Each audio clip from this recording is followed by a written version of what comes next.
It's really good. Besides almost choking on it for me making me laugh.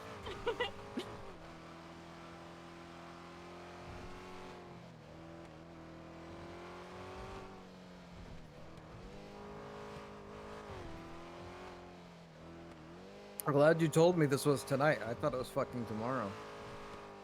Nah, fucking tomorrow would be weird. Huh? He said I thought it was fucking tomorrow. It's like, no, fucking tomorrow would be weird. It's Monday, not fucking. You're so dumb. There's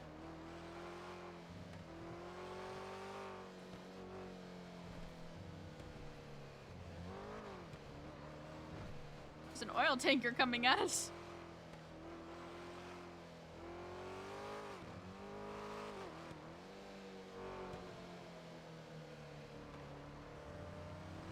Deep in dirty water. Hello, Brandon. Hi, Hazard. Hi, RDD.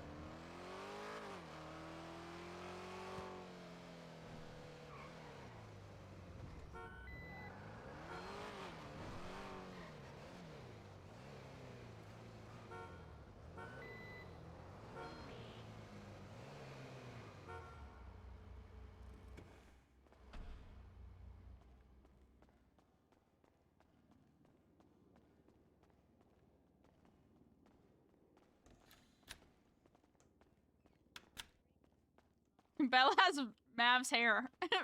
That threw me off.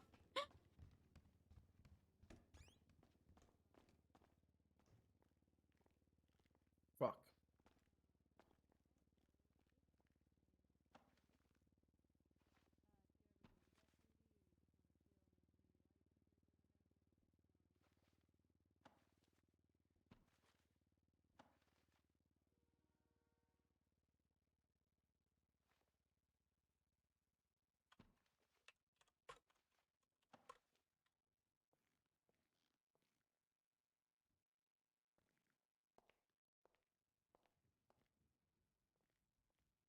I'm good. How are you, Brandon?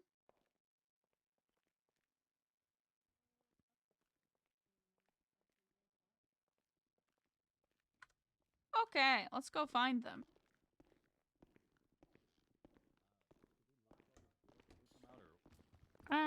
No, a lot of these don't lock or anything. Okay, so. I gotcha. We'll go over all these rooms over here and the stuff downstairs later, but we'll start upstairs right now. I am feeling a little bit better, yeah. Nice polo. Thanks, Ma. So you'll see that staircase that leads to the top floor where usually people get the helicopters and stuff out. This side room, we don't really use this one for anything, even though I'd kind of like to, but we don't really actually use it for anything. But this one is the one we'll be chilling in for a bit. This is usually where the briefings take place. My second interview for dispatch, we used that room. Imagine. So It's also the last time I talked to Moore. it's just gonna be kind of me ranting and talking about all this stuff for a little bit. So Hey, J-Dog. Hi. Basically, every storm, all LEOs and Gaming with Emma, 2020. What's up, dog? To kind of catch up on the shift, what happened, give little notes, just feedback, all sorts of stuff. So the last one happened about 6.5 hours ago, and there will be another one in about 6.5 hours from now. Anyone's more than welcome to say any kind of notes they want to. It's just kind of one of those things to kind of catch up in between shifts when the shifts swap over and stuff. Okay. But I also use it for academies and stuff like that. So, yeah. Which one's which? Who's king? I'm King. Nice to meet you. Hello, nice to meet you too. This is Shot. She's your training lead. So if you ever have any kind of questions about training stuff, you can always go to Shaw, you can go to O'Brien, or you can go to me. Any FTOs also will be able to answer your question most likely, but Shaw is the lead of all that fancy stuff. I just like showing up to do academies. Okay. Well, yeah. Nice to meet all of you. Hello.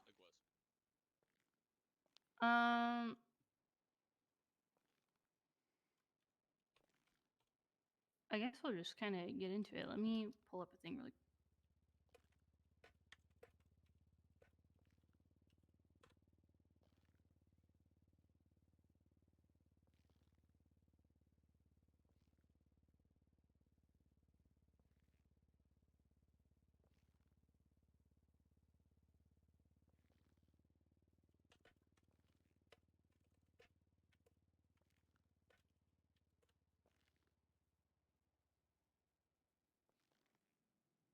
So King, and what's your name again, sir?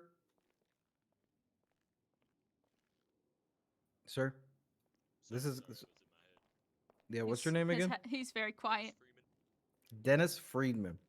Yes, sir. All right.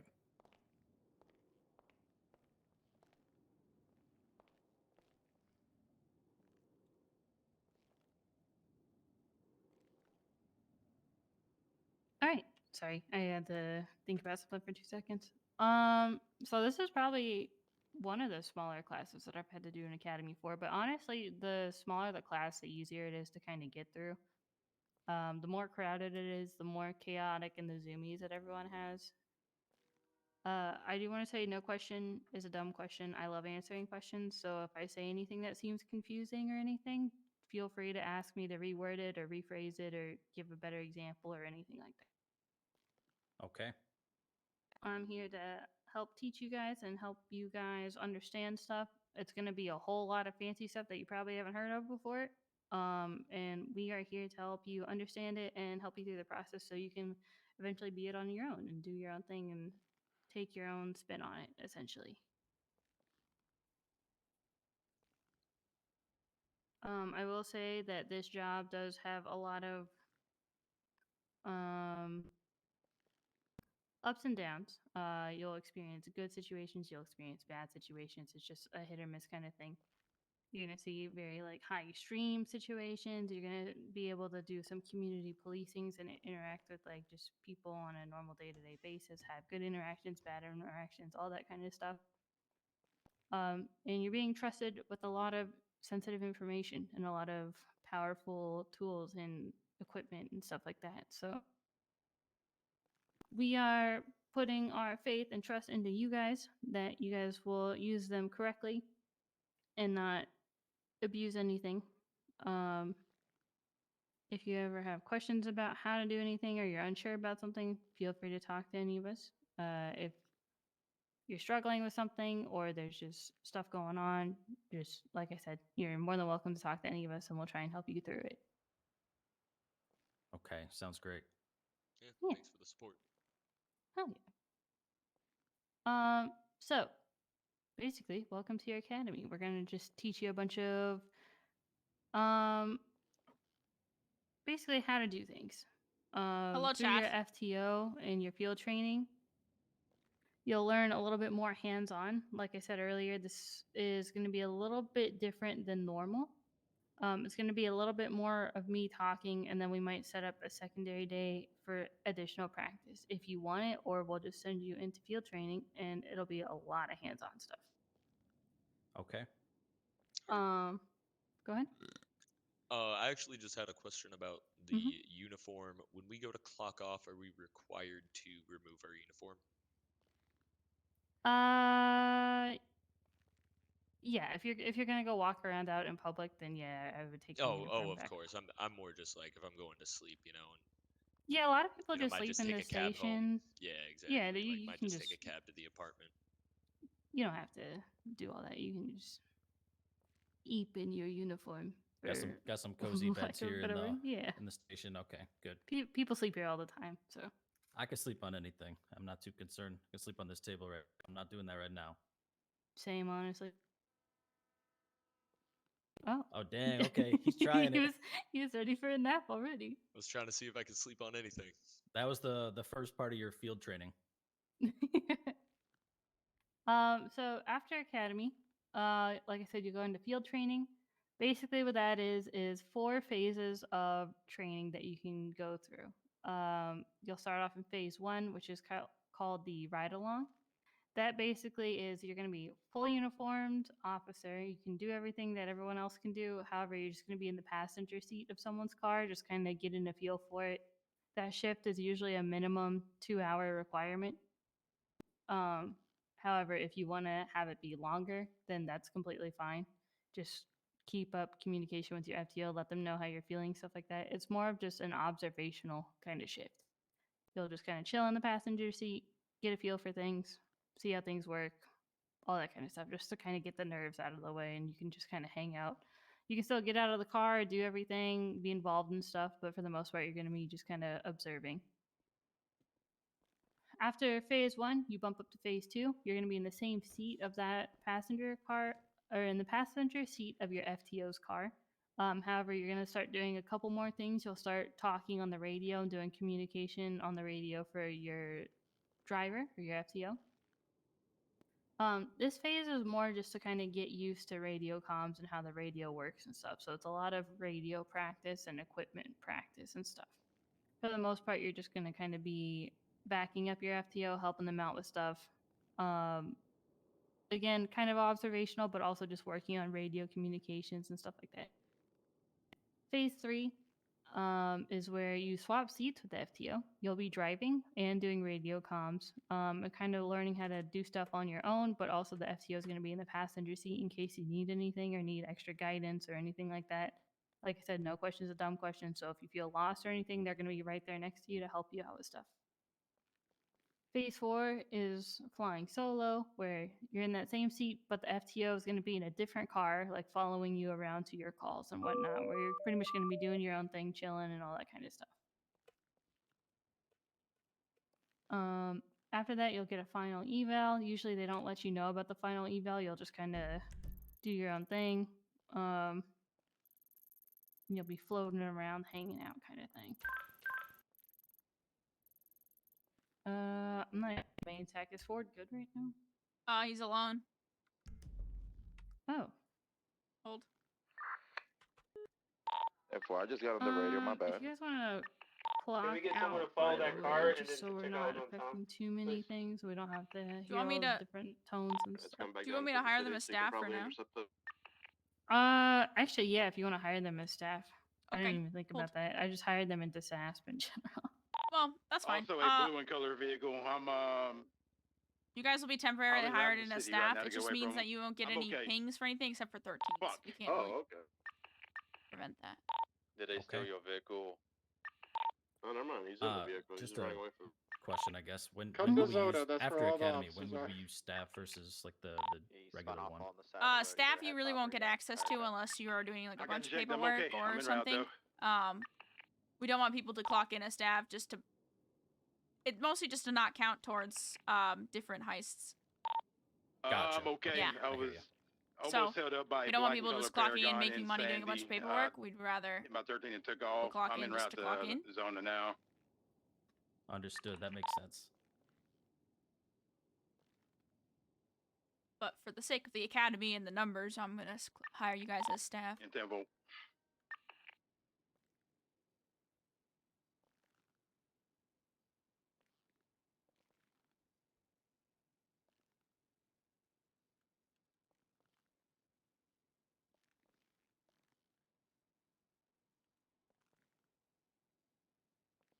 I forgot to clock in as anything. To MCDHQ. Okay, you both are clocked in as receptionists. Why? Hold on.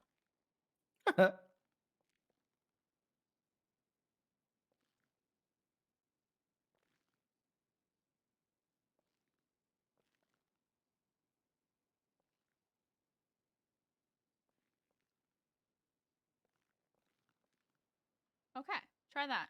Clock out and then change your. Go to your home screen of your phone and then go back to the thing, and you might be able to see it. Okay. Yep. Yeah, just clock in as that. Starks, do you need it too, or do you have it already? And I've had it for a long time. Okay. It was 5:20. I'm out of Zona. Shaw, did you want to go over the humanity compassion slide? Ah, my favorite.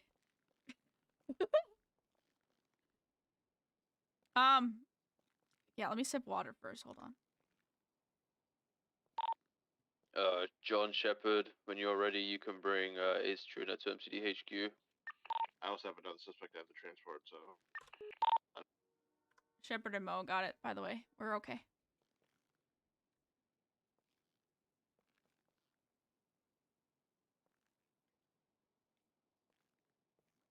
Okay. So, when it comes to... Can everyone hear me first? Yep. Yes. Cool. Okay. Humanity and compassion is one of the main things that we've been focusing on. Especially the last 8 months of hiring. We're looking for people that are well-rounded, understand that we are here not to just get the next arrest, but to actually treat the people that we are arresting like human beings and with compassion. You will see the opposite happening sometimes. It is best to remind our fellow officers of us doing the same and remind them why we're actually here, which is to help people and not just get the next arrest. Adding a bit of humanity to each and every scene you respond to is never a bad thing, and it would definitely help improve your time around the city. And a lot of it is thinking about it from their shoes. So a criminal will spend hours on end making enough money to spend on supplies to hit a bank or get enough to do something in order to make more money. Stopping them means they lose all that time and effort. You as an LEO lose time and might have to do a report at the end of the day. But that's it. There's a certain balance that we as LEOs control, and it is very important that we acknowledge that and do our best to make every situation as enjoyable as possible, for lack of a better term, so that everybody involved goes out of it with a good, positive attitude. Yes. Hey, so in the event that we witness some pardon my language, but like shitty behavior from an officer to a criminal or a suspect, is that something we would want to like bring up the chain of command or Yes. like directly confront it? If it's something to do with SASP, definitely bring it to a SASP supervisor. If it's something to do with SASP or a different department, bring it to your supervisor directly and tell them to pass it on to the chain of command of the other department. Don't do it on the same scene in front of the criminal. Never do anything like that in front of the criminal. That's just showing them that there's an issue. Wait till afterwards. Deal with it on hand. Talk to the person if you want to handle it one-on-one. And then if they're still not receptive, and just be like, hey, that wasn't cool. You should maybe, give them some slack. They just got absolutely tased like 6 times. Then there's obviously a difference there. If they are like, no, they deserved it, then you bring it to their chain of command. I would definitely bring it to the chain of command anyways, even if you do want to kind of have a one-on-one talk with the individual, see if you can settle it there. 2 things on that. Don't handle it on an active scene in front of suspects. I would definitely wait till like the scene is over and just like pull them to the side later on and ask them about it. If you want to email them about it later on, you can. But definitely for you guys, while you're probationary troopers, you could talk to me, Shaw, or O'Brien, or just like any training staff or FTO that you need to. And we'll try and pass it up. Once you get put into squads, you'll have patrol sergeants. Just any sergeant you can talk to about anything. And they'll usually pass it up where it needs to go. Yes, it's best to go to your direct supervisor and then pass it up as it keeps going. If there's only like, let's say I'm the only one on duty and you aren't getting in touch with your supervisor fast enough and you need the question answered, obviously you can come to me. It's not a have to where it's like a small thing or whatever. But it's best to go to your sergeant if they're available. If they're not and you have no other option, then obviously we're, as high command, we're around to answer questions as well. Good to know. Yeah, thank you. The last thing I have here is, you don't have, it's gonna be weird to do this where we're doing it instead of where we should be doing it, so just bear with me. The last little bit that I have here is you do not have to end a situation as quick as possible. Let a situation go on for a bit, give it a chance to, kind of, wait to see what happens next, and you might enjoy the outcome. Yeah, give it like Understood. an A, B, C, D instead of just an A and a B. Exactly. Sorry, it's really weird to do this where we're doing it, because we usually do it somewhere else.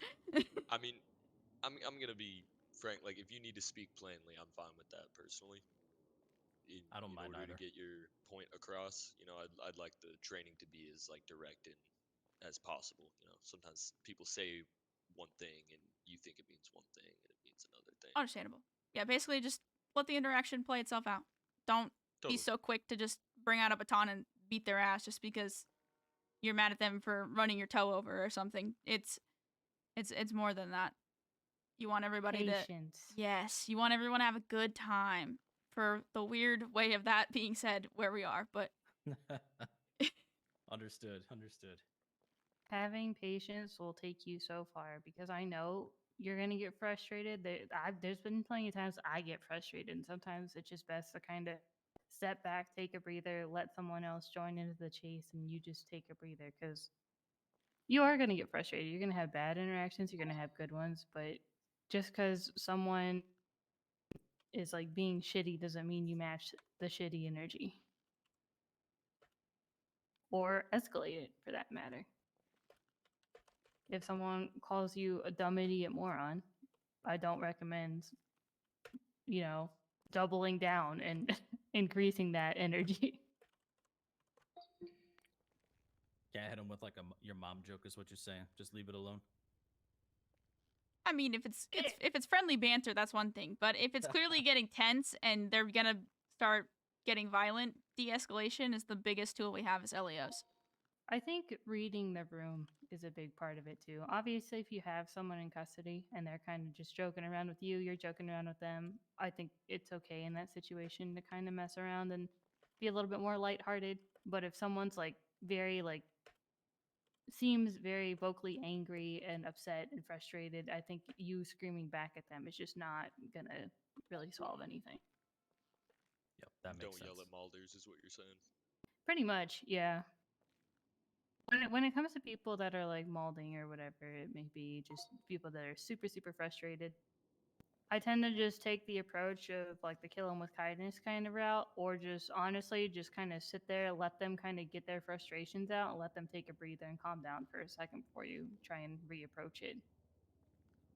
I think a lot of times that's what people just need to do. I agree, but some people just get super, super heated, so it is what it is sometimes. Do you guys have any more questions about any of that kind of slide at all? No, I don't think so. Yeah, I think it was covered well. God Cool. bless. The next thing we'll go over is a lot of like knowledge-based stuff, which you will get questioned and quizzed on all throughout your FTO phases. I will send this into the Academy channel so you guys can have little references to read off of if you want it. It's just a lot of little notes and stuff. Let me pull that up and put it in there now before I forget about it. Hold on. Starks, Sorry, what was that? how important is reading the room? Reading the room is very important. I'm asking Yeah, him. it's kind of a meme. Oh, you're asking me or him? No, I'm asking you because you're the Yeah, one that. yeah. It's really important, and it's something I've learned throughout my career here. I'll be honest. Whether it's like, casually talking to people in the force, or you're on the scene of a call. Um, different departments have different vibes. Different officers have different vibes, and like getting to know the people you're kind of around on a certain call or on a pursuit or whatever. Just the things that some people think are funny or don't think are funny, or sometimes you're going to be relaxed, or where you got to be serious, where you got to buckle down. You always got to know there's always a time and place to be funny or to do whatever, but there's always a time to be serious, and you just always got to kind of look for the vibe, and be yourself. But in my case, I can't always be too much of myself because I can be stupid sometimes. Understood. Yep. But yeah, reading the room is super important. And that not only your colleagues, but criminals, civilians that are around, anyone involved in any kind of scene.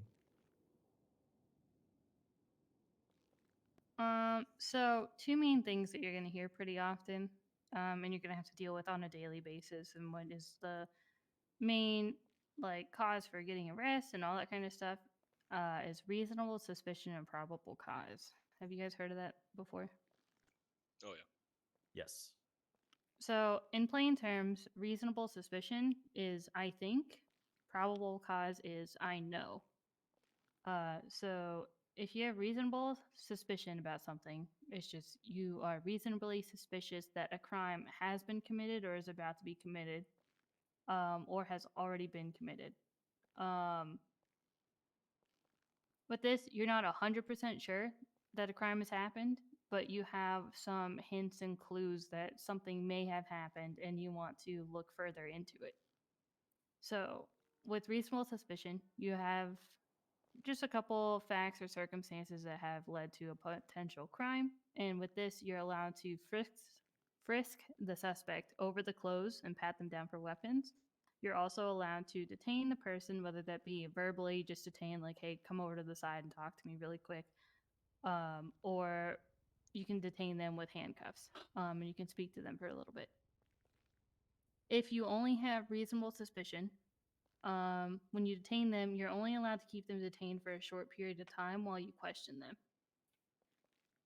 them. During this questioning, you would read them their rights and stuff, which we'll get to later. But you would ask them questions to try and establish more probable cause. But if you cannot establish probable cause and you don't have enough PC, is another word for it, then you would have to let them go in that situation. What is considered like a reasonable amount of time to detain someone? Like 5 minutes, 10-minute max? I'd say 5 to 10 minutes is pretty good. If you're sitting there questioning them for like, I wouldn't say like more than 20 at least, because you don't want to keep someone held for like 20 minutes and it's just talking in circles, not going anywhere, kind of thing. I think I wrote down an example on this one, but I don't really want to go with this one. I'm going to go with a different one. So let's say we get a phone call saying someone in a red car that's wearing all blacked out clothing just robbed a little Soul convenience store. You show up on scene and you find that red car and someone exiting the store in all black. They're just walking to their car and getting into their car. Right now, you didn't physically see them rob the store. All we have is a phone call of that car and that description matching what they said happened.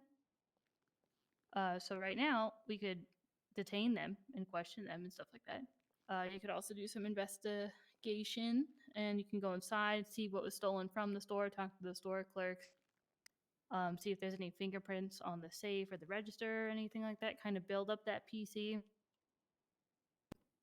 Question the individual. If they admit to robbing the store, you have enough probable cause built up to arrest them, then you could. But if you can't establish probable cause that they robbed the store, then you'd have to let them go in that situation.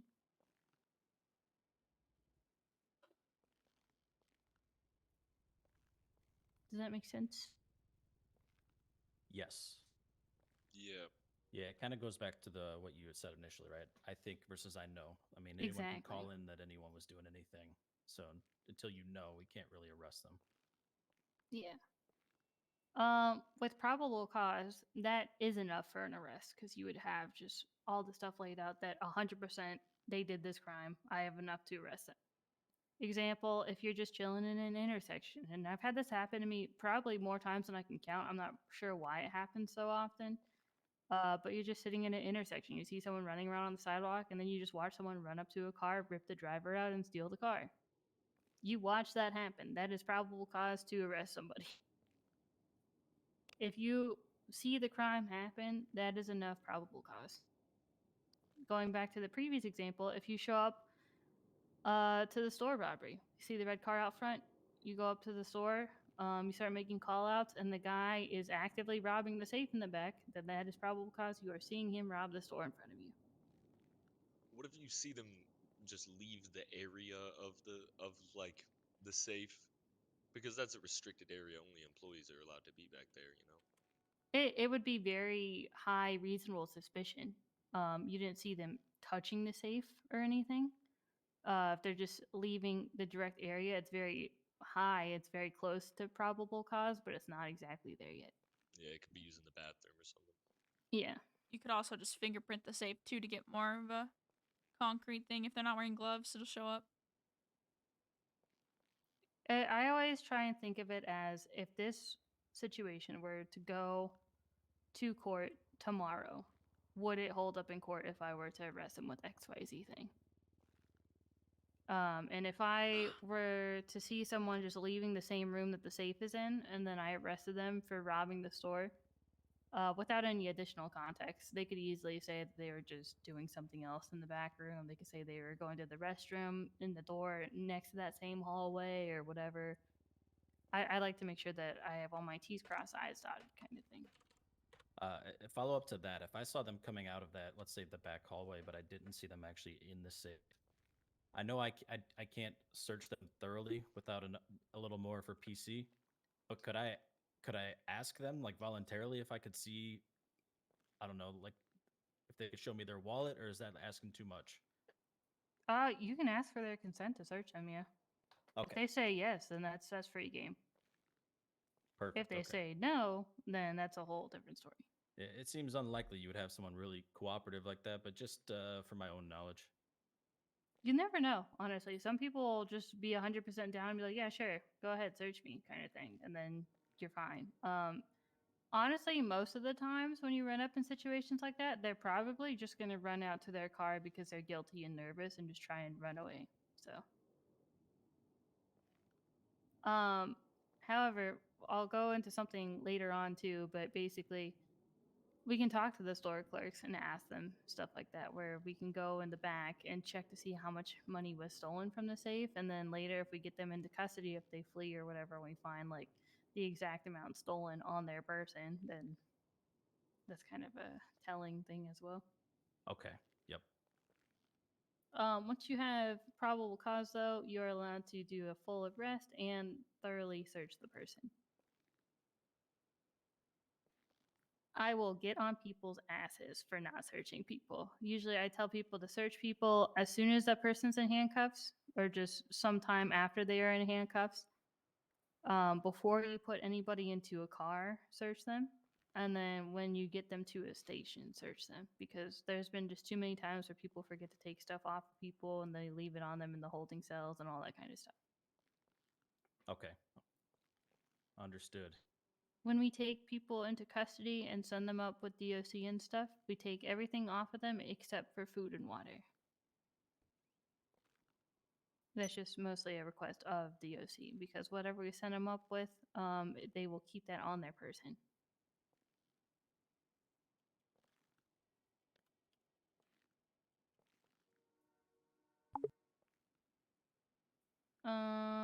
Any questions about RS versus PC? Not No, at this time. I think that framing it in like would this hold up in court is a really good way to look at it. I think that's a very helpful Yeah, frame of that's mind to kind of view usually it under. that's usually how I look at it. At least if I like sit there and think about the situation, if I want to hit someone with XYZ charges, if this were to go to court tomorrow, would this be able to hold up in court? And then if it's yes, then I'm solid. If no, then I'm probably not going to press for it. Some people will try anyways, but it just depends on the person. I would prefer not to because I like to just be 100%. But If we're ever like 95%, is it acceptable, like while we've got that suspect temporarily detained, to like step away and whisper to the radio or to another officer to get their input? yeah, you can always ask for other input on that kind of stuff. I do Okay. it all the time, honestly. To be honest, there's a lot of people that I know just know all the legal terminology a little bit better than I do. So, like, just a few days ago, I pulled a detective to decide to ask about some charges and stuff. So, Okay, perfect. 100%. Everyone's always here to help out or do whatever. So,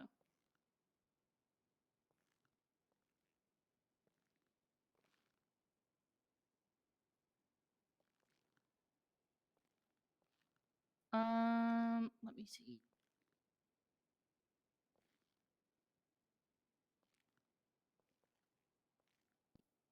So RSPC is going to be something that you commonly come across. Another thing is going to be case laws. There's 4 that I'm going to go over, which are some of the main ones. There's a lot of other ones that people use, but these main ones are probably going to be ones that you use on a daily basis. First one's going to be Tennessee versus Gardner, which is also referred to as the fleeing felon case law. Have you guys heard of this one before or no? I have heard of this one, yes. Okay. Freeman, Yes. have you? Okay. I skimmed over it when I was reading the handbook. Oh, very nice. He read the handbook, Shaw. Finally, somebody did. No, good work. Yeah, I read like skimmed it over like twice. Yeah, I'm not gonna lie. It's on my desk in my apartment. I didn't read do everything. The whole thing. No, you know? you don't. What You what don't are you even saying I read didn't read? SOPs. I've read the SOPs multiple times. I know, I'm giving Ma. you shit. So for Tennessee versus Gardner, for the legal terms, it's when a law enforcement officer is pursuing a fleeing suspect. The officer cannot use deadly force unless you have probable cause that if the suspect gets away, they would continue to cause death or serious injury to another person.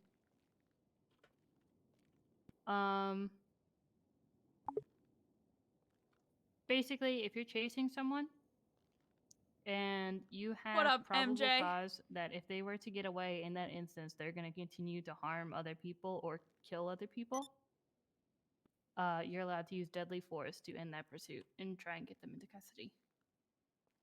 So does this apply even if they're like unarmed? You know they have a weapon. You saw them like fire it out of a vehicle or whatever. You know they have a weapon. Are you allowed to use lethal force, or is that more like a taser, less than lethal kind of situation? If they don't have a firearm out and aren't posing a current threat, it wouldn't count. Okay. Even if I know though, say they have like a Yeah, it's something to be cautious of for sure because you know they have a firearm on the person. However, if they don't have a weapon out, I would stick with taser or nightstick or something like that. good to know. We did just. Shaw, do you want to take a picture of the current TVG thing that you and McSwagger wrote up and put Oh, it in the yeah. academy thing? It's in the handbook. I got you.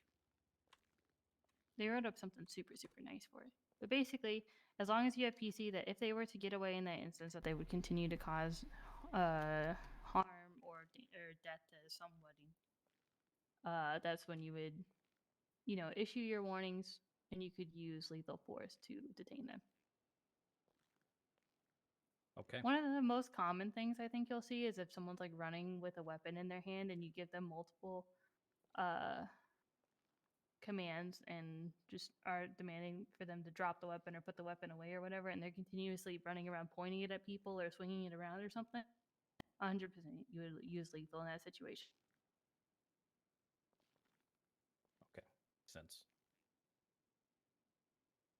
And if they are like they gun in hand running away from a crime, how is it? Drop the weapon, drop the weapon. How long do I want to wait?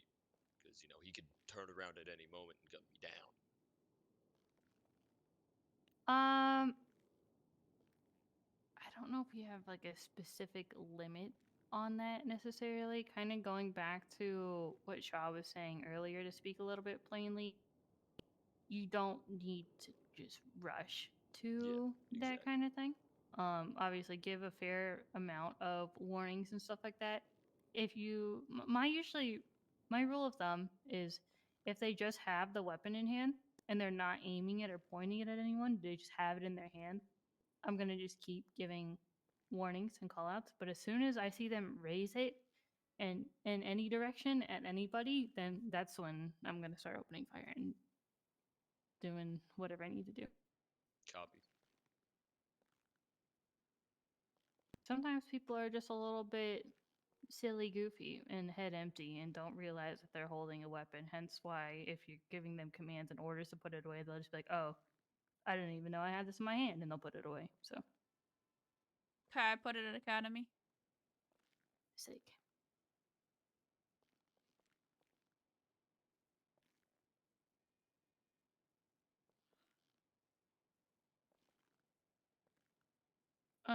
Give me 2 seconds. Hold on.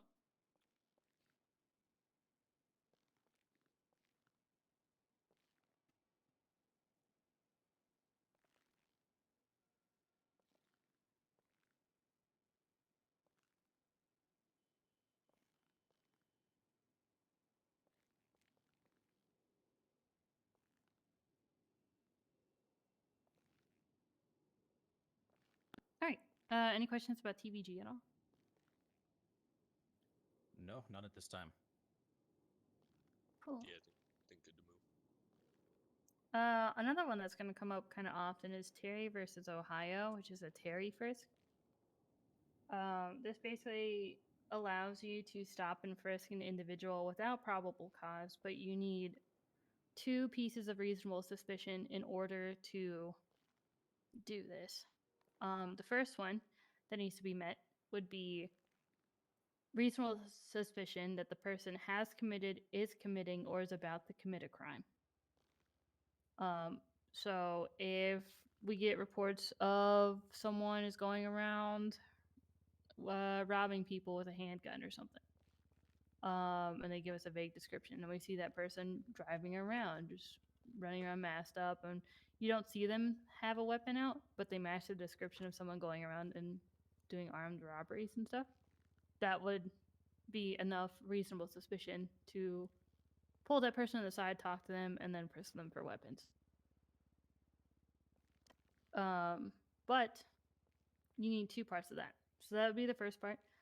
The second part would be you would need reasonable suspicion that the individual may be armed and presently dangerous. So in that exact situation, you have RS that the person is going around robbing people with a handgun. So they match the description. They were reported to be robbing people with a firearm, so you'd be able to stop and frisk them.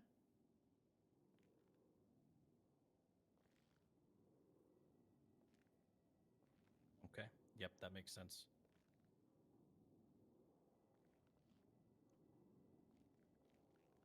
Yeah, for that one, you just need to meet the 2 things, basically. So.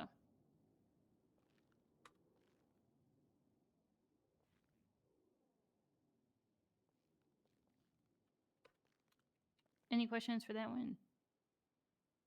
No, I think we're good on that one for me. Okay. Yep, agreed. Another one, Pennsylvania versus MIMS. This basically just allows you to order a person out of a car following a traffic stop, and allowing a pat down to check for weapons for officer safety. This also technically applies if we were on Los Santos Freeway, facing north, and we were to get out of our driver's side and go to their driver's side, we're gonna just be standing in the middle of the freeway where all the cars are flying past us. So you're allowed to go to the side of the freeway where the grass is and it's just a little bit safer to stand, and ask the person out of the car and talk to you on the side of the highway, so safer for you. Copy that. And that can go for anything. If you're just on a busy road or whatever. Pennsylvania versus MIMS allows you to ask them out of the car, and stand on the side of the road to conduct the traffic stop and talk to them. You're also allowed to frisk them for weapons, just for officer safety. Usually on traffic stops, you'll hear people be like, hey, is there any weapons in the car that I should be aware of? If someone says yes, with Pennsylvania versus MIMS, you're allowed to ask them out of the car and frisk them for weapons, just so you can be aware of the firearm, take it off with them during the traffic stop, that kind of stuff. Yeah, like set it on the dash or something. Yeah. Most of the time, to be honest, people aren't going to want to get out of their car. However, the option is there. Okay.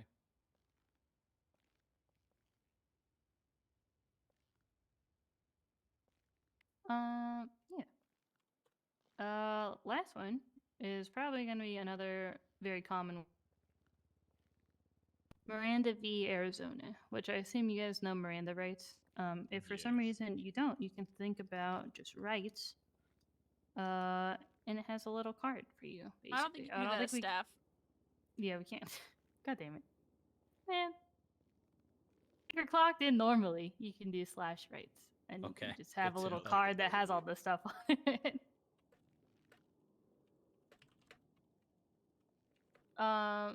So, a couple important things about Miranda v. Arizona. Everyone knows the Miranda rights. You read those to a suspect or someone detained before you ask them any questions. Technically, you only need to read it to them if you want to ask them questions, so they're aware of their rights and they don't answer anything incriminating without knowing their rights, because then it would just get thrown out in court. However, I prefer that people just read their rights to the people no matter what, just to cover bases. Yeah, and like a spontaneous utterance, like if you know a casual conversation, that's a spontaneous utterance. Like if I'm just asking them like, "Yo, hey, why were you speeding?" and they say like, "Oh, I'm really nervous because I got a fucking key in the trunk," you know. I don't need to like go over I don't need to like Miranderize them or whatever for that, right? I would anyways, because you asked them why they were speeding, and then they're just gonna info dump like that.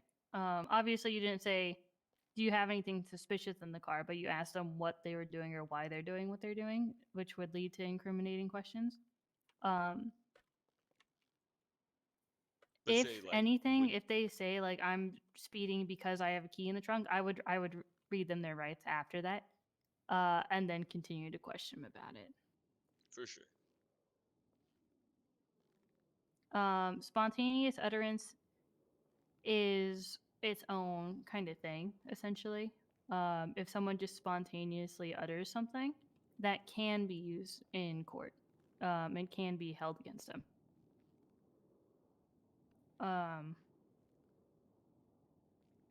The reason we read people their rights is basically just to let them know, like, hey, you have the right to an attorney that can be present during questioning. If we are saying anything that's confusing them, they're allowed to have a lawyer present to kind of guide them through that process.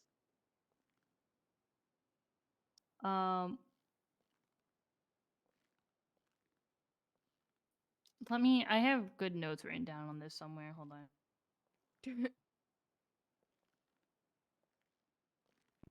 Are you okay? Nothing. It's just the way that you said that. Um,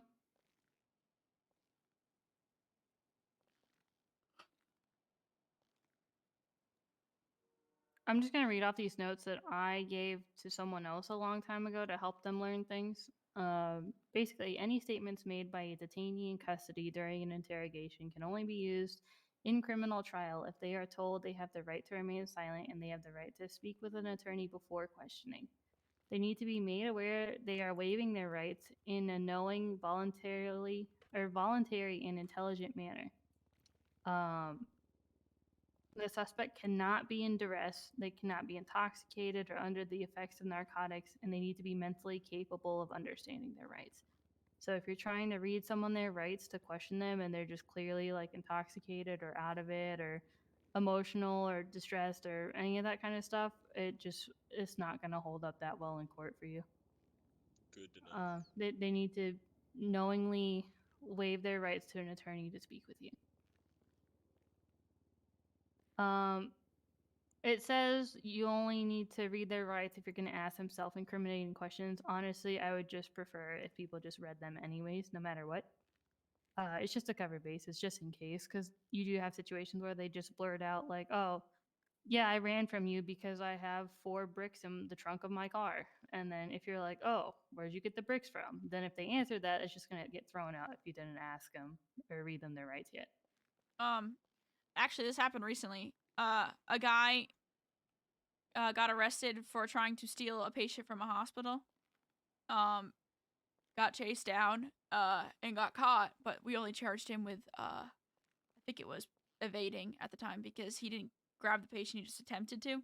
So we just charged him with evading, which no one gave him his Miranda rights beforehand, and he was like, I'm not guilty because if I go to court, I'll win because no one read me their rights. And I said, sir, did I ask you any incriminating questions? He said, no. And I said, so, technically, I'm just going based off facts that you ran from me. And he goes, fuck, all right, guilty. Yeah, take that, Google lawyer. But always read them their rights regardless. It is very good practice, and the Google lawyers will cry because they have nothing on you.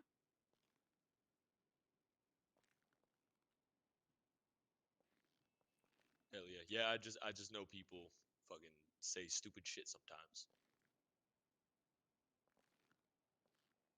Yeah, pretty much. There's a lot of Google lawyers that you'll come across, and if you stick to your gut, you will most likely be fine. There's a lot of people that try to catch me as the captain on my shit, which is funny because I train it. So it's kind of awkward when they're like, no, I know what's better. And I'm like, no, you don't. So, I imagine that happens quite frequently. oh yeah, especially males for some reason. Yeah, we just talk. Yeah, We just be saying shit. it's still my month for 2 more hours, man.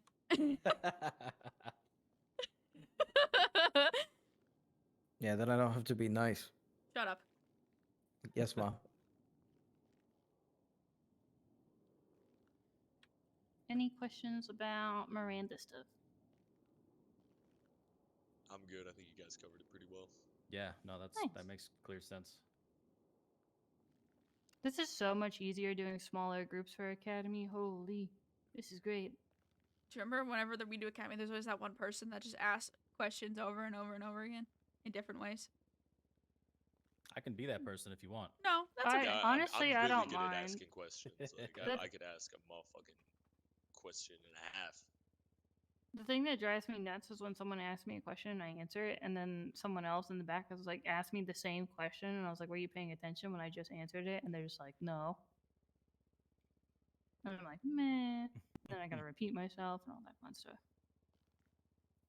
I'm up pretty quick, so I'll ask questions when I have them, but I'm not gonna ask unnecessarily. That's fair. This last part of the knowledge stuff and things is more doctrine related stuff. So this one's more of a legal metaphor called fruit of the poisonous tree, which we kind of already covered a little bit. I just didn't call it that. When you refer to something as fruit of the poisonous tree, it's any evidence gained illegally that's not admissible in court.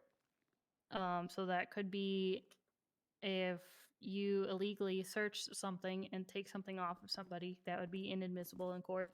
It would also apply if you didn't read someone their Miranda rights and they admitted to having a bunch of cocaine in their pockets, and then you charge them for that cocaine. Obviously, if you like search them and find it, that's fine. But if they're like, oh well, I stored 4 bricks of cocaine in my friend's car, and they just randomly say that and all that, it's just you get what I mean. If you gain any evidence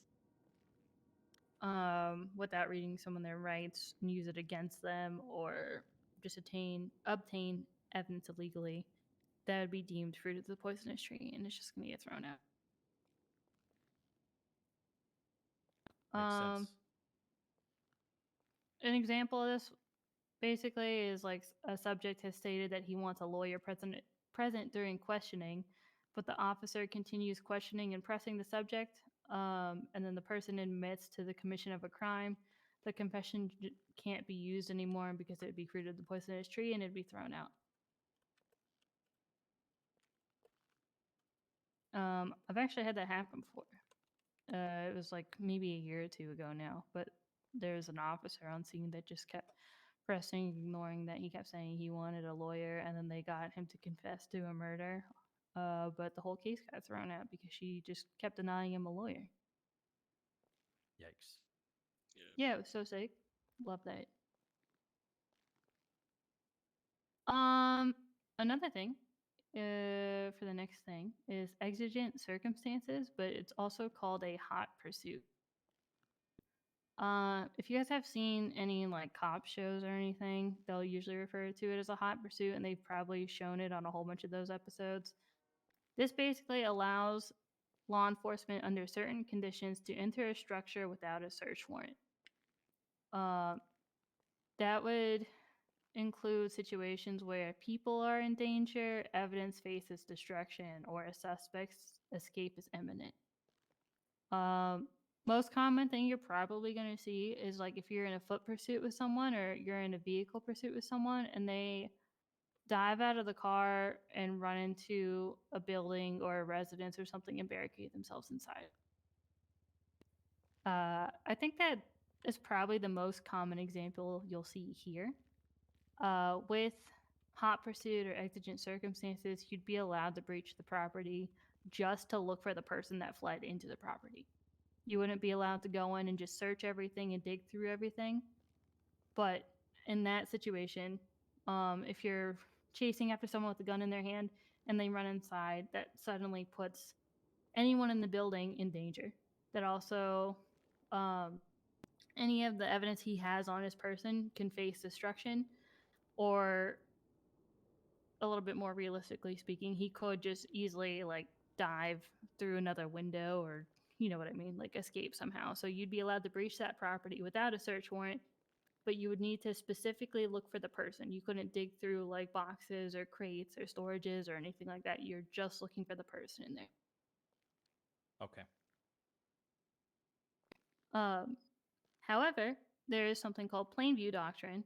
So if there's something laying out in the open or on the floor or on a table somewhere, like you go into this house looking for a person that had a gun out in their hand, and you see like maybe a vest on the floor, maybe you see some drugs on the floor, maybe you see a gun on the floor, anything like that, that would be plain view doctrine. You're allowed to take that and seize it as evidence and do whatever you need to with it.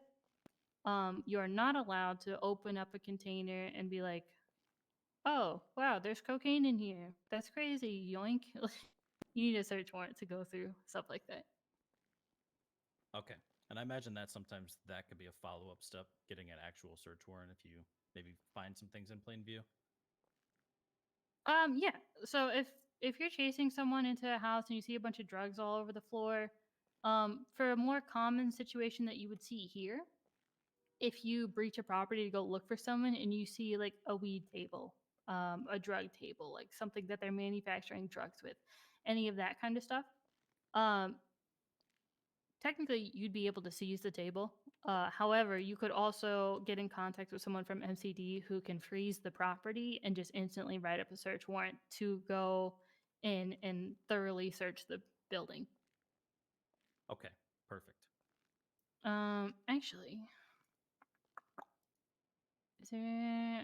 I don't know if Landmark is busy right now, but he is usually pretty good at explaining that kind of stuff. So is Adams. So maybe I'll call them down in a little while and they can kind of break that down a little bit more for you guys.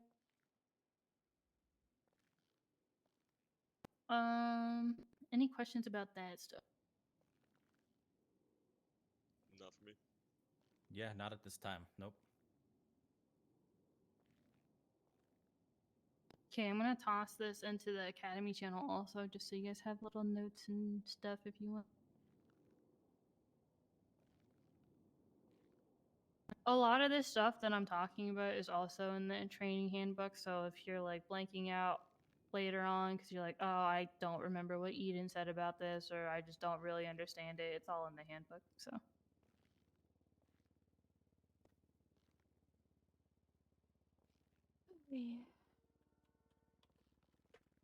Are you okay? Yeah. Why'd you sigh? What's going on? What's wrong, Ma?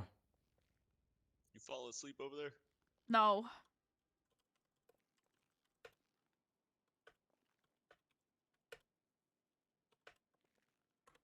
Are you just so proud of the trooper I've became? No. Oh, I'm just Damn. kidding.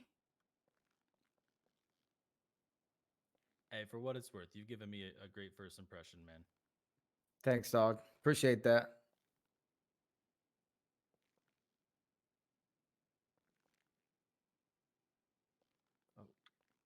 Oh, My legs spazzed for a minute there.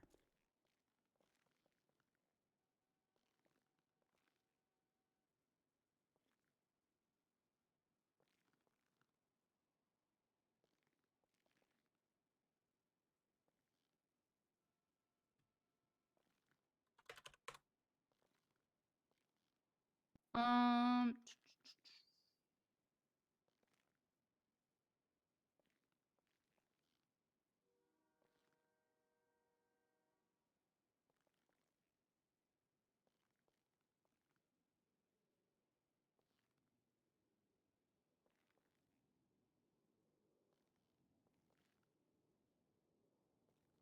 Oh, I don't think I was saying anything. We can go downstairs and get you guys your little loadout bags and stuff like that, and then we'll go over kind of equipment and stuff. And Michelle wants to go over MDT thingies and stuff.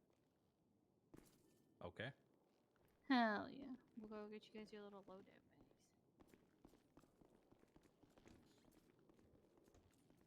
how we're moving. Hold on. Well, can you carry me? Because my voice box is falling. Yes, hold on.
All right, I seem to be good now. Do you want me to carry you if you're doing whatever, Ma?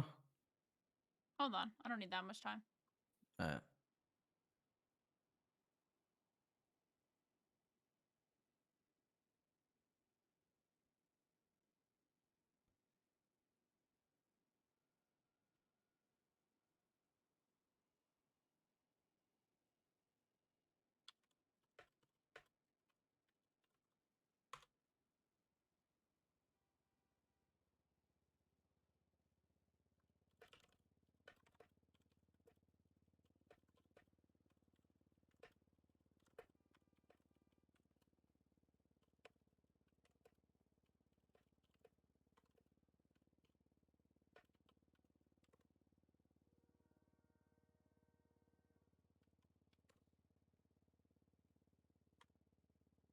Okay, ready? And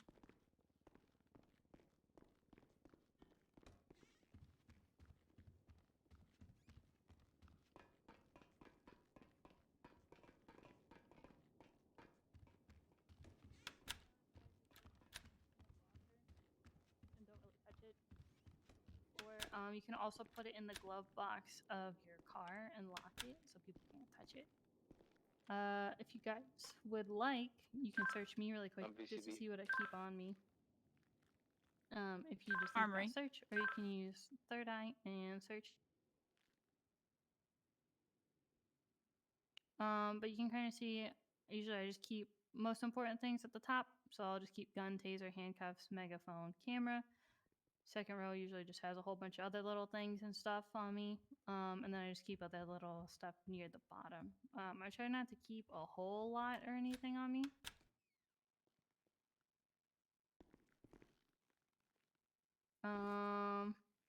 It's very But yeah. organized.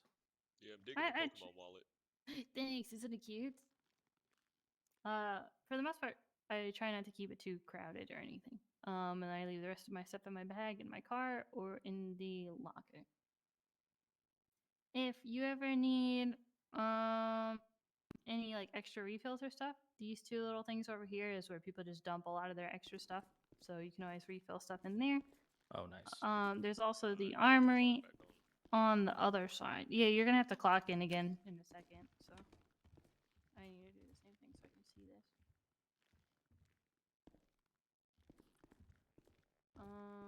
Did I just clock myself out? Have I Am checked right? this one off? There we go. So if you want to clock into the normal thing again, and then you should be able to go right here. There's full plates in here, man. Oh, okay. This is where it's happening, huh? Oh, Yeah. So this is your general armory kind of thing. If you guys have any cash on you or a debit card, you're able to buy one of the pistols to use on shift. It can be any of the ones in here. I'm fine with any of them. However, do not buy a carbine, do not buy an SMG, do not buy a tactical rifle or a shotgun or any of that kind of stuff. Right now, we're just going to get you one pistol and one taser. And that should pretty much cover you for a little while. You can get ammo, taser cartridges, all that fun stuff. You can get flashlights for your guns if you would like. But for now, just pistol and taser. Once you become a full trooper, you can get an SMG. But we don't You really just need to worry wanted the about that until right backpack. now, or for right Yeah. now at least. No, I'm throwing them all How away. much ammo do you recommend? Oh. You think we're gonna be Um, during this? I have 10 9mm mags on me right now and 5 taser cartridges. Oh.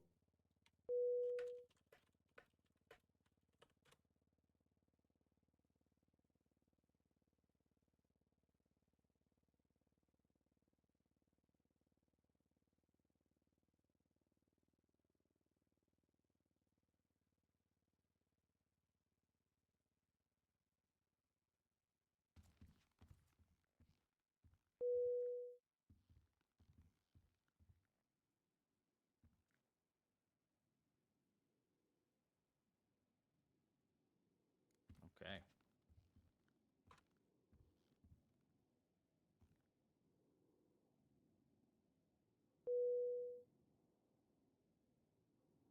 Give me 2 seconds to check something, and then I'll go over some more stuff really quick.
Okay.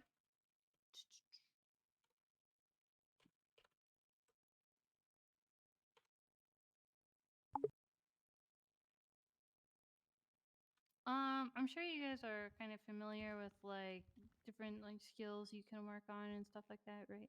Mm-hmm. Yeah. Okay, so you can go to the gym and work out, stuff like that. There's also probably like the shooting range you're probably gonna need to go to, no offense. It's But been a we have while. a free one here that you can use. You don't have to pay to use this one. However, the only thing I'll ask is that if you do use this one, you at least make sure that there's no one downstairs processing because we're right above the holding cells and it gets very loud and obnoxious and stuff for people downstairs trying to process people. Good to know.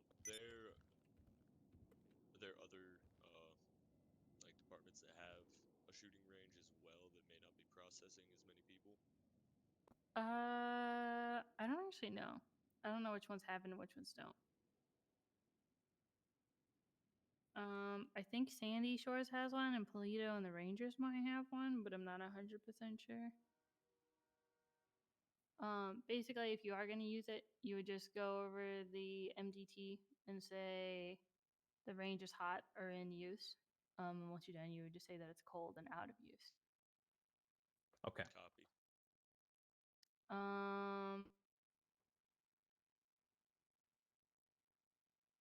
Here, let's see. Do you guys have anyone's processing downstairs or doing anything downstairs? They shouldn't. There's no cars. Okay, sick. Let's go in here. Oh.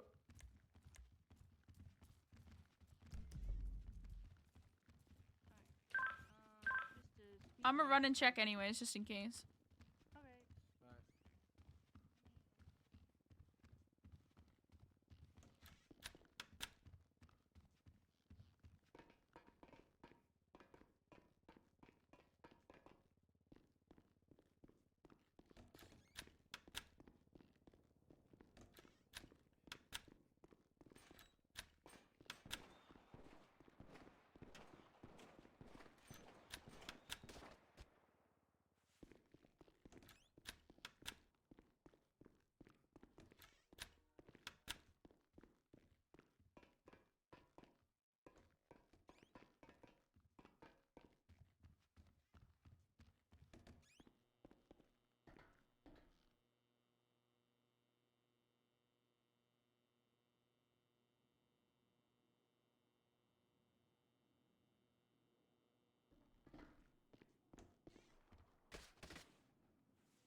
up or what happened, basically.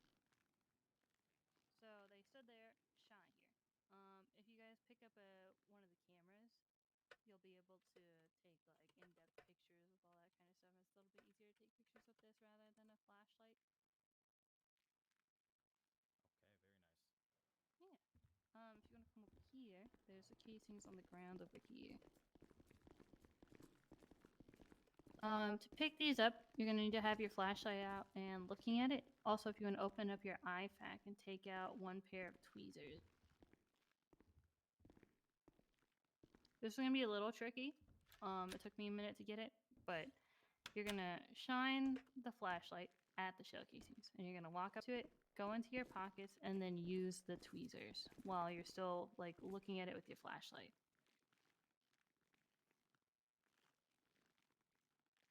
Nice. Easy. So that's pretty much how you'll pick up shell casings. You need tweezers to pick up shell casings. If there's blood on the ground, you'll need a blood collection kit, which should be in your bag also. If it's a vehicle fragment, you're going to need a trash bag from either a hardware store or the armory to pick it up. But you can pretty much pick up any of those things, and all those things can be ran in the crime lab. I think I'm having a stroke. I'm so sorry. What? Are you okay? Yeah, I don't know what's going on Do you right need now. a doctor? You trying to square up with me, man? Alright, not intentionally. Take your flashlight Just out, throw and this then casing on the ground. and this should be. The flashlight had me feeling some kind of way. Yes, sir. All right, have fun, guys. I'm Mo, by the way, a sergeant. Nice to meet you, Archie King. Hello, Archie. Dennis. Hello, Mike. Hello. Okay, I'll let you guys continue. Bye, Sorry, Mo. Eden. Goodbye. You're fine. You're more than welcome to hang out if you want to. I was just sending something to them really quick. Sorry. I got ambushed. I need to go take these GSWs out of me. Oh, yeah, please go to the hospital. What the heck? Yeah. So I put in the Academy channel, kind of how a lot of the crime scene stuff works. We do have forensics now.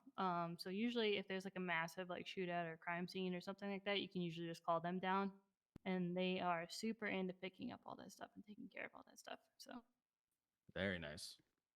they basically process all this stuff for you. It's great. Hell yeah. Can I throw this casing on the ground? Well, I'm gonna take I'll it to the just start crime on lab, this and one.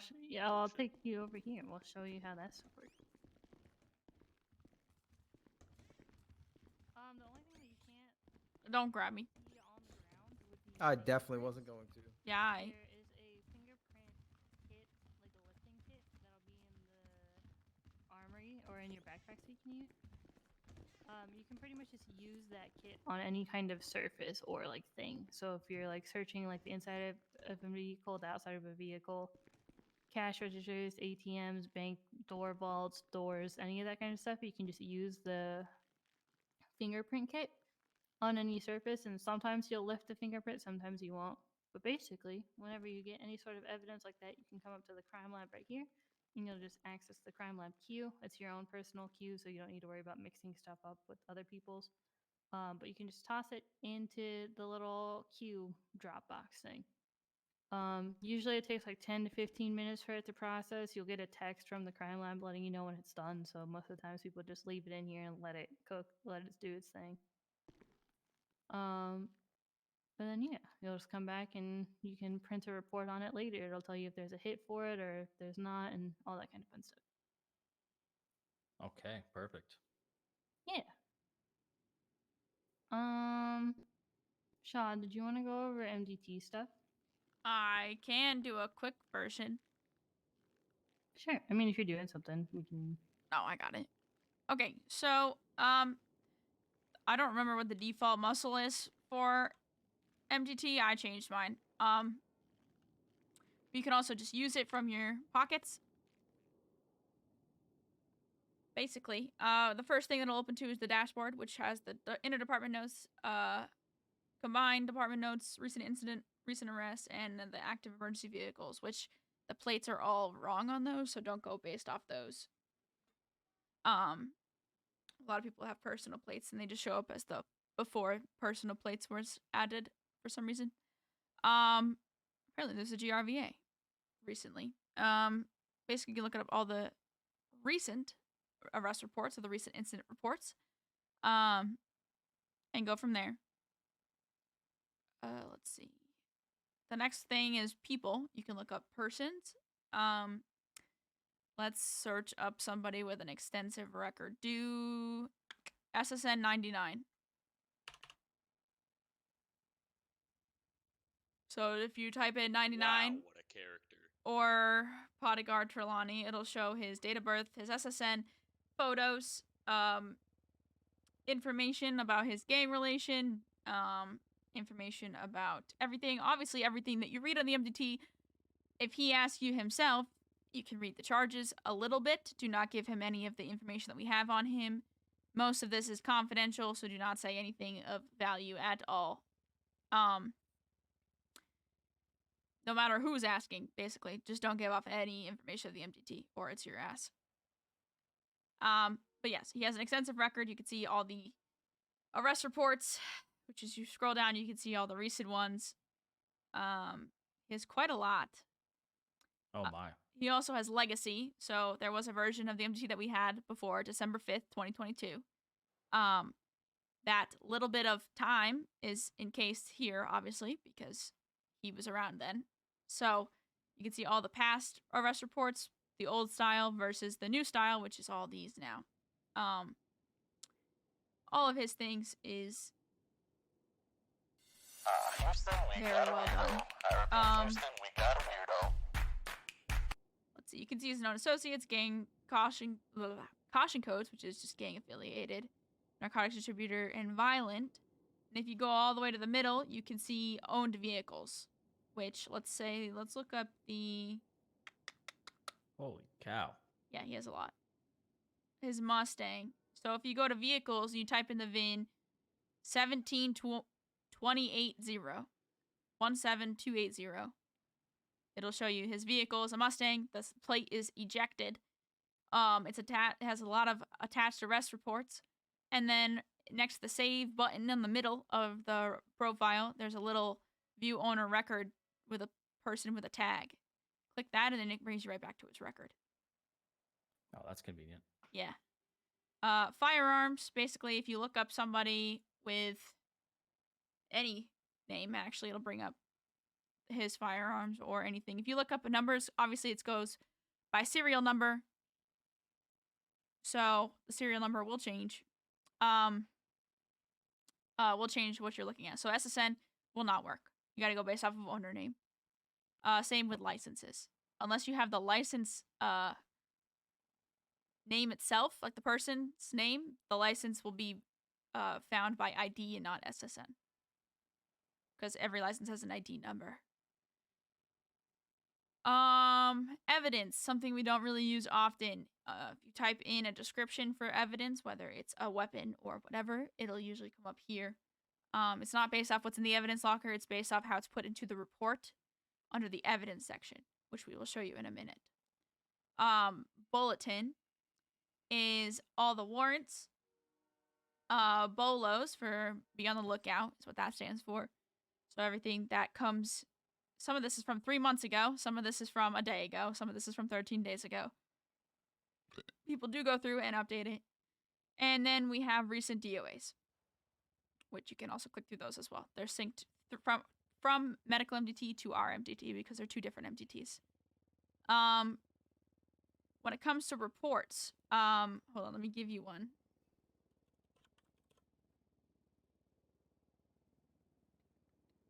Hold.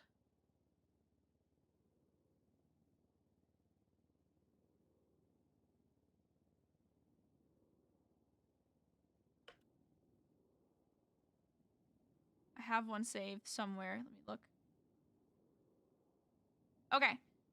It is report 12298. So under arrest incident that doesn't say archive or DOA, make sure it's under the correct tab and not under archived. But Clinton, What was the number again? 12298. There we go. Yeah. This one's from April 20th. Oh my god, it's almost a year ago. Basically, there was a shooting at Clinton gas station. We tried to put warrants, but it was because of the new court system, they dismissed the case. But the evidence is what we're looking at for this. So we submitted evidence the correct way on this. So if you want to see how we do it, it's basically for GSR, it'd be the name, the SSN, whether it was positive or negative, some video evidence, weapons, etc., scene photos, blood, what it comes back to. Some of this is submitted correctly, some of this isn't. For more information of how we want to see things submitted, we have guides on the training handbook with pictures. There was a Tommy gun or a Gussenberg sweeper that was found in this report, and we will look. Basically, we'll find it in evidence when we go look it up downstairs once we're done. But all these casings come back to gun. Well, some of them come back to gun, some of them didn't, obviously, because some guns were found, some were not. Everybody wrote a comment. If you are on a scene and you are part of that scene, even for 10 seconds, you put a comment in to say that you were there. People might attach your name anyways, and it's best to have a comment to support your being there with everything that's accurate, so that if it does go to court later on and they need your witness statement for something, or they need you to testify or whatever, even if it's for 10 seconds, you're going to want to be on that report. So yeah, you can go through, read all the comments, etc. I wrote a lot then. Then below that, there's suspects, which you can see Cree Evans is added, SSN 731. They were charged with unlawful possession of government-issued equipment, unlawful possession of a firearm, 65 months, $10,500 fine. So the box here, name, SSN, there's a view profile tag, a add charge, and then remove. Do not hit remove, but you can add charges. Don't try to add the charge. It will add them to this, and then it'll be really weird that this report got updated recently. Below that, there's a blue calculator, which you just click that. You can click that right now, and it'll just show you everything. Obviously, don't click bill or anything, because it will bill them, and it'll be really weird.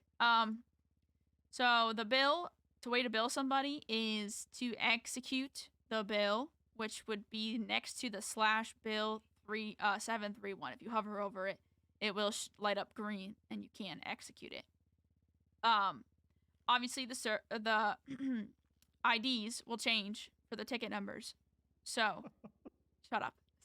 I read it out loud almost. So it will show up as 0 for now, because obviously everything changes with head pops and shit. It doesn't need to keep track of that. It's best to do that manually. But yeah, that works for everybody pretty much as well. Any immediate questions? I have more to go over, but any immediate questions so far with that? No, I don't think so. Not for me.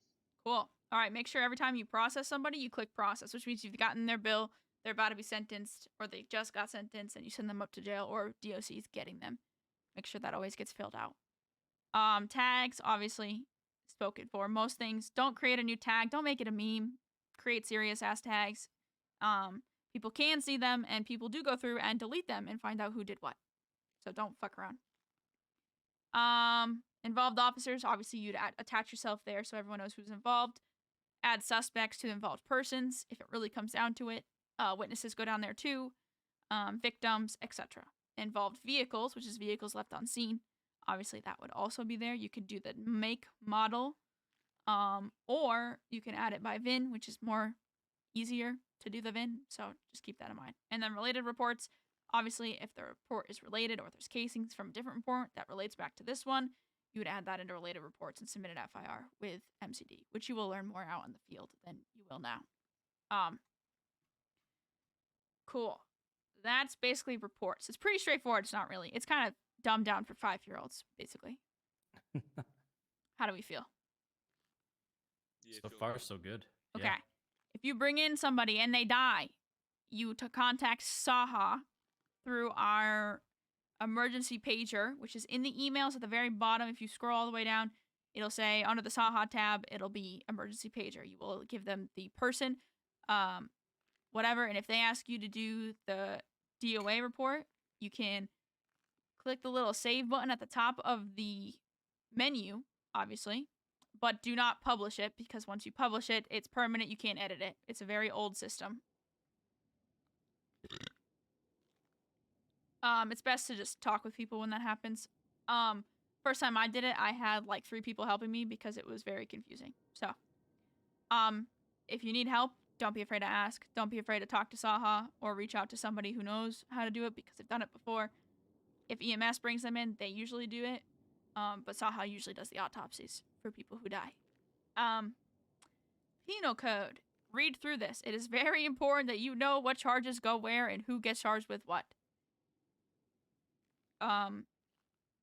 You don't want to charge somebody incorrectly. It's best to read through everything and really get to know the penal code when you're going out there because you'll be one step ahead. When it goes to market, you can search up any vehicle in the city that's not an import, and it'll give you the price. That's it. Nothing else. It's just to check worth of vehicles. Personal notes, I have my arrest report copy and pasted in here, just the format that I use. If you would like to steal it, it's under any report that I've opened and done the narrative for, so feel free to look through and find a report style writing that is one that you like for an arrest report, and you can yoink that. Cool. Anybody have questions for that quick run through? Everything will be better when you can actually do something and learn it, but No, I think right now it makes sense. Yeah. Did you talk about the website part of the penal code, Ma? the penal code, yeah, the penal code has tabs at the top, which is charges, tickets, calculator, and website. Which the website is all linked here. You can just look through it. It'll just give you info on everything. I think it's a little it might be slightly out of date because there's some things that are missing here. But it'll go through everything. So just look through it, go through it, and then of your own time, obviously. But yeah, it's a lot of studying to do.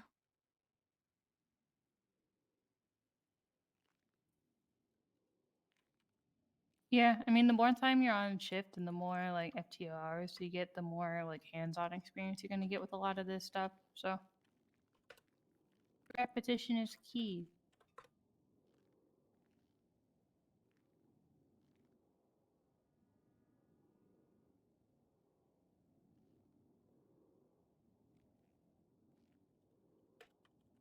Cool. Anybody have questions with the MDT? Seems pretty straightforward. Oh, okay, cool.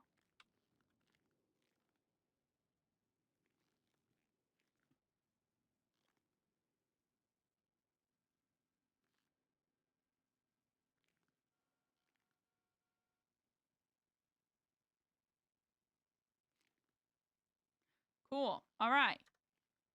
What's next? Is hold.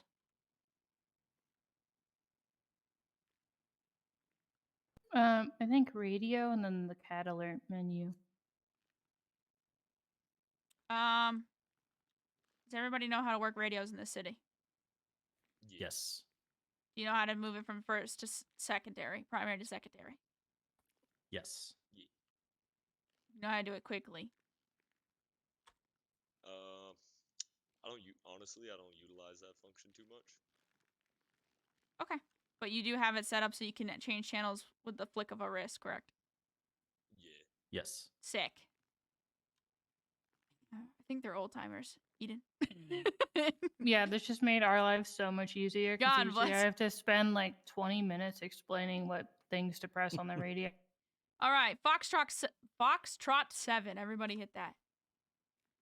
Obviously, there will probably be no old CADs, but they'll be empty and it'll be clear all, restore all map. Correct? Yes. And then below that, there's all the units on duty, and obviously we're all here. So, where you see 101 J Eden, I want you to tap that with your right hand or your left hand, and then click attach. Hold up, I'm fucking lost right now. F7 muscle. Do I need to be? Wait. Do I need to clock back into the regular to non-staff to Oh. do to attach? You I might can need no, to. I can hit it as I'm clocked in a staff and I can see it. Yeah, I can hit it. I can hit it. Sorry, I had a accident as a kid. I only have like 60% of my hands. You know what I'm saying? So, Oh, yeah. Oh, okay. Oh. He means like he's missing Are you fingers. clocked in? yeah, I exactly. thought so. Let me double I got, check. you know, I got. Yeah, it looks like I'm prosthetics and clocked in on everything, staff but- still. Okay. So if you hit your F7 muscle, you should be Mhm. able to at least hit Eden's name and attach to her. But make sure you do it on the patrol vehicle, not her name, but the patrol vehicle. Ah, that's okay. That's what I was doing wrong. There we go. When Yeah. you said Foxtrot, my dumbass got so confused. I That's made the it to the correct right word. spot. Just pressed the wrong buttons. You're good. So obviously someone changed it to FTL, but if you left click again on it, you can see everything, like from parole, off-road, ranger, hospital, everything. Everything's there. You can also see available, unavailable, which you can change with their name. I can change it. I forgot you guys can't. But you can change your own status from green to blue to purple to orange. Okay, sweet. But yeah, that's basically just shows you where everything is. And then there's a map, which if you hit the map at the very top, it'll show you where every vehicle is with their call sign.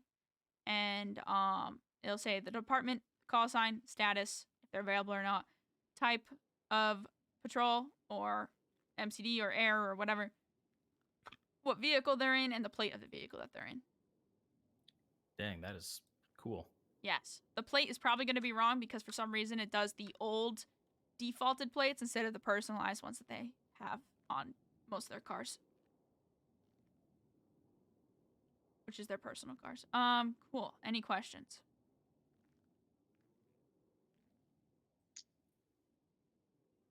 Nope. Not yet. I guess maybe you guys will go into this, but when would we attach? Like what would be the purpose of that? What do you mean? So- If you're like attached to another person, Right. Yeah, yeah. if you're riding with them. Okay, if you're in the same vehicle, then. Yeah, if the passenger attaches to the driver, basically. Got you. Okay. Yeah, That makes it sense. counts towards. So what we do, it's really hard because there's no CADs for us to look at. But what would happen is we would attach to the call, and then all 5 of our names would just show up on that CAD, which is 5 people, individual units. So that would count as 5 for the bank, which means that only one more person could attach because we're all in one car. Got you. Mhm. Okay. Yep, I get it now. Yep. Makes sense. It just helps with unit count. So make sure that you're always attached. Even if your head pops, just make sure you attach back to that person. Because if you attach yourselves as one and then you try to unattach them and then you try to add yourself and then attach back, it's really hard. It doesn't count because it counted you both as singles. Okay, got you. So always be attached if you can. Is there anything else you want to go over? For up here at least? I don't think so. Can you let Larson know that 6 of us are clocked into staff? Or 5? I can't count. Oops.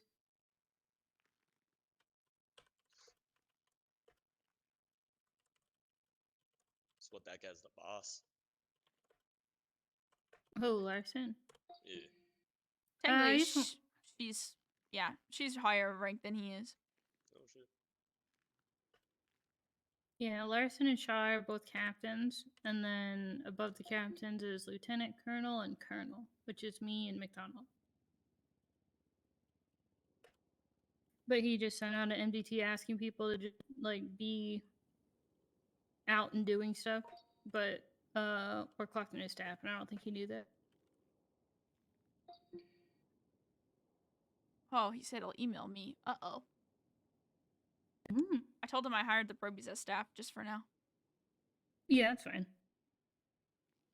I'm trying to think. Honestly, we're kind of flying through this a lot faster than I thought. Best students yet?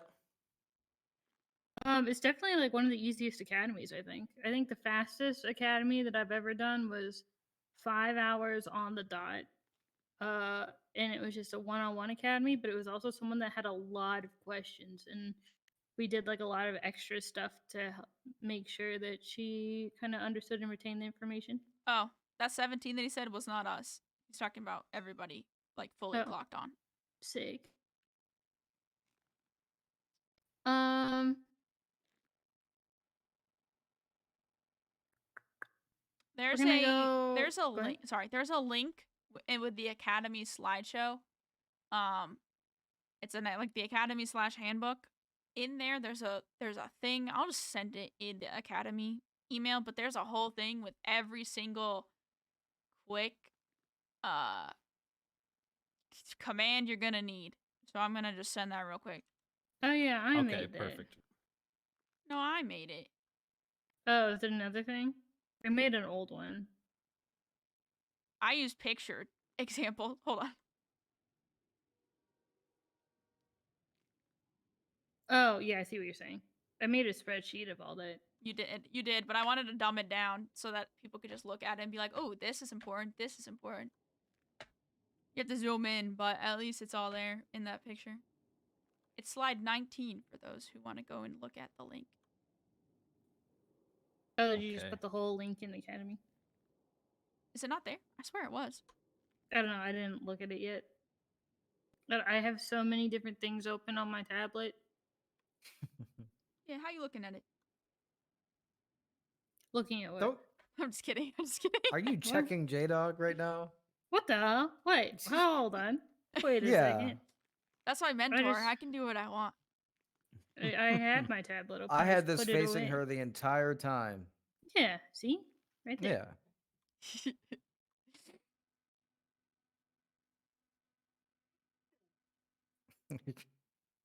Such a goofball, Ma.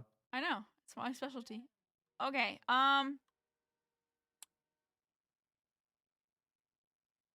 Do you want to show them cars now? What's next? Cars? Yeah, I'm trying to think if I wanted to do cars or go over like downstairs processing every. Oh, yeah, let's do evidence because I have the report for the Clinton. Okay, yeah, we can go down to evidence and then we'll just kind of briefly go through the. They've never seen Mission Row before, so I want to show them the holding cells and stuff. I don't think anyone's getting processed right now. It looks like there's a shit show going on at the airport, but I don't know really anything else that's going on. Oh, crazy. All right. If we stay here long enough, maybe we'll see them process people. Oh, I definitely locked the door. I'm sorry. That's all right. She's not that sorry. She does it to me all the time. That's because you're slow. Oh, wait, this won't work as if they're all in staff. No, they can just clock on normally for a second. It's fine. You're welcome.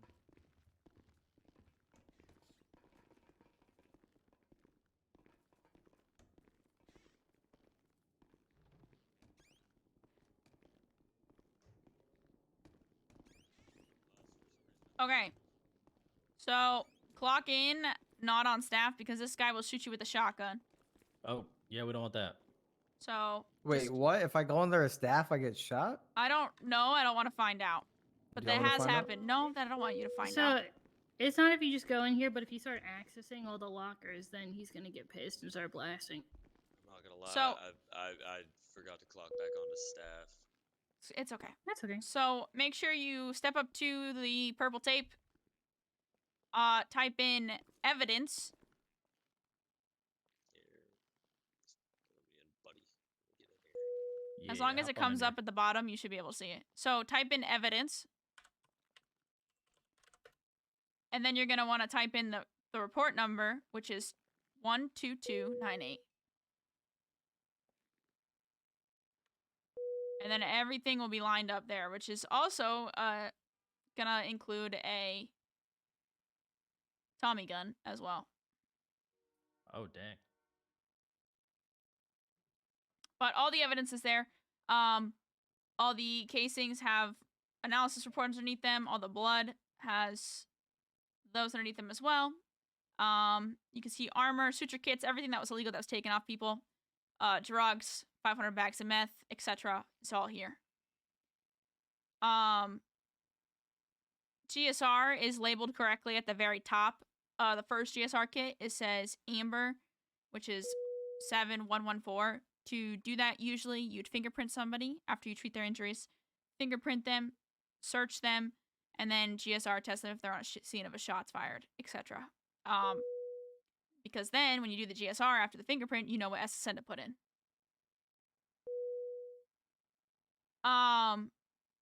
Do not remove anything from evidence and put it back in. If you have to, like as you're putting your own evidence in, it's fine.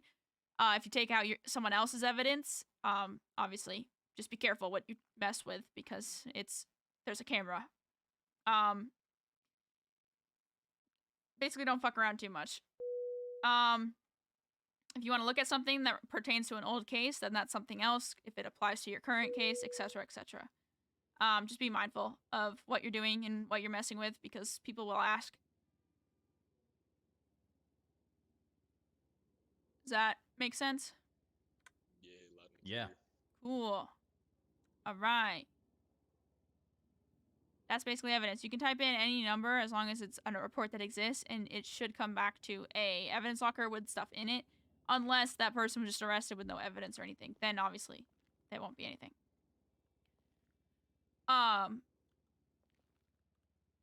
yeah, usually there's really good examples of what we're looking for when it comes to submission of evidence, and then how to put it in the evidence lockers. Just make sure the analysis report is above it or next to it or nearby of some sort. Okay, makes sense. Cool. Do you want to cover anything else? No, we can go to the holding cells really quick and just go over that kind of stuff. But after that, it's cars, and then we're basically kind of done, but not done.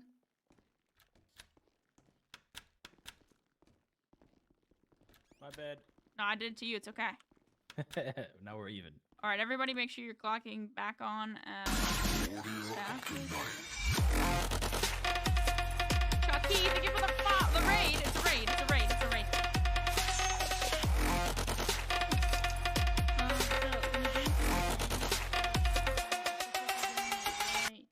Here at Mission Row, usually people park their cars lined up with this right here, and then they'll just walk them up the stairs and through the double doors on this side.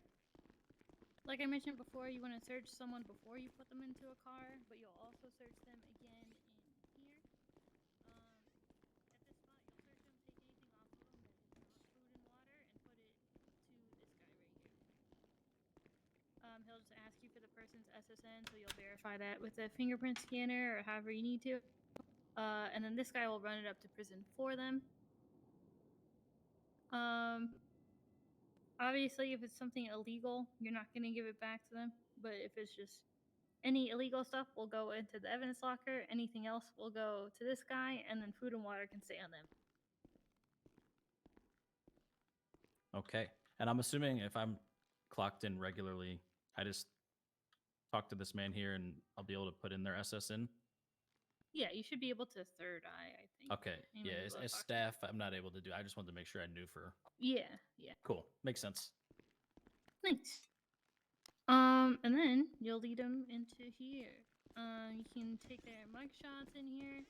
That little cabinet right there has extra fingerprint scanners and some other stuff if you need anything, but that has extra stuff and things. For mugshots, don't use Imgur or the emails. Okay. Use Gyazo or ShareX. Okay. I'm just going to have to learn how to use that. That should be no problem. Yeah, For same. a really dumb, easy way, Gyazo is so simple. Even he could figure it out, and he even needed my hand helping him, but that's because he just has issues. Hey, What? It was true. true. You can set Alright. you can set it up so with one press of a button, it opens up a browser that you can easily just crop the picture and post it. Amazing. Okay. Yeah. Or if it's not working at the time, you can screenshot it like usual and then upload the image, because that's what I have to do half the time. Yes, if you're not paying attention, you can do that too. It's not me. Okay, you did go. I'm sorry. When you bring people in here to process them, you can toss them in any cell. Usually, you don't put like 2 billion people in one cell, but sometimes they're just being annoying, so you just throw them all in the same one. You put them in there, leave them in cuffs, lock the door, and then take their cuffs on or take their cuffs off from the outside.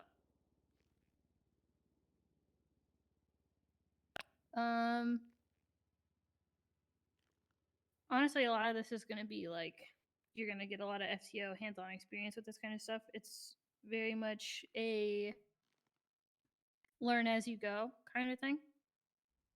When you bring people in here, you're most likely going to have other people around or nearby or whatever that you can bounce off charges off of and see what they think, or you can just discuss with people in the corner what you want to charge people with, stuff like that.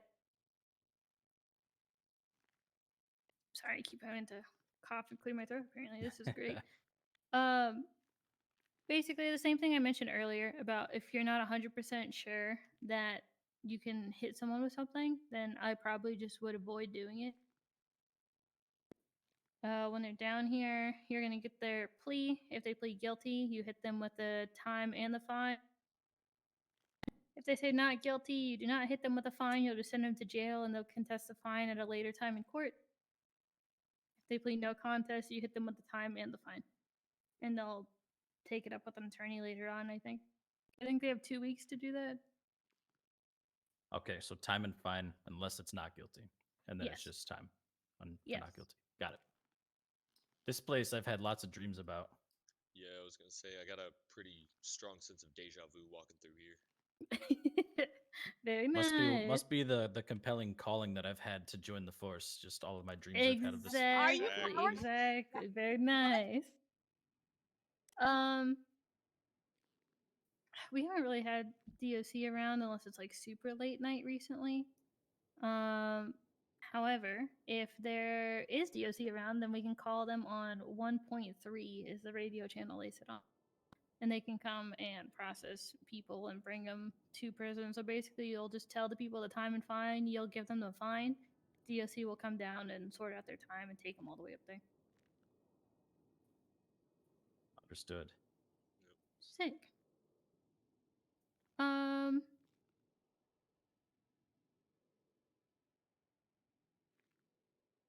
Trying to think. I guess we could just go to cars now.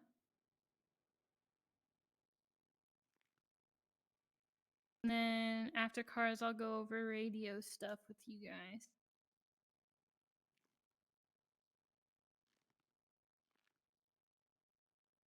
Oh, apparently there's a giant crime scene with exploded vehicles and a group that was basically dead set on attacking firefighters. So that's great. Love that. Glad we're not Oh, at that shit. scene. Let's go to the parking lot. Man, going after the fire department? Come on. Yeah, I don't know. People might be on one today.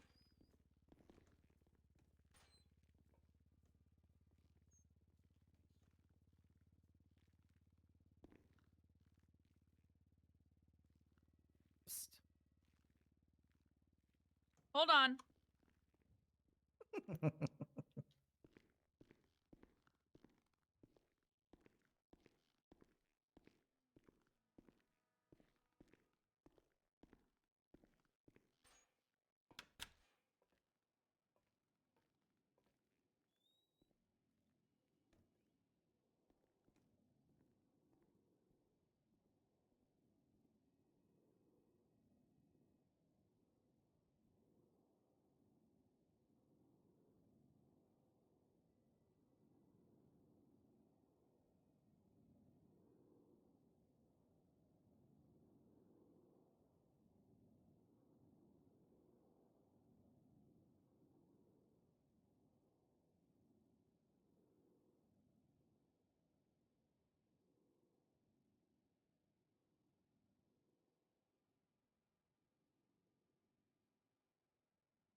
Okay, sorry, chat. I had to talk to my wife really quickly.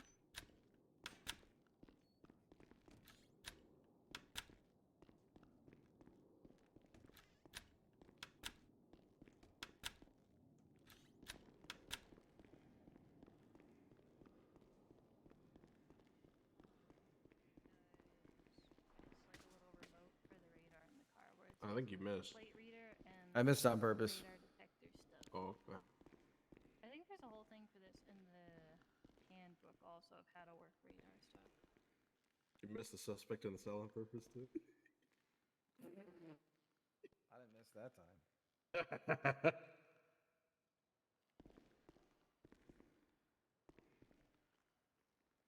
yeah, So see if how you that works. I'll hop out. basically the radar is controlled by the driver and passenger. One of you can set it up and it'll be set up for the other person. You just still gotta like turn it on. So you'll hit the green button on the main radar thing. You can kind of move that around wherever you want to in your car. And then you'll also toggle the display for the plate reader as well. And then you can kind of put it wherever.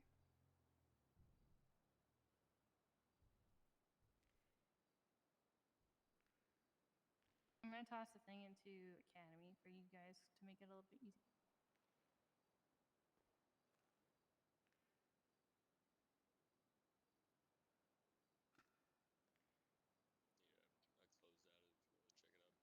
if you want to check it out, buddy. All right, 1 sec.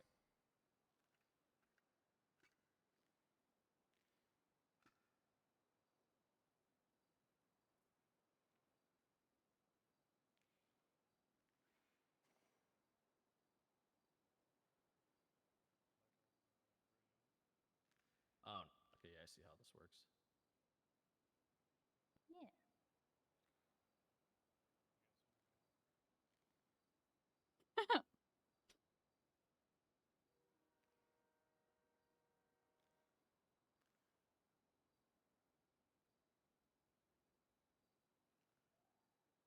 Okay, cool. Yeah, so just you toggle everything off before putting the remote away if you want to turn it all off then? Yep. That, okay.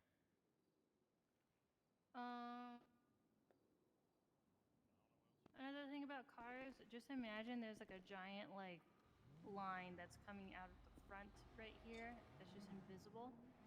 If cars are to the right, they'll usually drift off to the right. If you have your license sirens on, if they're more to the left, they should be drifting off towards the left. Sometimes they'll just cut you off because they get confused and don't know what's going on.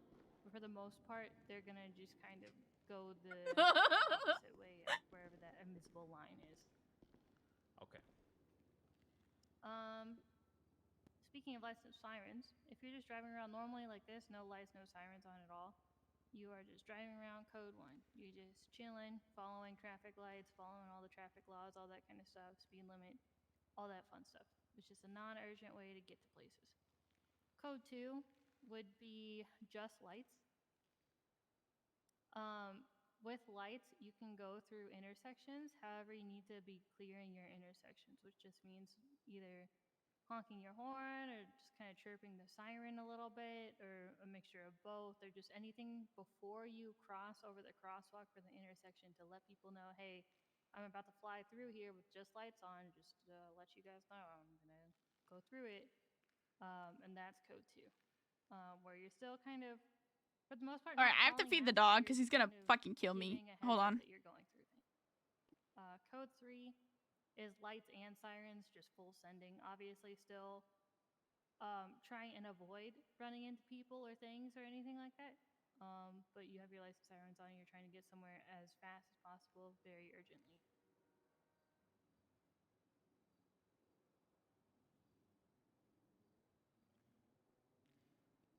Any questions about that? No, I don't think so. Sick. Technically, there's a code 1 through code 6. Code 1, 2, 3 is in relation to like lights, sirens, and responding to things. Code 4 is calling a situation code 4, like if it's clear for medical to roll in, or just basically saying all the things going on this current scene are secure and okay now. So if it's like a vehicle pursuit, with 3 suspects. Once all 3 suspects are detained and in custody, as well as the vehicle is fully searched and you know that everything is 100% secured, then you would call situation code 4. If you are in that same situation and you have 2 out of 3 people detained, 1 still running, but they're not in the area anymore, and the car has not been searched, do not call it code 4 because medics would roll in and then maybe the 3rd person comes back and causes chaos and all this other stuff. So if you call something code 4, you need to make sure it's secure and safe. Copy. Code 5 is something referred to as a felony stop. It's more often called a felony stop. Some people just call it code 5 anyways, but we'll go over that in a little bit. Code 6 means you are out in an area of a call investigating. Sometimes people will say, I'm 1023, which means arriving at a scene, and also code 6, which doesn't really make sense because you're at the scene of the crime, which means that you know where it is and you found it already, but also that you're code 6, which would be like, hey, I'm at the scene of the crime, but I'm also looking for the scene of the crime, which is confusing. If you're calling code 6, it'd be like if you're responding to a drug call and you'd say, I'm code 6 at the latest drug calls or something like that. That just mean that you're looking around looking for the person that could be potentially selling drugs, but you haven't found them yet. However, if you show up to the same drug call and you see someone doing a handoff, you'd say that you're 23 and then give off the description of whoever's doing the handoffs in front of you and whatever information you need.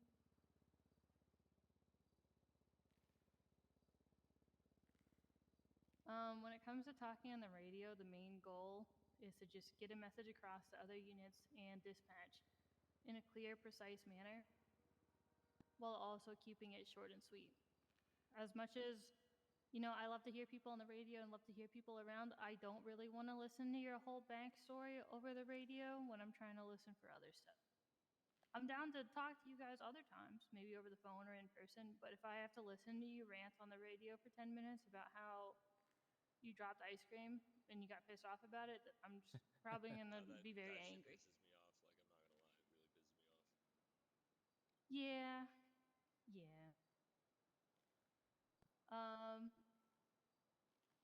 In this department, we accept 10 codes or plain speech. If you use plain speech, I still need you to learn your 10 codes. Just in case of a situation of someone says, hey, can I get a 28 on XYZ plate? Or can I get 78s at my 20 or something like that? And then you're just like, I don't know what any of these 10 codes means. That's going to be a problem. We have a couple resources that show a lot of what the 10 codes mean. Also, if you think about just /codes, that can give you a little cheat sheet if you're in a pinch and need to know what something is. You can just do /codes again to kind of clear that out of your way and stuff. Okay.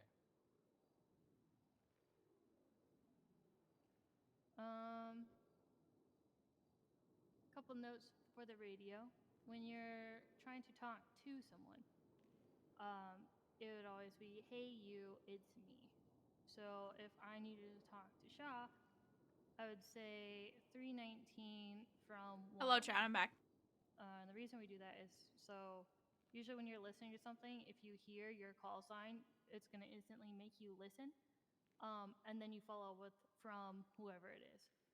Just so if someone wanted to talk to me, they would say 101 from whatever their call sign is.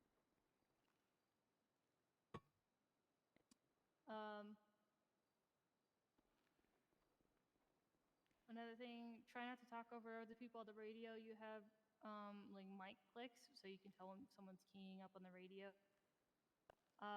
Just let someone finish their traffic before you send your traffic. If the air is being held or there's something priority going on, just let them have the air. You can use the MDT if you need to write something or tell someone something, which would just be MDT space LEO, and you can send all messages to LEOs, or you can do MDT space all and send it to all people, you can also MDT people directly. So if you needed to MDT Shaw, for an example, you would do MDT space 319, and then your method. Okay, nice. Copy. If the air is being held, which just means there's like some big scene going on main tack, and you need to break, let's say there's like Evangelicos being Remy, robbed or come! something, and they're using main tack for that, but you're witnessing a shootout happen in front of you, you're allowed to say break, break, break, and then give your traffic to let people know, like, hey, there's a more important situation going on over here, and I need people over here right now. Okay. Only Well, yeah. use that if your situation is higher priority than what's already going on. Because if someone's like on Evangelicos and then I hear someone say break, I'm on a traffic stop, I will probably lose it.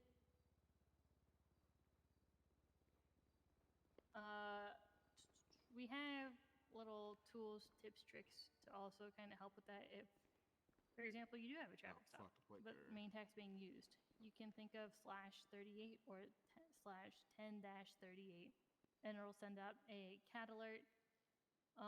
Similar to how like all the other ones are flowing in right now for home invasions and all that kind of stuff. If I did 38 right now, it would say that I'm in a traffic stop with this Crown Vic in this location, the plate, make and model, all that fun stuff. Perfect. Okay. There's also little things like 52 or /52 that will let people know that you need an ambulance over here. You can do 78 to let people know that you need an additional, all sorts of stuff like that.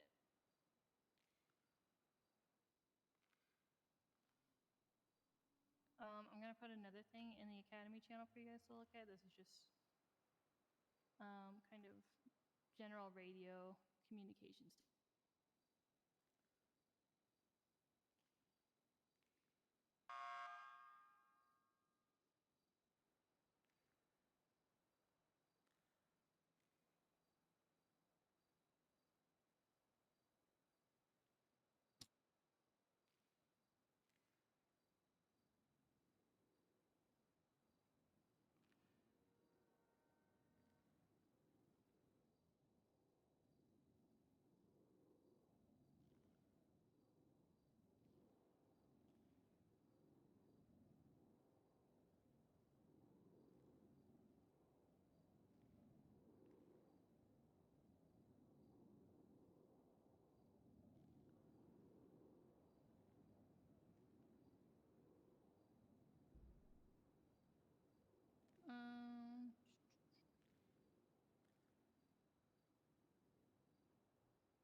I'm trying to think if I'm forgetting anything. I think that's pretty much it for radio stuff.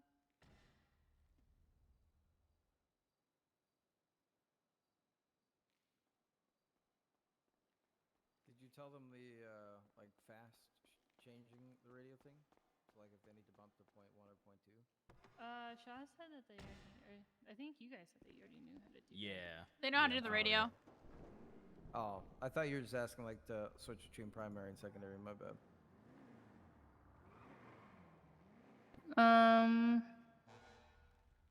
guess we could go over a traffic stop, felony stop, question mark.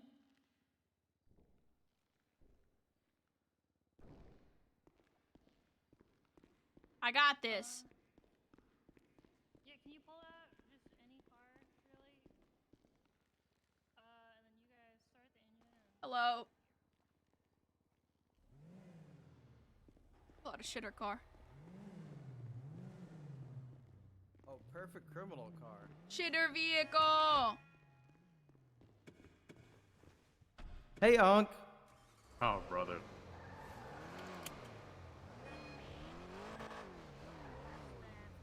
How's this for a shitter vehicle? That works. If you can face it that way.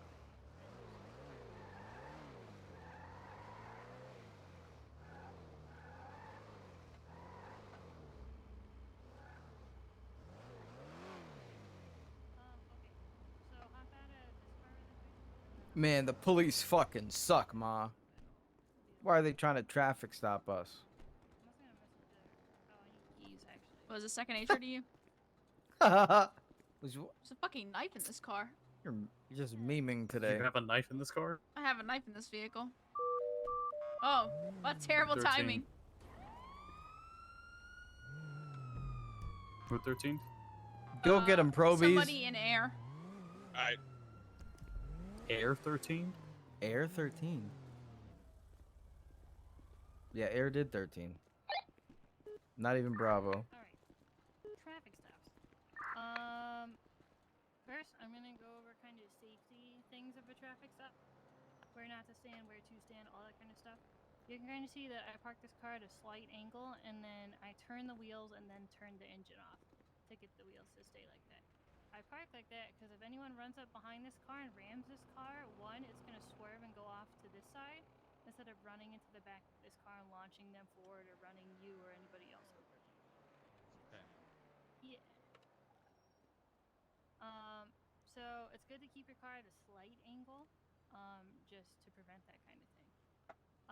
When you're looking at a car like this, there is kind of an imaginary like box around it that starts from like here to all the way around to this side, as well as from here and all the way around to this side. And that's basically just the kill box of the car. And you pretty much just want to avoid that. It's on all cars, essentially. So if I get out of this car and I go to approach this car, I do not want to cross in between this area because they could easily reverse into me and then I get squashed.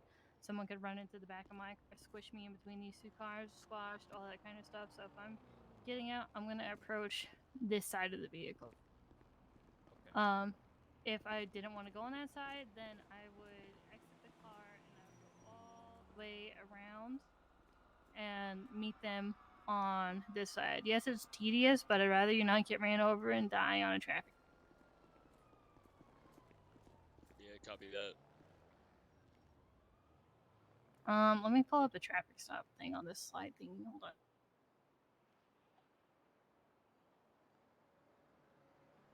on. Do you guys have the little slide thingy open still that Shaw linked earlier?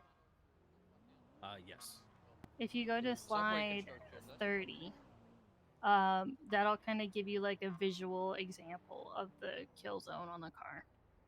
Yeah, I remember looking over that in the fucking handbook. Yeah. So the reason like the kill zone kind of extends all the way over here as well. Shaw, can you roll down the windows?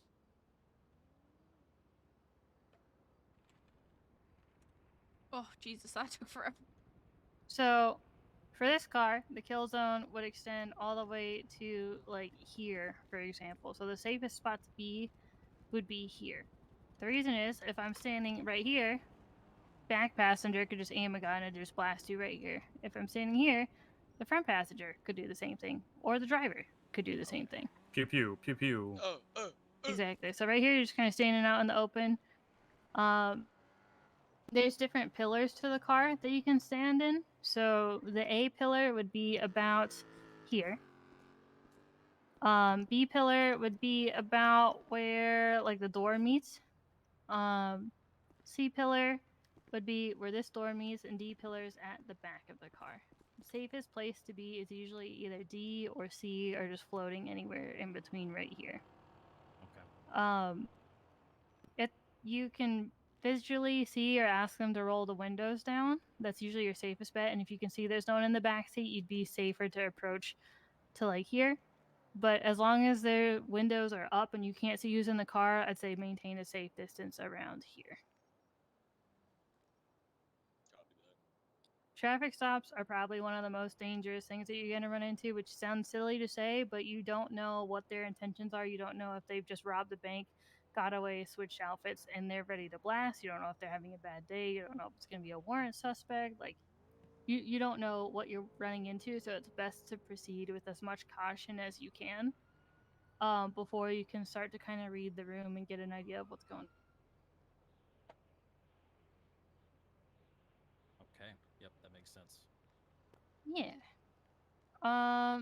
Basic traffic stops usually A traffic stop is referred to as a 1038, or just a traffic stop if you're using plain speech. When you call out over the radio, if there's no one on main tack saying anything, you can let people know that you are out on a traffic stop. You're going to want to let people know your call sign, that you're on a traffic stop, your location, make and model of the vehicle, and the plate number, which sounds like a mouthful. However, if I was to pull over this car, I don't know the make and model. I vaguely know the street name is Vespucci or closest landmark or something. I would just say 101 traffic stop, north or westbound, next to Mission Row, Vespucci Boulevard, with a silver in color 4-door vehicle. Plate is free fall, and then I'd usually spell it out just in case. You can use place or NATO for that, but you just spell it out for people. Just to let people know, like, hey, it's me. I'm on a traffic stop in this location, this kind of car, this plate number. Just in case anything does happen, then people have some sort of idea of who you were out with and where you were.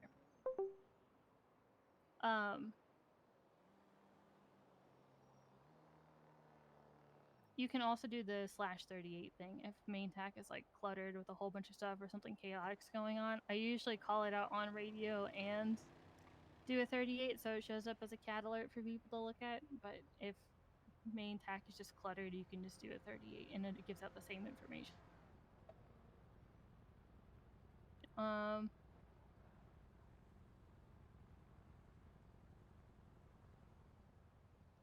Basically, if I were to do a traffic stop, I'd pull over my car like this. I'd approach the vehicle, ask them for license and registration. I'd let them know why I've pulled them over today.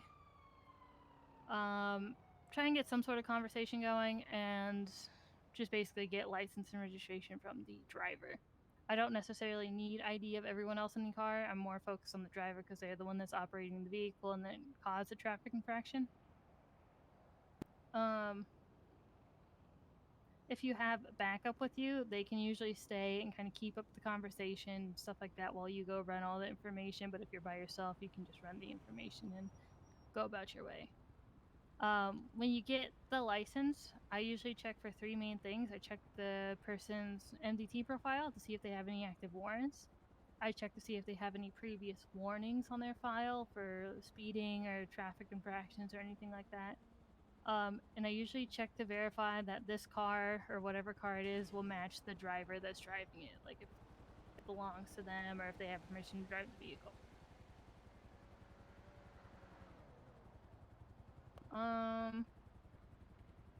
Sometime if we have dispatchers around, you can ask them for a 28 check,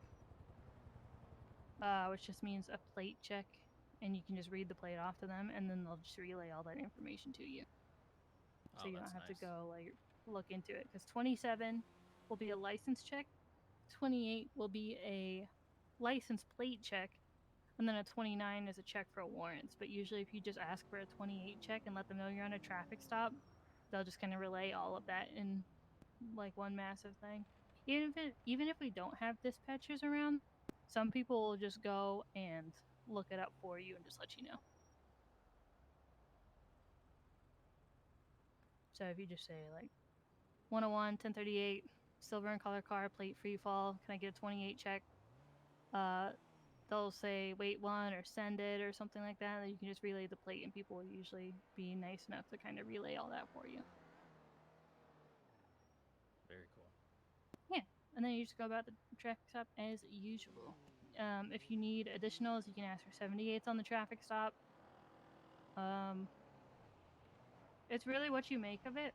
There's no like exact by the book way that you need to approach it.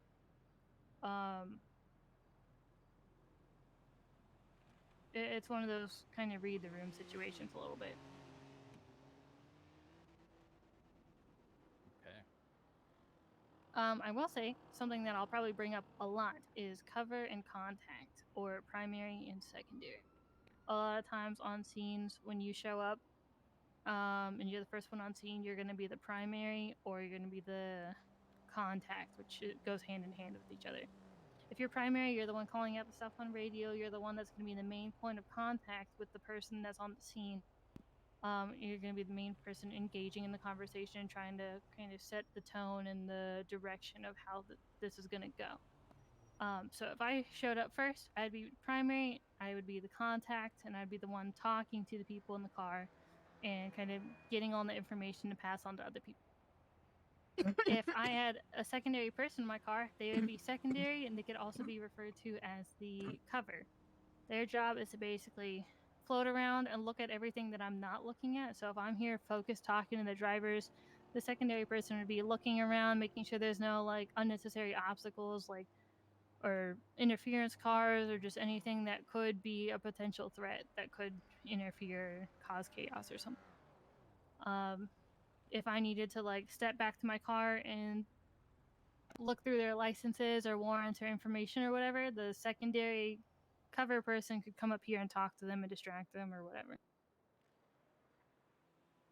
So primary is kind of the main talky person, and secondary would be the kind of backup, essentially.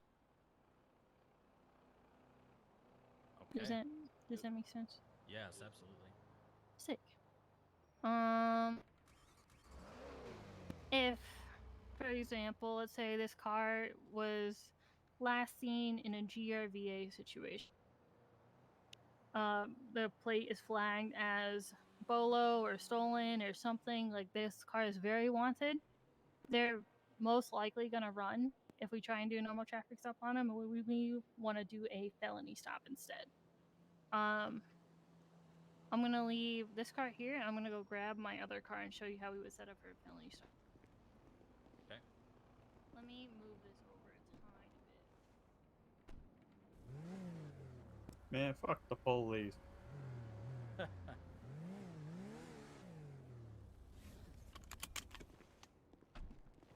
I'll go grab it. You wanna grab another car? Oh, okay. Ouch. There. Oh my god, it's Jeeden. Hello. Actually, Rich, is that you? Yes, it's Rich. Hello. Reyna, pull your car out still and then line it up parallel to the Crown Vic. Can I borrow your car for 2 seconds for a demonstration? Yeah, that's fine. You want me to go outside with it? Yeah, I need you to pull in behind the Crown Vic, like perpendicular, like a felony stop. I'm getting the oink oink car.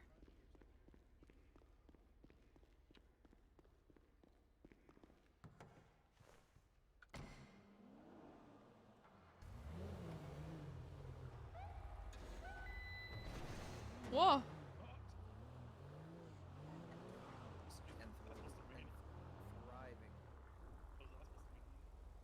yeah, so Shaw just parked right here. You're the secondary, that's all my. Oh, okay. Are you Okay, and then Rich, you can park sideways. Alright, I'll move up a little bit. I'm not in this department. Yeah, he's an MCD. Oh, okay. Okay. Well, And then nice to meet J-Dog, you. J-Dog's my homie. Me and J-Dog go way back. Yeah, like way back. I was gonna offer to be like little bro or something, you know? Little I already bro. got 2. How many brothers do I have? 3? Technically 2 alive. 2 alive. Yep. Then one, one passed recently, and then there were 2 that died before that because they stepped to me the wrong way. Oh. Shut the fuck up. He's acting hard when he's not. I'm so hard, Motherfucker Ma. needs his parents in order to eat dinner every day. Ma, I'm super hard. Hey, I can't talk shit about that. I don't want to know what you look. Never mind. Jesus. I'm not a mama's boy in any way. Thanks for reminding me to eat some food, though.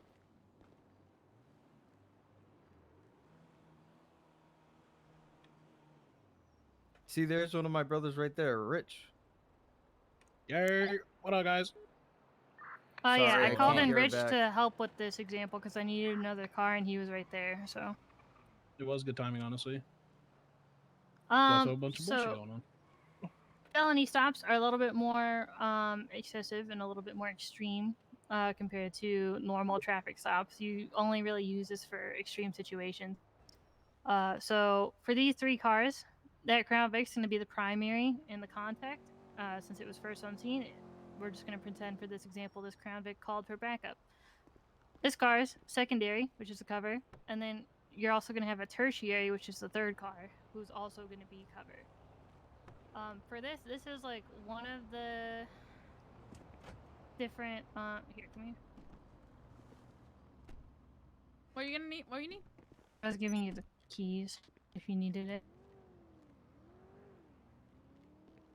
Oh,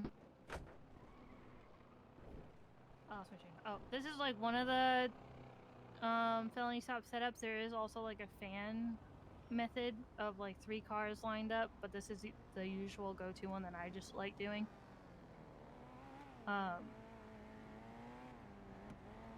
The whole reason for felony stops is to kind of be a little bit more organized and manage to get every single person out of that car and detained as safe as possible and as quickly as possible. It's a little bit complicated to explain, but basically giving out clear but confusing demands to the people in the vehicle will make them have to think a little bit more about what they're doing and less about wanting to flee the scene. To be honest, I can't even remember the last time I tried to do a felony stop.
There's no vending machine? I thought there was one down here.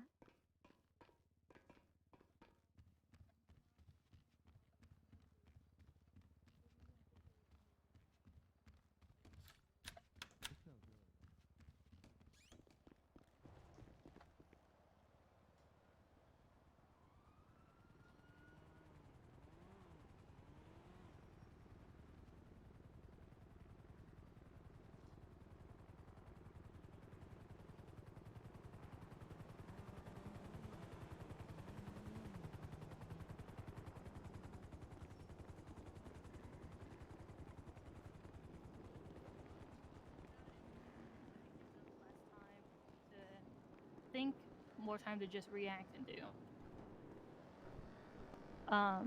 So then the driver would maybe, hopefully, would step out with their hands empty and raised. The goal of this is for you as the primary person to lead them back to this car. They're on your time at this point, so you'd bring them back to the car and get them to walk at least to this door where you could safely handcuff them. You're not gonna like bring them halfway and meet them halfway or anything, because as soon as you're out here, they can take off, they can shoot you. It's just not a good time. They're on your time, bring them to you. So if I'm right here, and let's say I don't really have a whole lot of vision and I just want to keep my eyes on the car, if I was telling Shaw to like put her hands up and face away from me, I could guide her back to the car and then send her right, and then whoever's in the secondary car could take control once she's out of my kind of field of view. Like if she's like right there, I would say secondary take over, and I would keep my gun aimed at the car, and secondary could say, okay, now walk back to me. They could take control where Rich is, and Rich could like handcuff her, put her in the car, and then we'll focus on getting each and every person out of the car. You don't need to know how many people are in the car. You just take it one seat at a time. Once all those seats have been cleared and everyone is secured in Hello, everybody. you know of, you would What push on, up Sosa?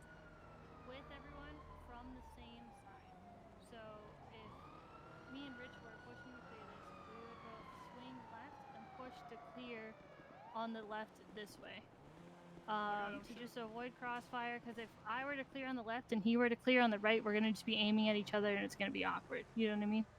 So if we're doing this and someone's in the car ready to shoot, then we're both going to be shooting at the same target and at each other, and it's just not going to end well. But if we both clear from this side, then we'd be clear. We could say it's clear, and then I'll be in the driver's seat, and we could pop the trunk, check the trunk, secure the trunk, all that fun stuff. Nice. Okay. That would be a very, very thorough example of just making sure, every single person in the car is detained and taken out, as well as What? Move the car in the trunk secure, garage. all that kind of stuff. Do you have any questions about that? No questions. The entire force showed up. Since you guys have a slightly different academy, I think I kind of want to set up a separate day where we just get with a couple people and we just go to the other city that I was mentioning, and then we'll just throw a bunch of you in a little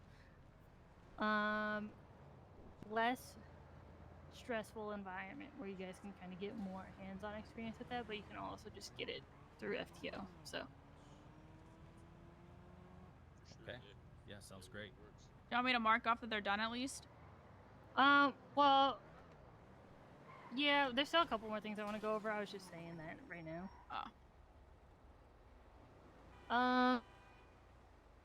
If you want to look at slide 32, this is probably our biggest problem in the department right now, which is crossfire. I actually had a good example where I explained this to Rich in front of Mission Road the other day. I think a good way to think about it is if you're all wanting to aim at this vehicle, for example, it's good to always have someone like standing next to you, or at least keeping a 90-degree angle with that person. So if Rich is right there, I'm going to hold this 90-degree angle or anywhere closer to him. But if I start like straying more than 90, then it's just going to get into crossfire range. So if I wanted to move to the front of the car, then Rich would need to move to the right of the car and kind of follow me with that same like 90-degree angle. Okay. It's probably just the safest way to kind of keep it like that. But I think the most important thing here with crossfire stuff is know your backdrop, know what you're shooting at, know why you're shooting at something. If you just see people just shooting for funsies and you don't know what's going on, it's probably not a safe idea to just start blasting because other people are blasting. Obviously, if someone's shooting at you, defend yourself. However, if you just show up to a scene and no one's communicating or saying anything, it's just, if you don't know what you're doing, probably don't pull the trigger. That's how you get sued Yeah, true. and Don't get arrested sued. for Yeah, I assault don't with a wanna be deadly that. weapon. Yeah, and then lose your job. All in one. Happened already.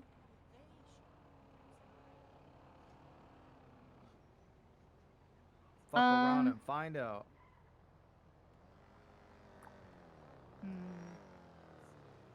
I'm trying to think.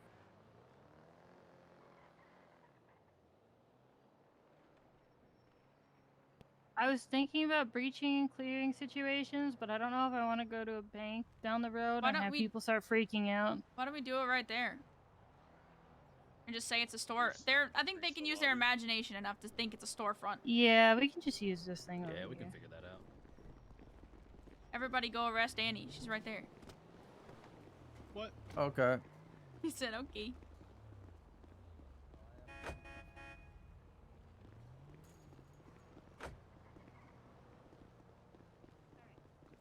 If you guys Hi, have Danny. slide 28 open, I'm gonna just kind of go over that really quick. Just imagine this is a storefront. You can pretty much use the same example for any kind of building that you need to breach and secure. If we need to breach this area, for example, standing right here probably is not a good idea because this is glass. Also standing here, like this, also not a good idea because it's still glass. The safest spot is probably like right here, because you can still kind of see in the building, but also you're not in the direct line of sight. So if someone were to just run through and just shoot through the glass, they're just gonna see you. Obviously, I know that sometimes you're gonna have some issues hearing some people, for example, banks and like Vangelicos and stuff, the doors are kind of hard to hear through. So sometimes you need to have like the negotiator and the main person. Did she just lock this? Meh. The negotiator and the main person kind of prop the door open so you can hear them and get those negotiations out. But as soon as you need to relay information back to other people, it's probably safe to just go back into cover and do that instead of just standing out in the open where they can see you and easily shoot you if they want to. If you need to breach and clear a building, you should bring a second person with you. So in this situation, it would be me and Shaw holding right here. Something you're going to run into pretty often is the ask, tell, make, or just kind of a three rule thing or a 3 warning thing. For situations like this, I would announce who I am, what department I'm with. So in this case, it'd be San Andreas State Police. Anyone inside the store, sound off. I'm giving them one demand to just say something, let me know you're in there, anything. If I'm getting no audible, I'd say it again. I'd say, anyone inside the store, stand off. You may be met with lethal force. If I'm still getting no response, I'm going to do the third one. Final warning, stand off, or you will be met with lethal force. Can I use the ATM inside? What? Yeah, Peanut Gallery, shut up. I was just adding to the atmosphere. I hate him so much. God damn it. It's something you're gonna have to experience. People are just gonna be, you know. On the Annoying third get seen. and final warning, Yeah. if they still haven't said anything, I'm going to start communicating with Shaw to prepare to breach. At this point, we would kind of line up right here. I would tell her that I could take left, she could take right, and we would go inside and clear as necessary. Make sure you're just very thorough, keeping up communication as much as you can. Put the and knife just down. checking any and all corners. People like to be sneaky and hide and sit down in corners where you can't see them. So be very, very, very thorough. It's different depending on the building and the layout. Obviously, this is Mission Row, so it's going to be a little bit different. For stores, usually, if me and Shaw were right here, we'd be both looking down that middle alleyway of like shopping stuff. So she would take the right-hand side where she would go far right and all the way around all the little kiosk things or whatever it's called. And then I would take left where I would hug the front counter. We'd meet in the middle before breaching into the next room and stuff like that. Just take it at your own pace, but also be very thorough. Does that make sense? Sure does. God, I hate that we holster shit like this on staff. Shut up. Sorry, I forgot you were here. That wasn't towards you. I don't know why you took offense. Yeah, why did you take that Guilty personally, Young? conscience much? Jesus. Her arms are tired from all the time she's been on duty, so now when she's, not as in the moment, Shut up. they're moving a little slow. Shut Okay. up. So ask, tell, make is my usual go-to. First you're going to ask someone to do something, then you're going to tell them, and then you're going to make them do something. If you're this can really go into any kind of thing. I tend to use the rule of threes a lot. If I'm having to repeatedly tell someone to put down a baseball bat, I'm going to ask them to put the bat away. I'm going to tell them to put the bat away, and then I'm going to make them put the bat away by tasing them or trying to get them into custody.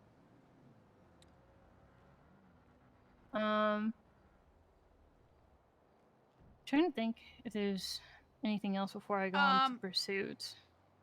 Go ahead. If somebody, well, this is more of like a discretion thing, I guess. I don't really know. Usually for somebody just punching an officer, we typically do not. There's other ways to detain somebody than just taking out a gun and mag dumping them for punching you in the face. Do not do that. Yep, that makes sense. Less than lethal. Oh, So yeah. like the Actually, that's a disparity good of point. force or whatever. Yeah, there's a whole force continuum. Did you go over that? Or did No, we I missed just it? remembered right now. What the fuck? Well, I was only saying What? it because if someone walks into the store and just goes like, Starks, come here. If you breach the store, right, someone stands up and just goes like this. You're not just gonna start shooting them. Yeah, your response back should be, "What the fuck?" No, know? it's well, yes, it can, or Well, that, yes, it can. or Right to the that, face. or that. I'll show you another thing you can use. As soon, please hold. Hold on, he's got this. I saw his skull for a sec. And then you pull out the lightsaber baton. Oh shit. You didn't pull out the baton. I don't have it on me. So, I didn't get have any you of my duty guys shit. have you guys heard anything about the use of force or use of force continuum, or familiar with that at all, or no? Yeah, familiar with it and like read over the My document. boob. Okay. But I mean, I'd be down to go over it. Yeah, I'm gonna go over it anyways, but basically there's 6 levels. And this is just basically the force that you can use on certain situations and like the steps you can take if you need to escalate to a higher thing if they're not responding to the level you're already at. So the first one is just officer presence. If you just show up on a scene in your cop car in your cop uniform, that will usually deter a crime, which is probably honestly one of the most like common ones, because as soon as you show up to a scene with lights, sirens, and a cop uniform saying, "Hey," they're already diving into their car to leave. So that's level 1.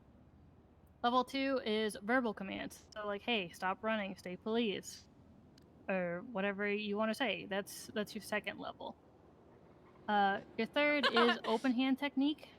That would be like tackling, or it's pretty much like What's going tackling, on up there? basically. Damn, I'm still pudgy. Trying to get them to slow down, stuff like that. Closed hand technique is kind of like fist. So if they start swinging at you with their fist, you are allowed to swing back. Obviously, don't be excessive with it and just beat them into the ground when they're already down. If they're down, leave them alone. Put handcuffs on them. You don't need to continuously do it. 5, or level 5, is less than lethal. So this would be something like a nightstick, a taser, something like that. Just something that is not a gun. Level 6 is lethal force, which I'm sure you remember going over with TVG and stuff like that.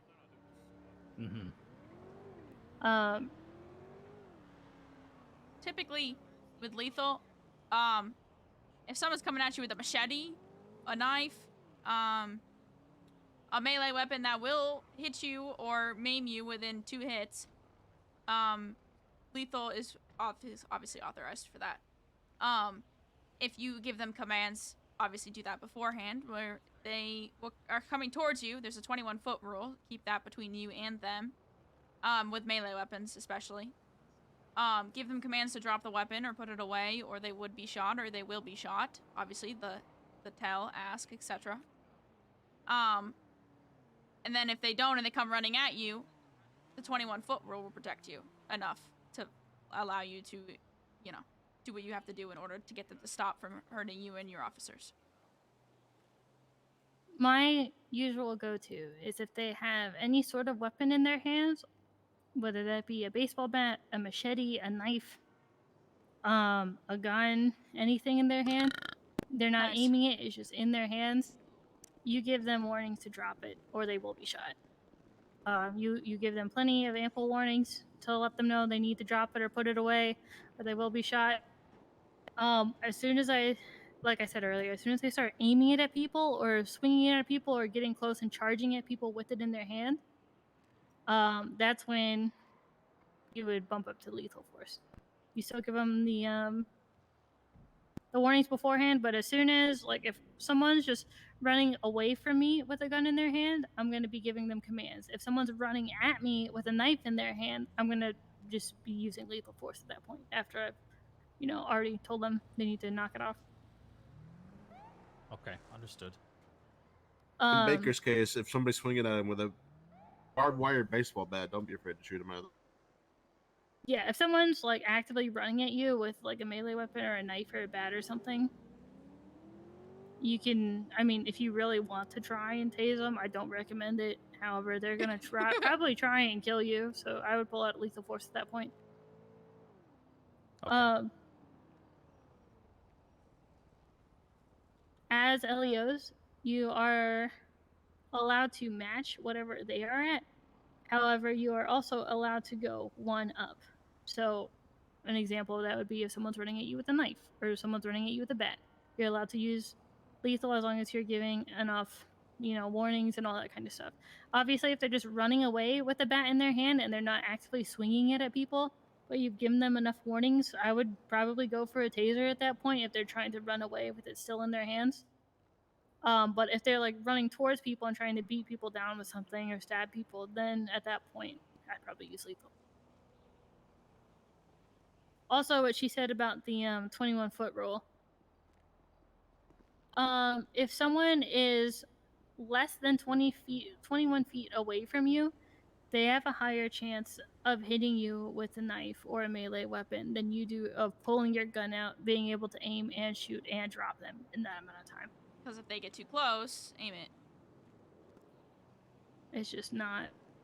Closer. Can't. I see. Yeah. So 21 feet. If I already don't have my gun out, if she is less than 21 feet away, she is going to be able to drop me faster than I would be able to go like this and drop him. You need to jump, Shepard. Huh? You need to jump. You just materialized in front of her. More than 21 feet away. You damn right. Then I have the higher Like that. chance.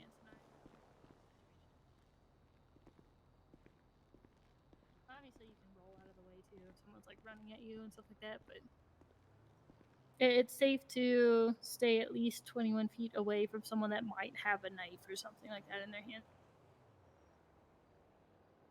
Another thing I forgot to cover until now is the 1+1 rule. Kind of applies more to felony stops. If you pull one person out of the car, it's safe to assume there might be another person in the car, whether that be the trunk or the backseat ducking down or something. That's why we're so thorough and stuff with things, because you never know if there's someone with malicious intentions that is hiding in the car that's going to try and jump out and surprise you or something.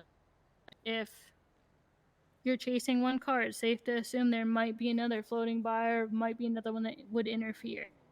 If you find a firearm in the glove box of a car, it's safe to assume there might be more in the car, which is why you would continue to search and look through things and figure out if there's more in the car or not. It's just, if there's one of something, it's safe to assume there might be another of something, so be thorough with what you're doing and just search thoroughly and be safe about it. Okay, absolutely. You guys have any kind of questions or anything about anything else so far?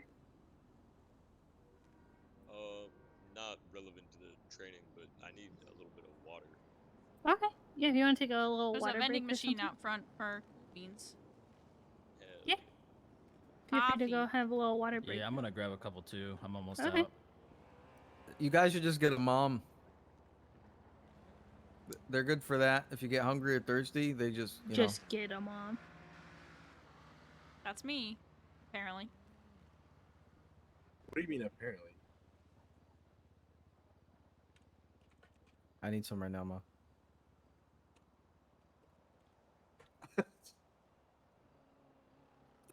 Ma? Go to the vending machine. J-Dog? Don't give him food. I only have one soup left. Don't give him food.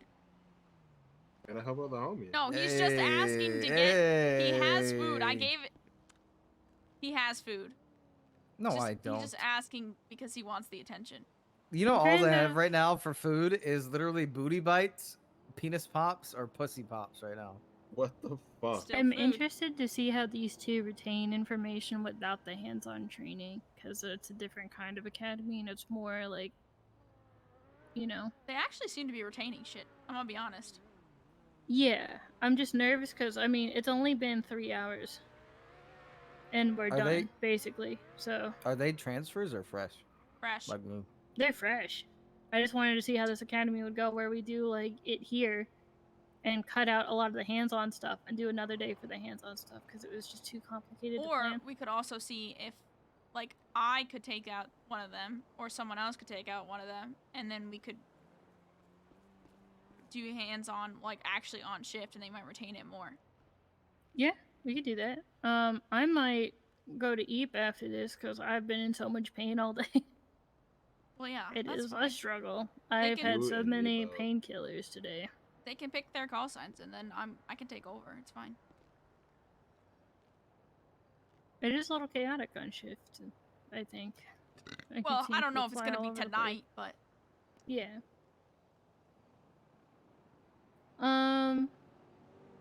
Okay, you guys got your water. They You're moved to chilling.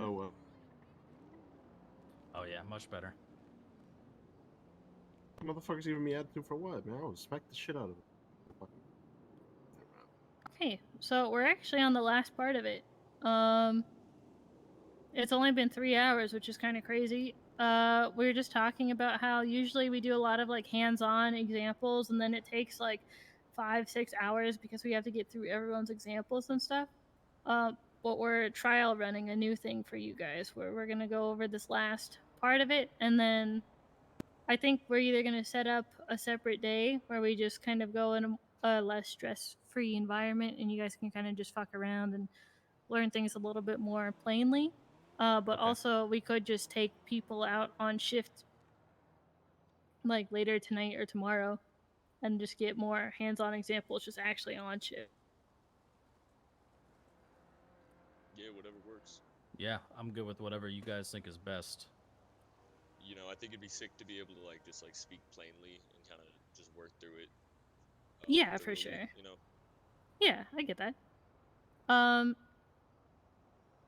What we'll do, because there's a couple other people that were asking about it, I might set one up for later this week, but I need to get a little bit ahead of schedule and kind of set that up. But it might be easier to kind of just set up like maybe just like an hour long thing where people can just mess around and do that kind of stuff. Yeah, that sounds great to me. And then in addition to it, we could also like take you guys out on shift so you can kind of get more hands-on stuff too, because phase 1 is kind of just like watching anyways. So yeah. The last section though is pursuits. So do you guys know of ways that we can end pursuits? Boxing the vehicle in. Yeah, there's boxing, there's spike strips, there's also roadblocks which kind of help try to end a pursuit. And there is pitting, which is a pursuit intervention technique, for the long word of that. For pursuits, it's another one of those read the room kind of things. You're gonna have some that are gonna frustrate you because some people are just gonna want to take turns and cuts and shortcuts and all this other stuff and be annoying about it. Some people are just gonna kind of want to have fun with it and do their thing. We don't need to end the pursuit right away. Kind of, pace it out, read the room, have fun with it. Don't get too frustrated over it. Obviously, there's going to be locals that'll cut you off or things that piss you off and stuff like that. If you need to take a break, go for it. But try and have fun with it. I think pursuits are pretty much a lot of people's like favorite things to get into. As weird as that sounds. Two things to kind of keep in the back of your head when you're in pursuit. I know that they're driving recklessly, and you're probably going to drive recklessly trying to keep up with them, but we still need to kind of keep the safety of the public and the safety of other like people on the sidewalk and property damage to a minimum. Avoid hitting things if you can. Try and stay on the right side of the road. Keep your lights and sirens on in a chase. Just try and keep it safe, but also keep eyes on the vehicle, which it's going to take a while to kind of get used to that and get into the groove of it and find your way while driving and stuff like that. But I believe in you guys. You guys will pick it up pretty easily, I think. Yeah, I'm looking forward to learning kind of how y'all do that and get behind the wheel, but phase 1 first. Yeah, so on that like kind of secondary day where we like practice stuff, a lot of that's gonna probably be pursuit practice. So if you go to slide 34 on the thing, when you're calling out a pursuit, let's just say that you're driving and this car is failing to yield, I would pretty much call out saying 101, vehicles failing to yield 1080, and then you go into direction of travel and just location is like the most important thing I want to hear. As soon as you say 1080, I want you to follow up with direction and where you are. Just so instantly people will hear, oh, there's a chase. I need to be over on this street in this direction. And just we'll get over there as soon as I can. Usually I'd follow that up with a 4-door gray and color car, 2-door black and color car, whatever it may be, traffic and weather conditions. And then that whole little spiel, whatever it is, will be called out by the first car in the pursuit. As soon as you get a secondary car, they're going to take over comms, so the first person can focus on driving while the second person can call out the comms. So in that situation, primary's job is to call out the initial pursuit and stay on the car. Secondary's job is to catch up to the pursuit and maintain the comms for everyone else that's trying to catch up. I have a little like flowchart kind of thing, I guess, where it has like the 3 boxes, and the basics is like call sign 1080 with a blank and color vehicle, brief vehicle description. I would call out the cardinal direction, which is north, south, east, or west, and the street name. Usually I'll toss out speed somewhere in there, but that's kind of like the little first spiel that you'll give. The continuous information you give after that is any direction or location changes. So if they switch on to Alta Street or Elgin or something like that, then I would say westbound turn onto Elgin, northbound turn onto Alta, southbound turn Las Lagunas, stuff like that. I would prefer that you would use cardinal, like north, south, east, and west, because if I hear people yelling out left turn, right turn, it kind of gets confusing and I can't really predict where you're at with that. As long as you're getting out the street names, I don't mind, but I'd prefer if you use cardinal directions also. If you're on Vespucci Boulevard, where it's like here and goes all the way down towards like the beach, it's just a very long road for a very long time. And if they just send it west all the way down that road, you're not really going to have a lot of stuff to update. So you can start calling out cross streets or landmarks or locations near you. So if we started over near Mirror Park and we were on Vespucci, I'd say westbound Vespucci going over the bridge towards Mission Row, passing Legion Square, continuing west, passing over Peaceful Street or passing over Elgin, passing over Alta, whatever it may be. Like if we're just continuously going west Vespucci, I'm just going to start calling out things that we're passing by or crossing over so people still have some sort of idea where we're at. Okay.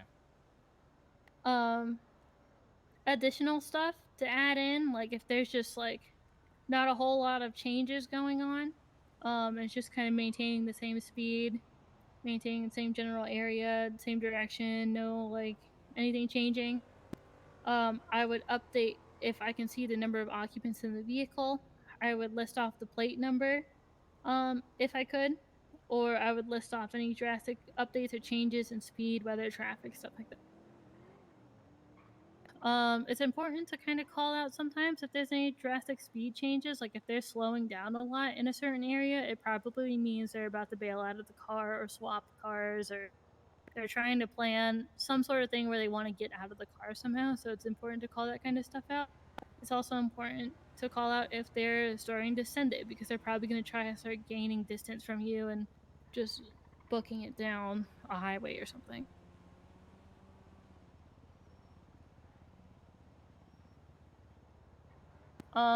You're probably going to hear a lot of this in phase 1 and 2. Mostly phase 1, you're just going to be able to kind of listen to the radio and hear how people call things out and get used to how people call things out. And phase 2, you're going to be the one that gets to call things out and get used to that kind of. Yeah, I'm excited to hear how everyone does it, just so I can kind of fall in line with the way everyone else is doing it. Seems pretty straightforward, but I feel like once you hear it and then do it, it all makes sense. I will say, I think the biggest issue with all departments right now is one, crossfire, and then two, people like to yap on the radio all day long. So usually, like midday, the radio's a little bit chaotic, so it's kind of hard to track what's going on. But usually, like now until like after this next storm, it's a little bit easier to kind of listen to and kind of get the groove of how people do things and stuff. I will say though, the midday shift is a little bit hectic sometimes. It sucks. Yeah, I'm gonna be real. The chances of me clocking on during like prime time is pretty low, pretty slim. Yeah, there's I mean, I'm usually pretty late night, so I'm usually like anywhere from now until like way after the next one. I'm all over the place, to be honest with you. Any given day could be around at 8 a.m. or it could be up until 5 a.m. You just never know. The early morning shifts are kind of a little bit relaxing too, to be honest. It's just kind of hit or miss. Sean, am I missing anything? No, not really. People still think Do you're you guys have any kind of questions or anything for me? I don't want to make you guys feel like rushed or anything, so if there's anything at all that you're kind of confused on or unsure of or want more clarification on, let me know. Nah, I'm feeling pretty good right now, and like any questions, you know, coming up like during FTO and all that. Okay. Yeah, I agree. It's pretty, you know, you did a great job of explaining. I always say I don't have any questions right now because, you know, things will come up, but it's all made a lot of sense so far. Nice. Do you want them to pick their call signs? Yeah. That's pretty much it, honestly. I'm going to set up a secondary day where we can do some more hands-on stuff. Usually, for other people, I recommend that they take a day to kind of like relax, let all that information soak in, and then try and get an FTO. However, Thank you, since you guys people. didn't really have a lot of I hope you have a hands-on good stuff, day. if you would like to, there's probably some FTOs around. You're gonna get access to more channels where it'll be like requests. I think it's SASP FTO queue or something, where either any of us can take you or other departments can take you. You'll just kind of write down what phase you're in, which you guys will start in phase 1. And then the FTOs will reach out to you and let you know, and they'll take you out on shifts and stuff. No doubt. Oh, one question: am I gonna stay employed? I'll stay employed as staff. So if I needed to like clock on and fuck with all my muscles and all my shit like that, like I'll be able to do that. And get No, paid. you will not. Shit. No, you will not keep staff. That will be a later thing, but I mean, if you guys want to like mess around with muscles and stuff like that, you can if you would like to. I can do it in the apartment too. Yeah, that works. Do you guys have the roster pulled up at all? Can you guys see that? Yes. Okay, they both have probationary trooper roles. Very nice. Do we need a refresh or anything? Or agencies refresh or any of that stuff? I can run it. Well, I meant in the emails. Oh, I see. If you guys want to look at the roster and let me know what call signs you guys want. there should be like a call sign sheet to see my which bad, ones dog. are available and aren't available. Whoa. Don't fight over call signs, guys. Relax. Yeah, the And best work ones it are out. already taken. We'll find Don't a good one worry for each about of it. you. My bad, homie. No, you're good. You're good. See, that's called Probably not the de-escalation, first time guys. I'm gonna get punched in the face.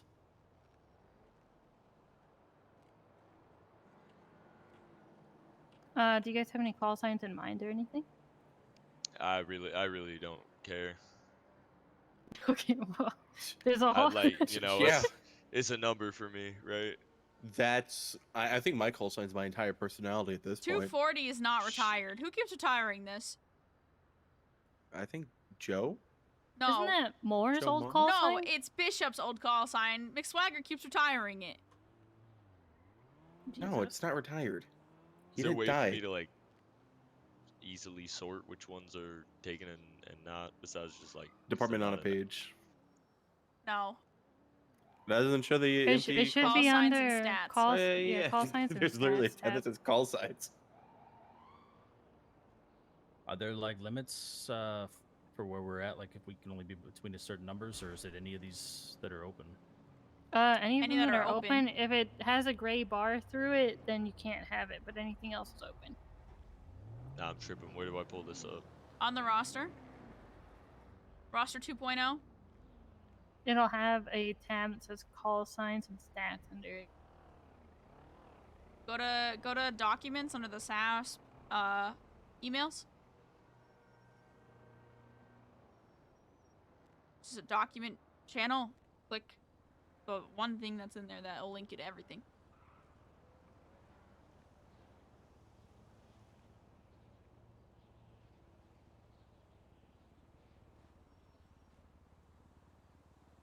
Do you see it, Freeman? Yeah. There we go.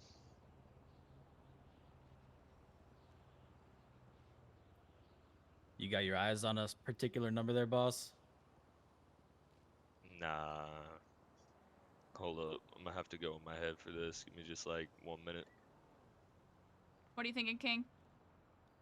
Can I do 417?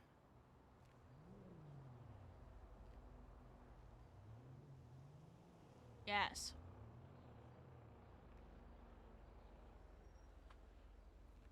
Excellent. Thank you. Nice. Hey, Larson, I have a question. Uh-huh. Cocaine. Okay. Can I have some on duty? What? No. Can I have some on duty? Can you what? Can I have some cocaine on duty? Fuck! Get the fuck out of my face. Listen, Gray said yes. That's all I'm saying. Yeah, go 42. And guys, it's What do you April think I'm on Fool's cocaine Day. right now? Yeah, that's what I'm It's saying. April Fool's Day. Oh, if do someone the pulls shit that now shit before to you me, fart. oh fuck. Mm-mm. Oh, Hey stand Ma, by. hey Ma, I realize. Oh wait, God, actually, no. Oh April- wait, hold up. He's right. Yeah, April Fool's Day, we have a thing Oh, going yeah, with that's right. DCSO where Hold we're up. all switching uniforms for the day. Yeah, I'm not Oh, seeing no hell like yeah. I'm not seeing no like 488 or anything. No, 4 that looks available. 488 is Yeah. available. Yeah, I'll just run 488. Okay. You just call up 488 Freeman. I like it.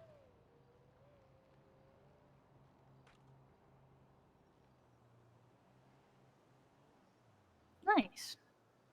We'll get you guys all set up then. Then you can do the slash call sign thing, and it should set in the clock in thing. 488 hasn't been one in a while, so it should be clear. I don't know about 417 though.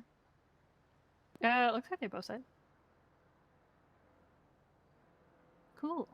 How do you feel about them asking for FTU now, or do you want them to do the wait thing like we tell everyone else? If they want to get hands on now, I'm okay with that. I'm gonna I'll be honest with you guys. Yeah, I'll probably wait.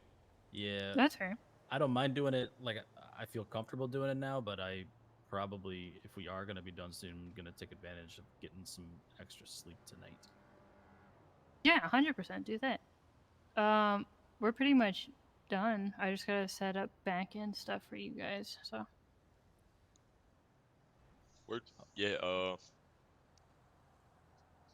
cool. Yeah, thank you guys. you guys have Yeah, I appreciate completed it. academy, and you're now in field training. Amazing. Thank Just you make so sure much. to review that handbook and kind of keep up to date on that kind of stuff. Definitely look through your SOPs, know what you can and can't do. Don't bring police equipment with you off duty to other places. Just You look leave so it weird. in- I leave it just in made your, such a funny joke lockers to and stuff, Larson that I so- won't make to you because you'd murder me. Sounds good. I'm gonna be Yeah. real. The hardest thing that we talked about tonight is for me figuring out where the hell the locker room is again. There's a new sheriff in town. Oh shit. I can show you the the locker room in a second. Let me impound some of these cars. Okay. I don't mind running around like a lost puppy inside that house.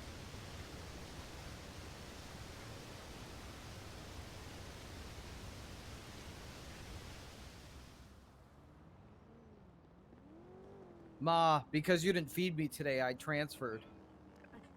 Good. Damn, she said good. What the hell? Hi, J-Dog. If she ever disowns me, will you adopt me? Sure. Thanks. Ha! You hear that, Ma? Yeah, don't worry. Oh. I'll keep that in mind. All right, I was playing. Jeez. You're crackling like a motherfucker. I'm crackling. Do I look for it? I'm gonna keep my toxic on. Probably be able to do that there.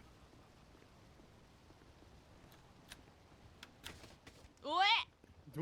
Yeah, what up? Oh, we can put on the white ones. Yeah, dog, we're command. Shit. Bro. You look so dumb. Wow, okay. I fucking, what's his who is that that's just in here, Shepard? Stark. Said Starks. his Stark. speeds are now increased. Stark put on the uniform and immediately said pit speeds just got increased. That shit's so foul. I definitely didn't say that. There's no way. Emails, that you can like email all of us or anything. So Excellent. hell yeah. And for a while, we will all be working for the BCSO. Yeah, it's April Fool's, so now we gotta switch our outfits, and I kind of want to die a little bit on the inside. I don't You even don't know have what pants to wear. You don't have to. I'm only doing this for fun for like 2 minutes, and then I'm gonna go change back. Oh yeah, can we be safer? That'd be really funny. Wait, does BCSO not have the No. 2-stripe pants? No, they do not. No, they don't. Why? Because they wear white shirts like this. Which I kind of fuck with, I'm going to be honest. I'm out this so. Toodles. What have I I feel wearing? like they wear black pants with this. No. Yeah, I'm wearing black pants. Yeah. I don't know how I feel about this. I look so fucking. Never mind.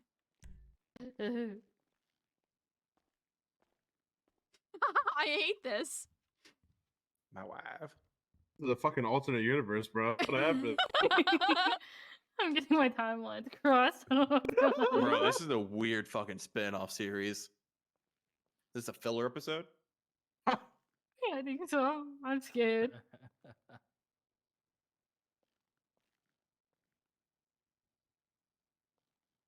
We have to cause so much unnecessary drama. I still can't believe homeboy fucking said pit speeds got increased.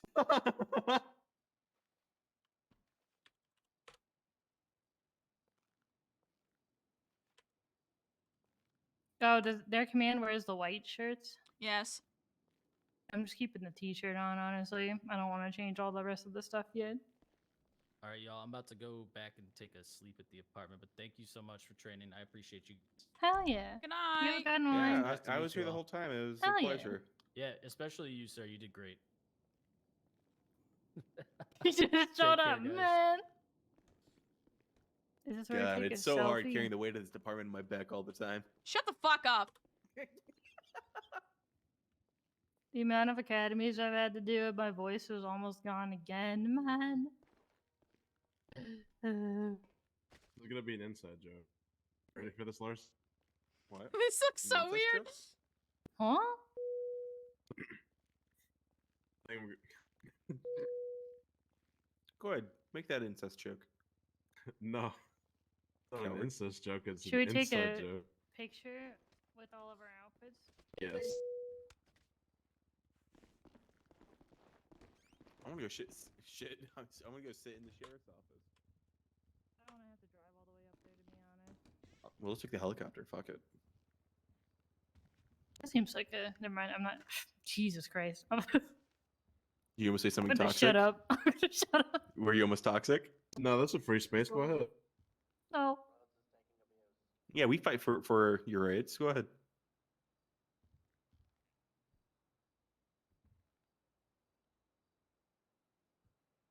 Perfect. I got a sick picture. The timeline's fucked up. Is this gonna be part of like the Marvel like What If series? Yeah. Hold on. Let me I'm gonna put this in the command thing and tag Sander.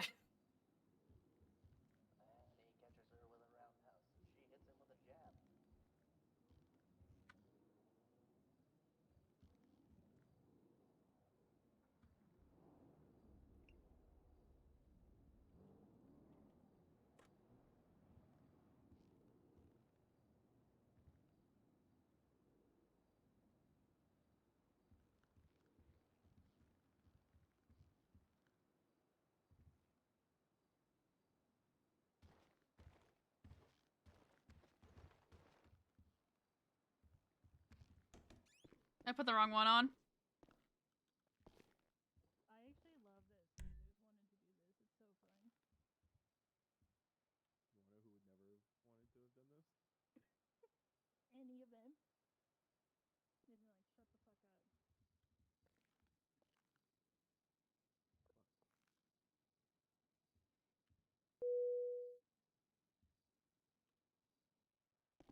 Hey. Hey.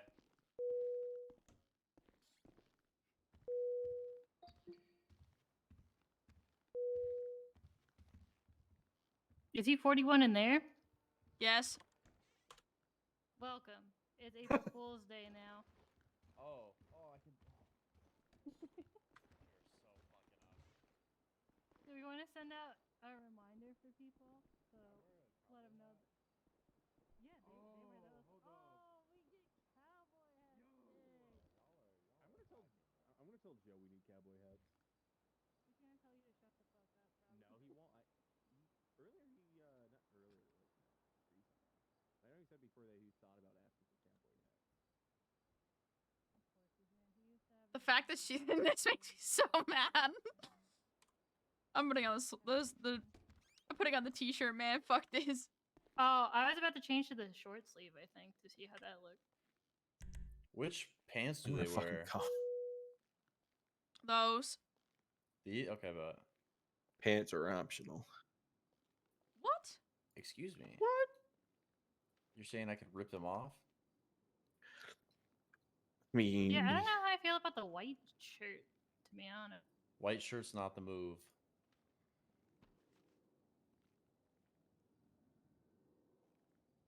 Yeah, I kind of really like the t-shirt instead, but I also feel like I'm not dressed formal. Well, your command, technically. They're SOPs, you can do whatever the fuck you want. why do I fuck with the shirt? Stop it. Oh, dude, we're so up. Dude, we're Wait, gonna be why up did so why did huge. their sleeves say BCSO, but ours don't? We didn't ask for it. Oh. I mean, that's pretty simple answer. Um, Can I wear a mask? No. No. Get a Dang it. doctor's I have this because note. I'm sick. is it still different? Is it still the brown pants with the white shirt, or is it some other pants? Black pants. They're further back for females. It's 4. Welcome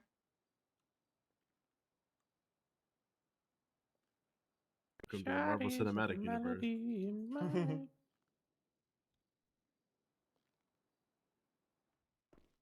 Wait, where's the cowboy hat? Oh, fuck, you're right. What is that under? Hat? $195. Okay, well, 195.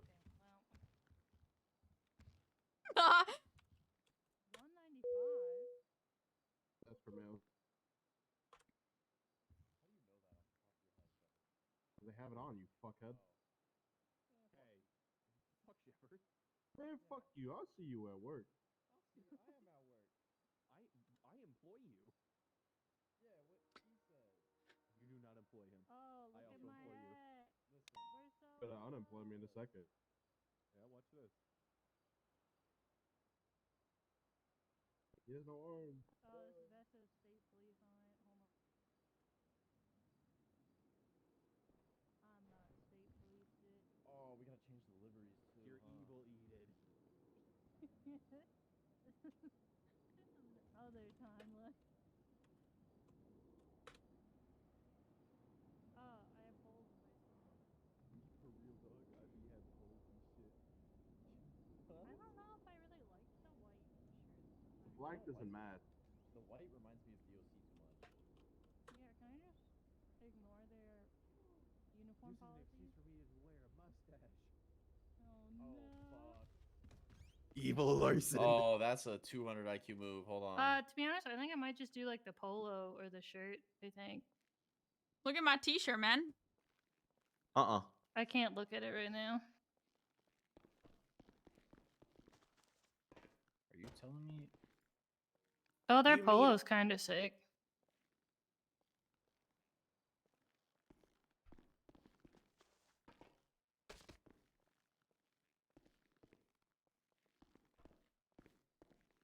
All the little logo things on it are a little bit janky, though. Yeah, all the logos and the Am I polos doing it? float. Stiglitz? Yeah. I look like somebody. I don't What know do you who. think? I look Should like I somebody. should I wear this polo? Oh, the she get there long and serve some sleeve? justice, dog. I kind of like it. We'll send it. I'm putting my SAS uniform back on. I feel weird. Should I It's wear the April Fools. Stiglitz What do you special? mean you're putting it back on? Yeah, I'm not getting. Never mind. I can't say that. That's toxic. No, say it. I'm not getting What, shot you're not getting today. targeted? This Oh is a safe yeah. She hates us and doesn't want to dress the same. I'm dressing the same, just as what we usually do. She said, "Shut the fuck up." I'm eating an edible and going on duty. Huh? I did a $50,000 slot roll before I got on duty, so we gotta make some money. Did you lose? Well, why do you think I'm on shift? That's Gotta make it back crazy. somehow. Yeah, I feel like if he won, he would not be here. No, I'd be in fucking Aruba. We need cowboy hats. No, we I do not. agree. Wait, this jacket matches so well. What the hell? This is a sick jacket. Do I look sick? I am sick. Why? Captain Larson, San Andreas State Police. I don't think I can say it. What is that? What do you mean by Let's just move on to the next subject of conversation. And what's that? I like your scar, Larson. Thanks. I got it when I was a child. Brings back a lot of trauma. Damn. How was your day, Shepard? Wonderful. Glad to hear it, buddy. Yeah, I'm just gonna wear this, I think. Also, Larson, I messaged you, hey, smiley face on the MDT after you asked for goth girls and you didn't My reply to me, lord. so... Why I are you remember asking for Stiglitz goth already? girls. I hate you. You replied I to was so gonna good. do that. I hate you. I was gonna do that. I don't know, fuck it. Let's all go Stiglitz. This timeline's all fucked up. Dude, this is so fucked. What's the oh my god. The What's stroke the that you're mustache under? Yeah, I'm having a stroke, dog. Dude, where the fuck is that hat, bro? 195. I get to Oh, wear of the course. cowboy hat. I'm excited. Oh, this isn't even the right one. How'd you guys get like you- the gold on it? Or am I just crazy? Never mind. It Oh, is this the is the same first one. one you're wearing? I Yeah, lied. I was gonna say, what the hell? It's fucking silly ass shirts, bro. And wearing them, their uniforms kind of go fucking hard. Dude, which I just wear a I'm black shirt? saying, Fuck, bro, I gotta make sure I'm wearing fuck. the right one, dog. Shit. If you want LSPD, bro, all black will go Fuck. hard. No. God Gotta damn it. January 2027. No LSPD, man. Not January. Departments Bro, I are a need another train fucking wreck uniform like enough. that. I hate this shit. Are they? Yeah. Oh, it says that this technically starts in a few hours. It's, Yeah, hey, you it's guys April have 1st 2 for me. hours. Fuck the No, rules. you have 2 hours. It's storm to storm next. What the hell? I'm going out there like this. I just I'm giving spend all the myself time. permission. I'm ready. I don't know if I I'm can call doing you the when I most called you last night, heinous Captain, but can and I do it? horrendous shit in the fucking universe and giving myself a fake deputy name. Oh. This is what we call a filler episode, gang. Fuck, I hope it doesn't run on for 20 episodes. That's just the worst. You look dumb. Oh my You look god. So dumb. Typical deputy. He pushed me. Shoot him. Sorry. Oh fuck! Pit speeds got increased, boys. Pit speeds got increased. This is gonna get toxic real quick. It God, is. I just hope they get toxic against us too. I hope it's like fair on both sides. Oh, this is gonna be so good. Larson, you have to put on the tan pants, idiot. Don't call me an Also- idiot. I'll cry. Rich, change your. Yeah, I gotta change Rich, my what gotta pants are change you my wearing, shit. Doug? These are 173.1. I'm gonna change to gold There you aviators. go. Oh, this is gonna be fucking comedy, bro. I probably aviators might cook. Hold on. I hate this. You're so right. Hold on, aviators. Yeah, golden aviators. Change your shoes, Larson. You have no ankles. Oh, yeah. I still got a state police badge on my shirt. I'm Fuck, gonna hold on. plead the fifth. You have to keep your badge on. Yeah, keep your badge on, Doug. Shit. I was absolutely about to false identify. Damn it. Don't. That's Shut illegal. up. It's only illegal if you get caught. Psych. You're getting caught right now. For legal reasons, it was a joke.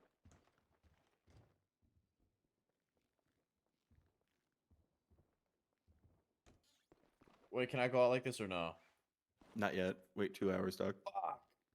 Just save it. Yeah, so you can go ahead and save the I'm outfit. saving my outfit right now, and as Oh soon my as soon as briefing starts, we're going.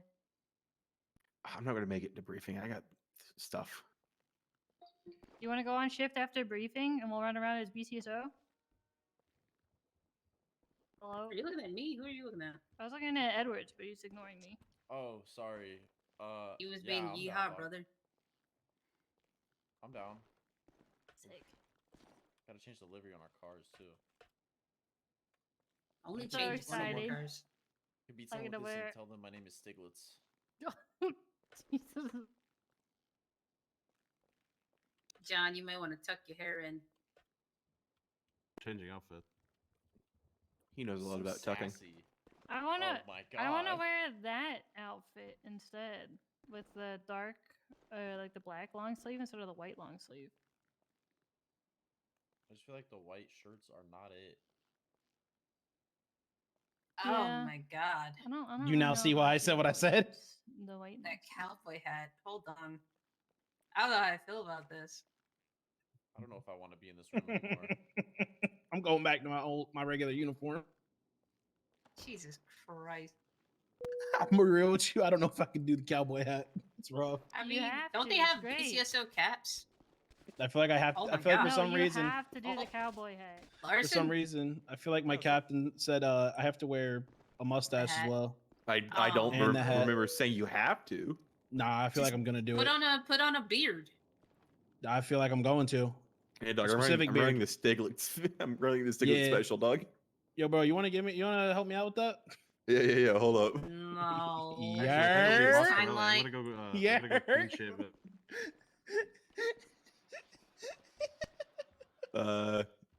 Decal 175, dog. Texture 8. Alright. Wait, isn't? Oh, it's not my badge. Very good. Oh, I hate this look. Nope. Got me fucked up. Never mind.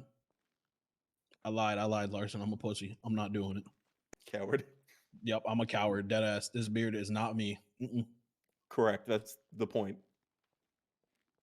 Nah, I can't even like fake wear this. Nope. Damn. Oh, the Pit Vipers too. Fuck. Oh no, not the bits. Yeah, hell yeah, I got the pitties on. Bro. Bro's got a mixture of Stiglitz and fucking Angel Ramirez on his face, bro. Jesus Christ. I feel uncomfy with this. Welcome to the filler episode. No. When's the musical episode? Oh, June. It's okay. The filler episode hasn't started yet. Yeah, that's June. The filler episode starts in 2 hours. Hello, Captain Reyna Shaw. What the fuck? Hello, Detective Danielle Rico. What the fuck? Why'd you say my name like that? I don't know, it just felt like it. Of the SCU division, Why'd you say it that way? because it is. Not of the Captain SCU. Reyna Shaw of the San Andreas State Police. Did you did you update the training tracker? Yes. Okay. If you didn't, I was gonna do it, but you did it, so easy. I am pro. I had it all open already. I'm Larson.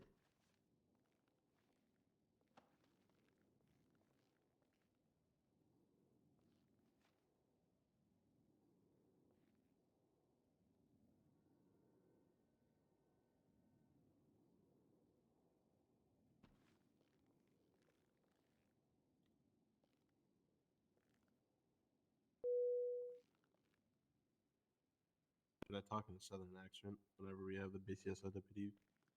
I have eat my last cock.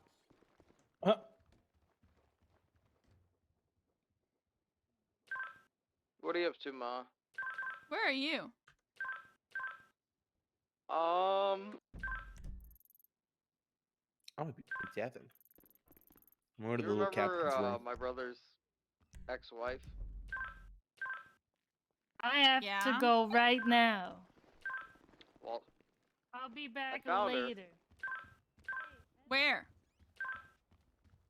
well, I showed her Omari's grave. What? I showed her my brother's, little You're still part of crackling. the ocean.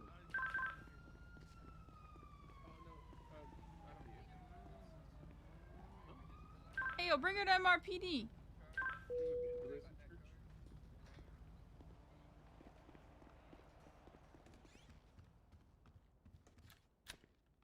This is not your ex-wife. This is the stripper, correct? Yes, this is not mine. This is the stripper, the one that, we kind of banged a few times.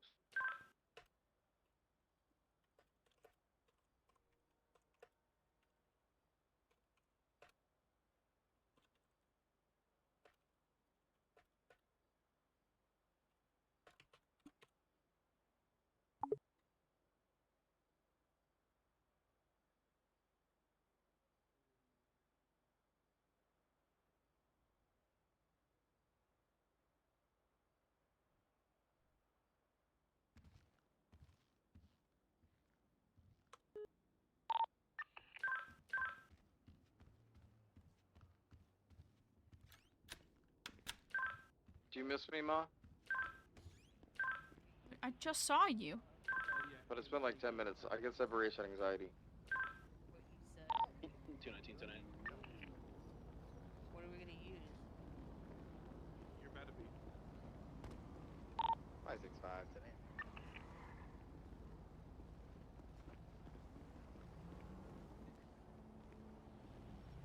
You decide what we're gonna use.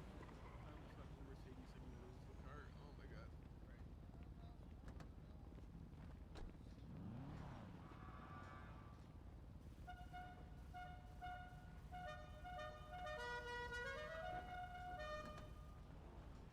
Alright. Nate, I swear that car better have all 4 doors on it all night tonight, bro. Word 2. I will, right in front of you, crash all when the you doors coming off home? of it. I'm gonna tow it unsafe. Who voice is that? It's like a Jeep, though. Why she asking Hello, about Ma. It's like a Hello. How do? Good. Good. I'm about to meet the stripper that Stark's fucked. Oh, you got to. I thought you said about to. I'm about to. Cool. Oh, nice. When you get off duty then? Do you actually tow the Lucky car? you. Actually, Yeah, no, his because brother's ex-wife that he slept with. it costs to repair. Like my What's the backpack. ETA? I don't see a I'm en backpack. route right now. Sorry, I hit a Fuck. wall. It's my Sackle backpack. Look at me. I'm all professional with my actual badge wall, and 'cause everything. I'm in a car I don't usually drive that much. My Reyna. Reyna. Yeah. Question for you. I'm obviously the best driver in the world. we know that. Report 27045. You gave Connor Johnson a vandalism charge. He's wondering why he got it. Oh, what?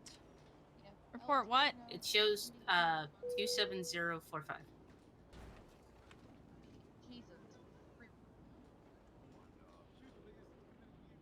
It was you and Starks. Oh, Double. because he ripped an ATM out of the wall. Oh. Okay, one sec. Okay, go back to my Atlanta. Bye. Hey, you wanna hug? We're gonna leave. Are you leaving? Yeah. I thought that hug was for me. Goddamn. You might. I'll go this way. So Just give me a second. I'll give you a hug too.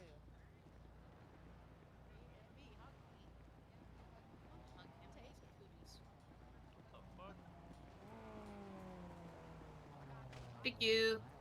I don't couldn't even. remember. I don't even remember doing that. I didn't know we gave vandalism charges for the ATM robberies. Yeah, well, yeah, robbery is so expensive for that. It doesn't even Yeah, equal the that's same. fair. I wish I had more jelly beans. Ooh, but I do Here have she sour is. Here she biscuits. is. Oh my god. Huh. Stark's brother's ex-wife, the stripper Uh-huh. he fucked, is right there. Oh my god. You know, this man asked me and had me investigate his stomach to see if he was still pudgy. Yeah. What? Not surprised. Yeah. Okay. Run that cool. I'm always cool. What the fuck you mean? Shut up. I'm talking about you, man. What the hell? Imagine. Side. Fucking Don't hurt me. immaculate. Hello. Yeah, I know. Hello. This is Montana. Hello, Montana. guys. I'm Reyna. Hi. Yeah, my brother's ex-wife that used me as a rebound. Yeah. Oh my god. Please. What a way to introduce Oh, somebody. sorry. Jesus Sorry, my fuck. bad. It's called tact, dog. You should try it sometime. Tact? No. Yeah, they say I gotta read the Ma- room. They actually gave me a whole You also book on it. sound Malcolm, like your shit you- is going through a blender. You need to take a cough drop. He knows. Yeah, I've been telling him. lap. Yeah. You're crackling like a motherfucker. All right. Yeah. Well, now that he's not here to do bad introductions, hello, I'm Danielle. Hi, Rico. guys. This is Very Joey. nice to meet you all. This is Rich. This is Richard. My name be Rich. Hi. I'm Joe.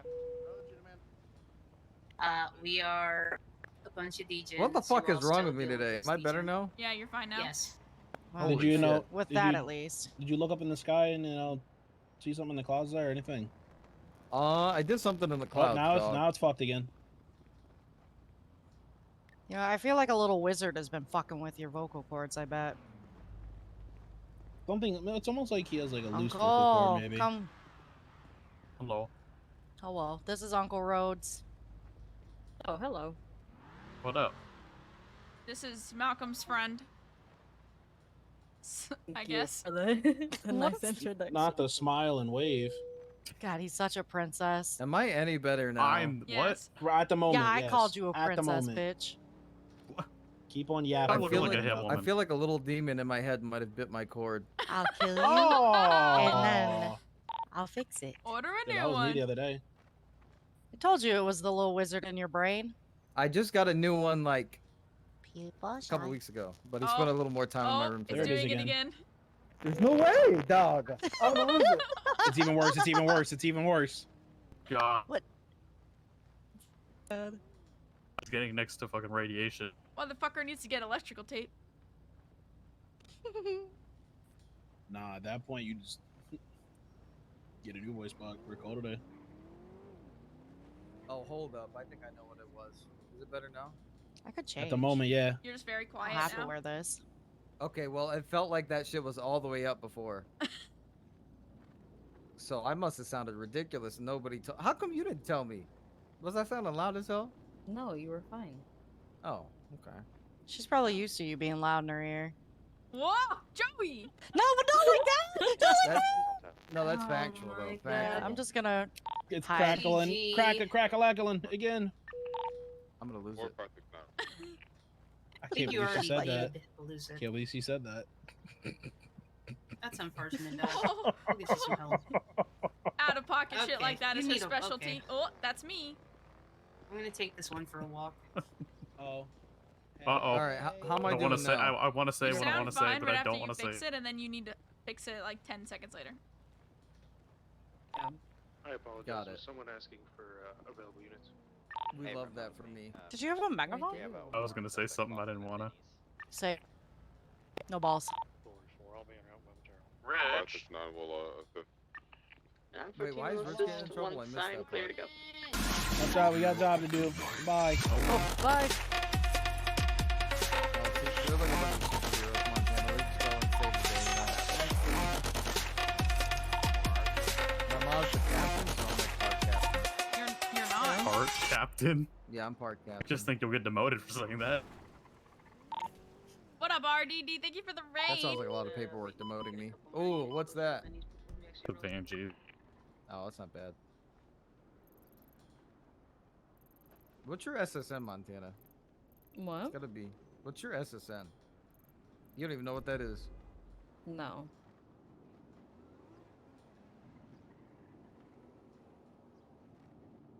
Three 3172. You said what? 3172. Baker, did you leave yet? 172. That's before me. Oh. Rough. Tell you what, since you get Ma, you green gotta as make me look responding cool in for front of her, the okay? word, I'm gonna go Yeah, you're deal with kind of doing Benjo yourself a for the disservice by crackling every fucking 10 seconds. So. Listen, it's not my fault. Baker, what's your point? Currently passing the casino. Like, how bad is it on a scale of 1 to 10? Well, you're fine now, but It's it just honestly happened. not that bad. It's not that bad. If you don't think about it, you won't notice it. Oh, thank you. You're welcome.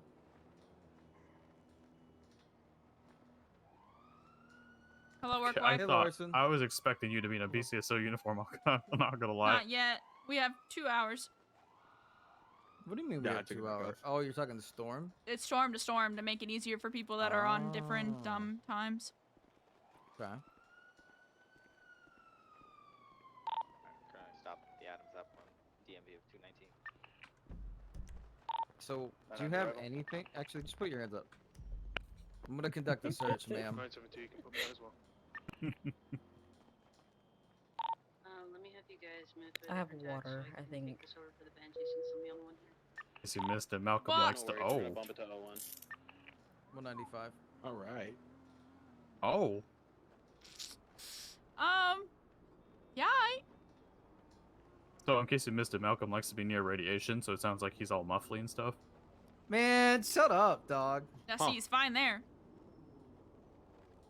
Ew, radiation. I'm also gonna Yeah, look for all that of whole your that you're wearing. all her licenses expired in 2022. So did mine, bro. That's real. Hey, Ma, can you take your cuffs off? I don't have cuff keys. What the fuck? Let's see, my firearm license. I am not licensed to shoot. Damn. Oh bro. my god. I killed so many people from this. No. Thank you. You were just gonna leave me handcuffed. No, I knew my ma could take care of it. My mom's Oh always my got my back. God. One day I won't. What's that supposed to mean? Ouch.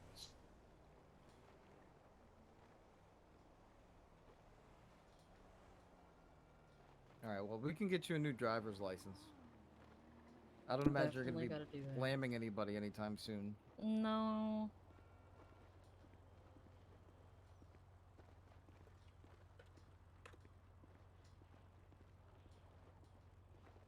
And you need a first aid kit, probably. You don't have one of those. And you need to stay away from radiation. All right.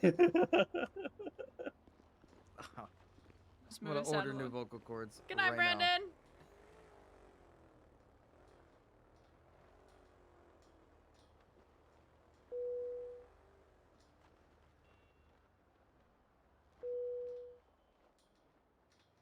What has he told you about us, Montana?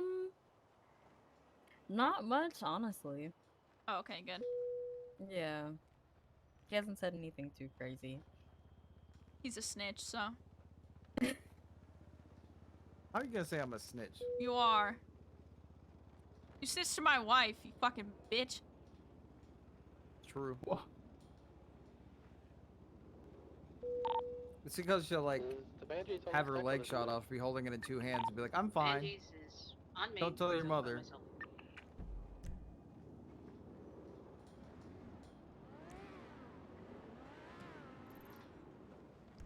I gotta order that fucking. Do you want to buy me one, Montana? No. Damn. Good You've got answer, money, good right? answer. Huh? You've got money, right? No, I You can send gambled a me lot of some. it away. Yeah, he has some Can- issues. You Just missed my send me gambling some addict money. bit. I'm glad I did. Yeah, this outfit's actually like on the rack. I have a tag on it that says "not gambling." Made and lost a lot of money in this outfit. Oh my god. Alright, so they're gonna be wanting the free passage special. I'll go ahead and get the hostages. They didn't might have been for the car, so Don't one of imagine you grab want to it, I'll work go at the ahead and get VU, huh? open to that. But other than that, they are ready to said go. what? I'm gonna leave it to you Don't two im- until I Cause- finish up. is it so bad that you can't even understand me, dog? No. Can I just understood ask? what you said. He asked Oh. if you wanted to work at the VU. Why would I want to work at the VU? I was just saying that to fuck with you. Here's your Mhm. reports up when you want to leave the visit.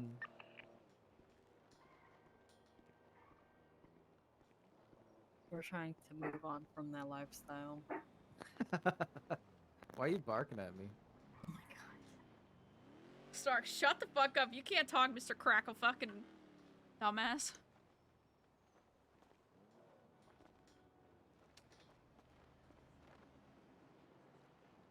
God, I'm glad I can't hear it at least.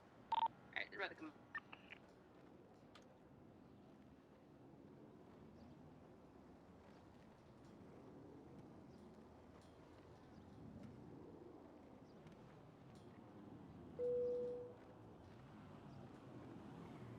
Oh god.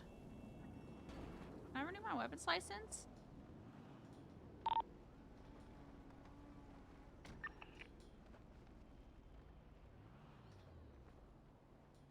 You gonna stay on duty, Ma? I don't know yet, actually. I'm sitting here debating. 1080 Silver Charger from Vangees, North Portola. Have you not left here since I East left? West Eclipse. Yeah, we've been take fucking around with comms for you. BCSO uniforms. Nice. Tuning on East on Eclipse.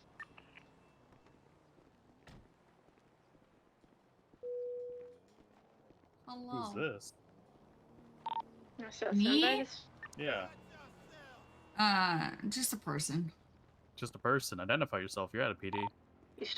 My name is Kylie Summers. I just got arrested along with my friend here, and he never got his wallet back. Oh, brother, Classic. unfortunate. Yeah, it is kind of unfortunate. Okay, well, there's no need to be East on Halleck. grumpy about it. What's the name, sir? It's Cammy Johnson. Now East Glory Way, turn it towards Mirror Park. Alright. We're gonna head up, but I'll be around, Ma. Okay.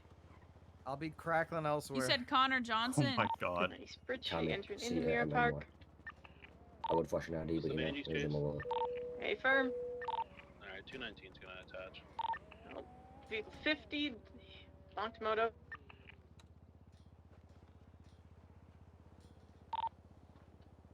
Heading northbound Bridge Street. What's your SSM when you think about it? 11056. You said 11056? Yeah. Turning to West Bridge Street. Passing their repair shop between West Spanish.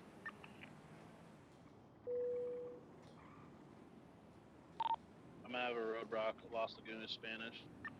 1014 South Power now. You probably bump this to 102. Okay, well, I can check your locker, but if it's not there and it's on the evidence locker, then you have to go get new IDs. Bruh. It's I fine. know it's not in the belongings, so.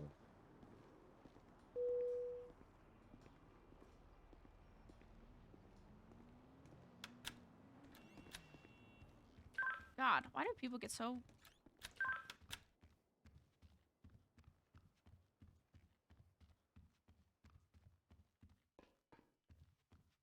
Yeah, people are little bitches about stuff like that.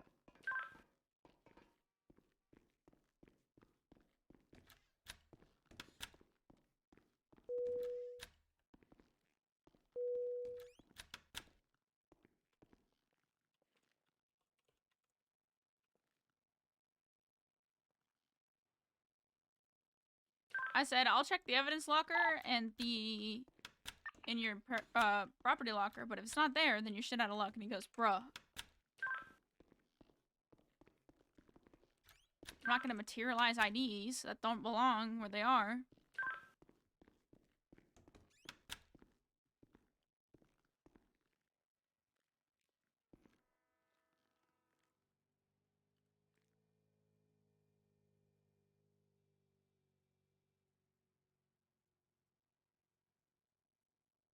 It was in his property locker. Wait, it was in his shit? Yeah. No way.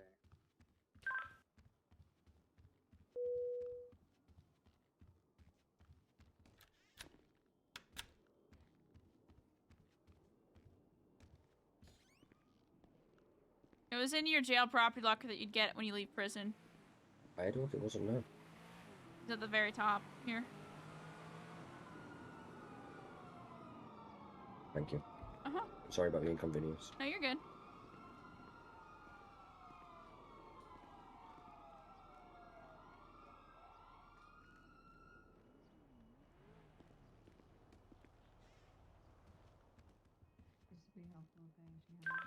All right, new vocal cords already on the way. My wife. Eh. Mother can do the surgery. I want to wear jeans. What? I want to wear jeans. Then wear jeans. Good idea. What? So smart. It's like you said it, and I just said do it. I know, but you're so smart.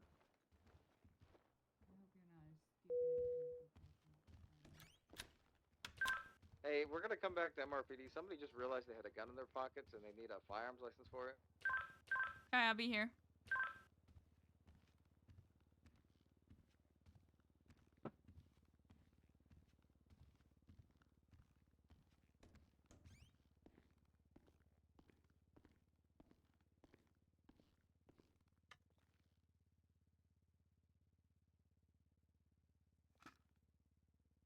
I'm wearing jeans.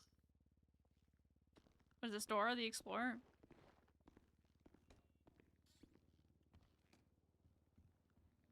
Look.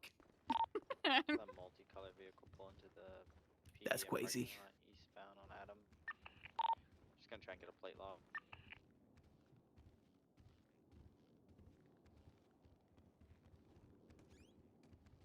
She is so mad. Who's wait? Why? Who? Why? I have no idea. this- Kylie What, Summers? why? She was so mad because this is their wallet was missing from their jail property locker, but when I went to go look, it was in there. So they were like, "Yeah, well, you guys forgot it." And I'm like, "Okay, well, one, I didn't do shit, so shut up. Don't give me attitude." Seems like a lot of She yapping from instantly someone that has to hated pick on it me up from because the prison. I'm MCD, and MCD apparently tried to trespass her from public property. Yeah, because I don't know. everybody's Did you all ever the tell same. her, you know, womp womp? Womp womp. I don't think I could say that. I fucking can. I'll do it. Where is she? Because you're a supervisor. She left. You're a supervisor, dumbass. I don't know why So I'm a everybody's gonna have dumbass. to do this. Hey, what the fuck? Exactly. Bro, I'm gonna treat you like I did that herd of people on Legion Square. Swear to God. What? Nothing.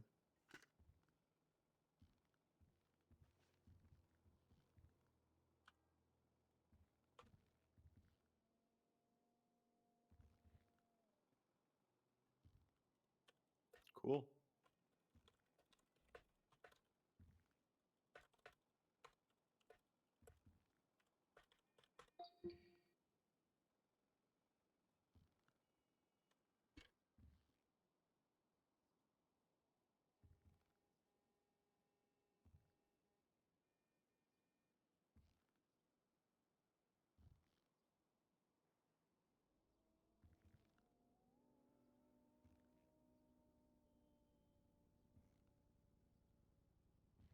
I think it's nighttime. I take my EP little ass to bed. Okay, have fun. I will. Park your car. I will.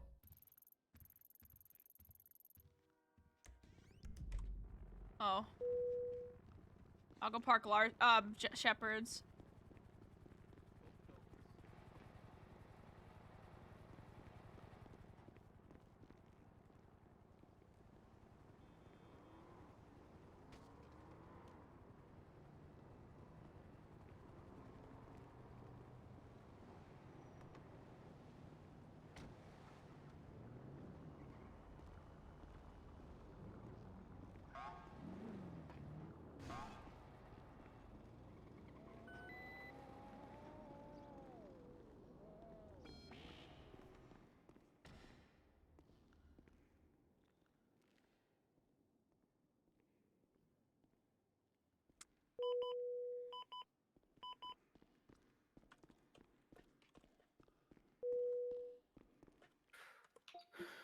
Good night, Good my night. favorite captain. I'll see you tomorrow. Allie, I eat fucking well. Our Bobcat went off on a fortitude. Yeah, I just clocked off. I didn't say shit.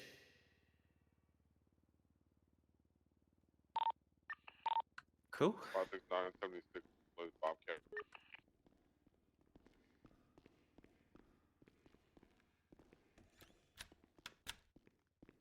Yeah, I clocked off. I don't want to be on duty.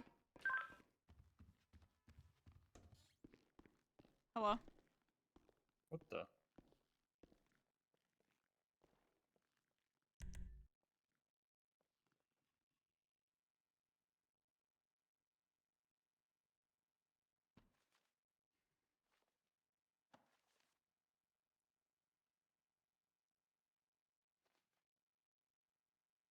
You getting off duty? Yeah.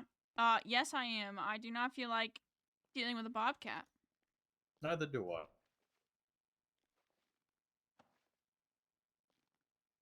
Because fuck animals, right? I'm kidding.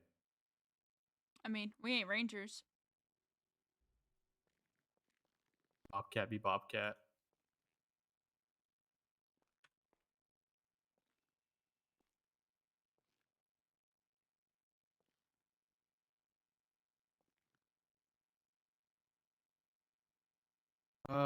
Are you able to take me to your place? Sure. I don't feel like crashing on my own.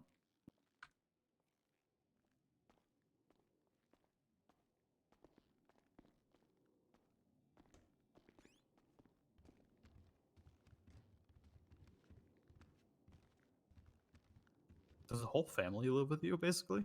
Yeah, Joey, Dawson, and Ed sleep on the couch. Oh, okay, I'm just gonna snuggle Ed then. Yeah, perfect. I don't think he'll mind at all. He sleeps at Gal's sometimes too. So. Oh, okay. And then Malcolm will sleep in the guest room, and then Theo sleeps in the other bed in the guest room. Theo's bunking with y'all too? Yep. I have the Meredith Grey house of the city. I bet every breakfast is just fun. Oh yeah. I have to buy food like I'm a mom of 10.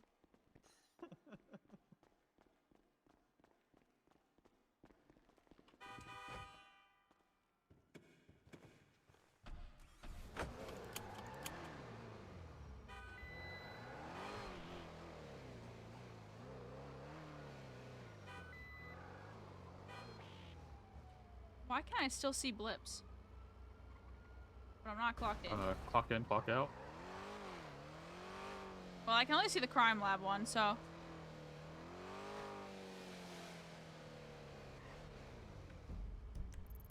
Yeah, I can only see the crime lab one. That's so weird. All right.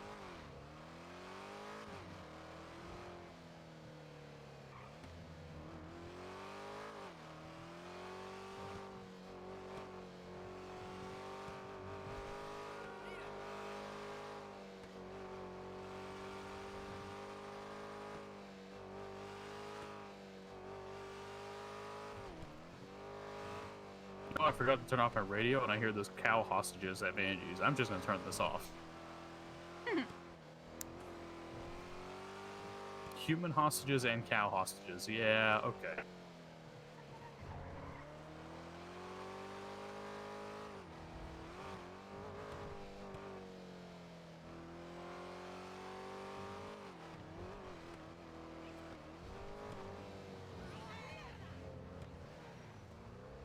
Oh, the car magnetized to me. Very cool.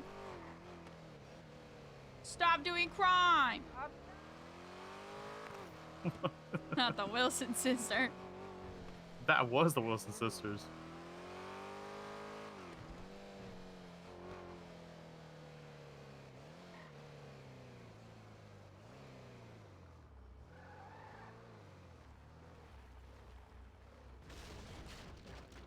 Fuck the fence.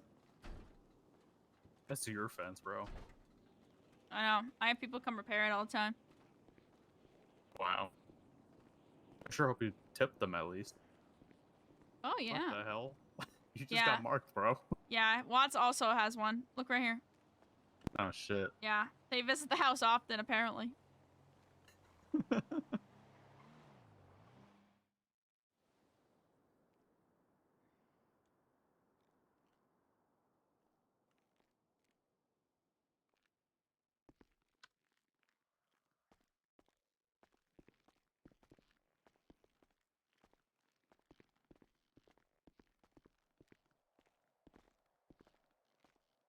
So yeah, there's a lot of couch space. You'll be alright. Damn. Holy shit. You really decorated this place well. I know. I made it so that there's also couches over there if you wanted to sleep over there as well next to the fire. I am getting a little cold. I guess I'll go over there. Yeah, see? Be your guard dog. I'll watch the door too. True, you and Shelby can tag team it. Fucking yeah. It'll be alright, Rhodes. Yeah, it'll only be like a few days or so. Then I'll get over it and move on.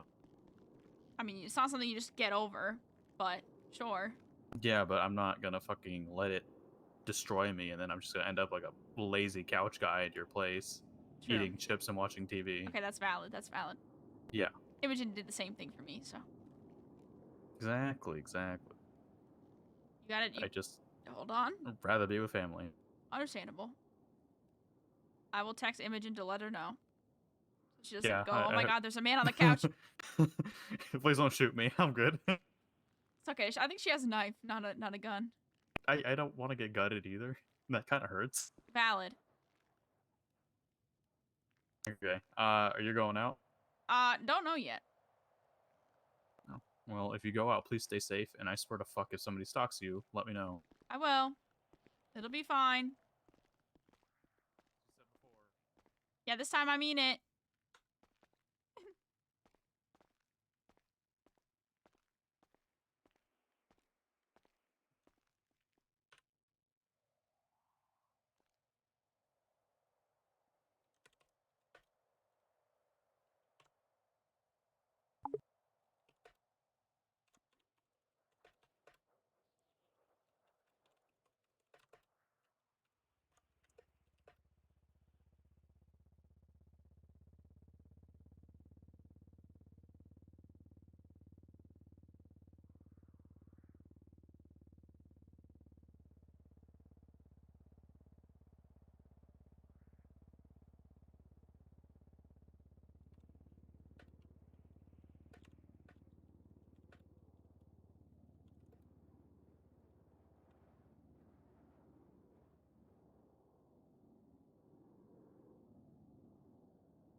Storm is in an hour and a half.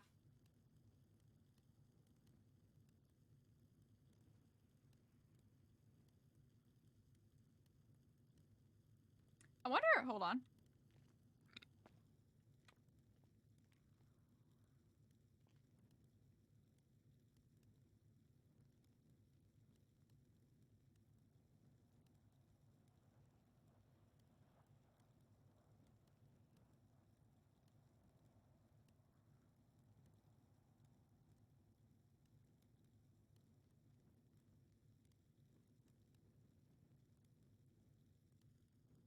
This house could literally sleep the entire, like, family of 6.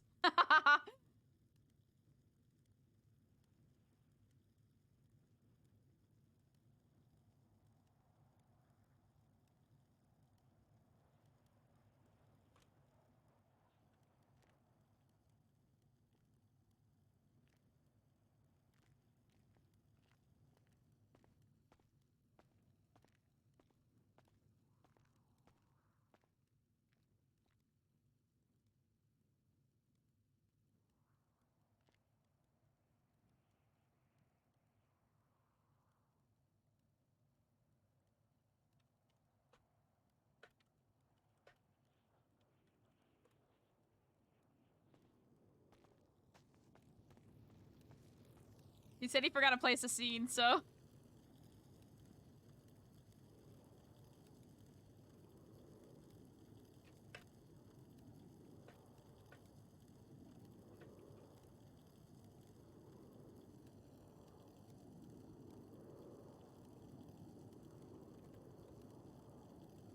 What color do you want?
Oh, I can't pick it up. Nice.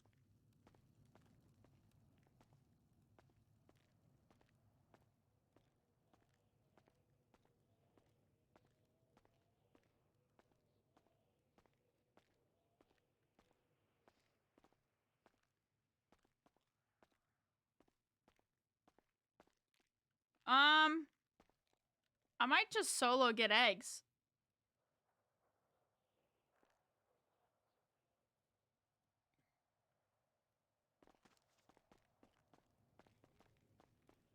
You still alive, Malcolm?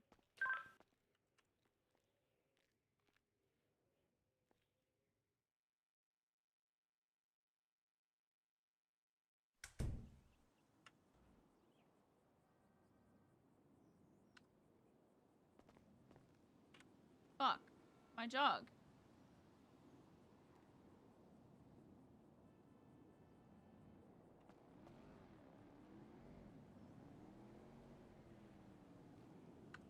Where the fuck's my Rebla?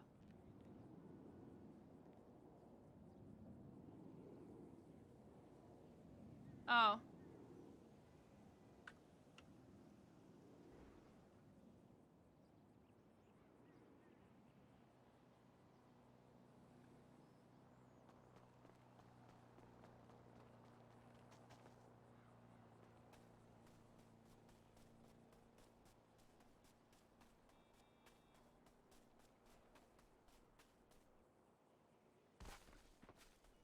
You were about to throw hands? No.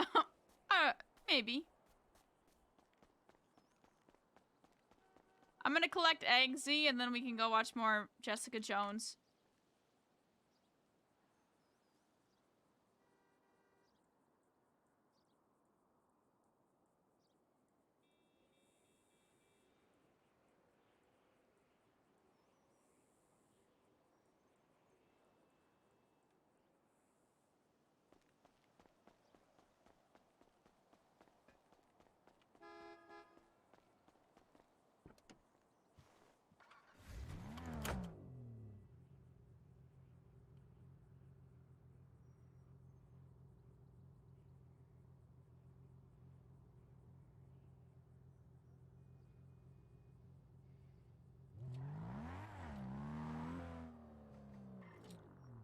What the fuck is Central Hospital?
Who is it?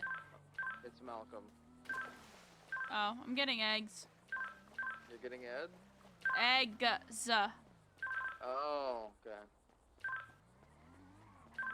So I guess you're not on duty anymore? No, Bobcat went off and I said I'm gonna fucking eat myself, so I got off. So, okay. I guess I'll just do her firearms thing later. Or, you know, you can clock in and do it. But do I have to get changed? Yes, look professional.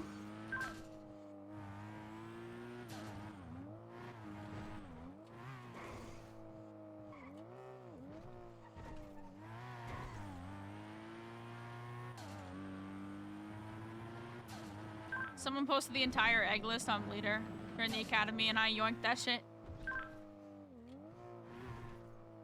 Nice.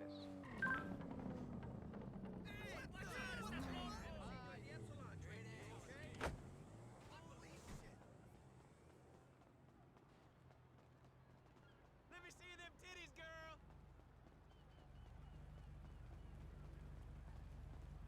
So I'll see you next weekend? Okay, take care.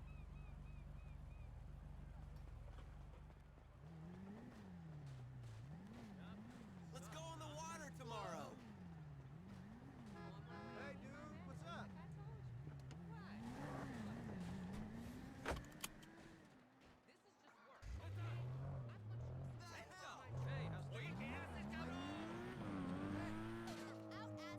how's Watch it.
Where the fuck is Central Hospital?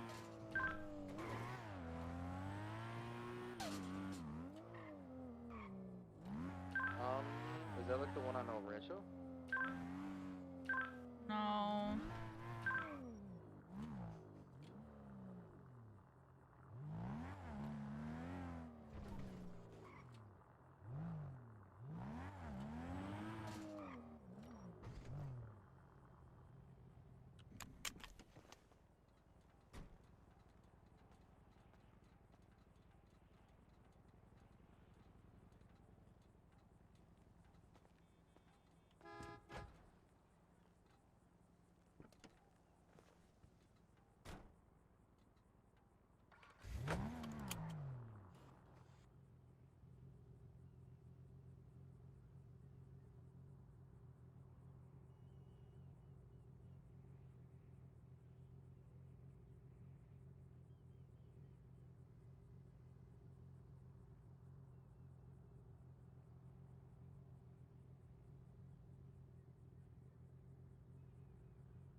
Oh, Davis Plaza?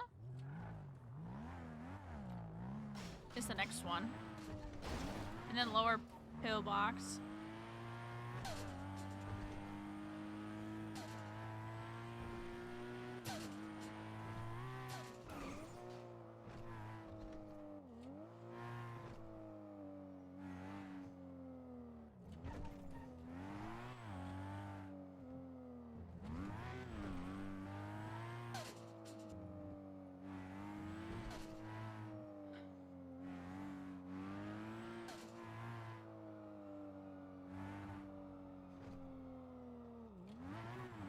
Crusade Medical? I didn't know that existed.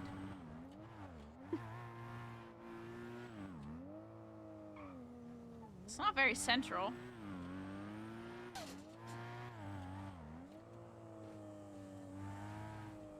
Is there any like specific things you're looking for on the Easter things though, Ma, for Mother? What are you saying? Is there like any things you're looking for Easter for Mother's little collection? No, not really. I think I have everything. I'm just doing it for funsies to see if I can get a golden egg at this point.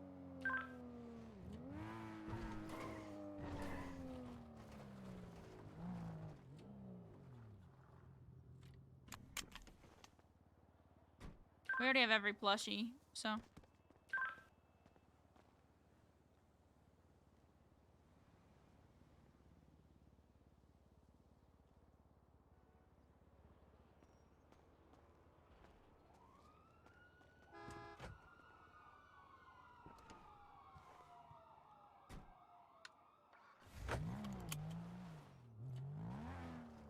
Oh, it is Central Los Santos Medical.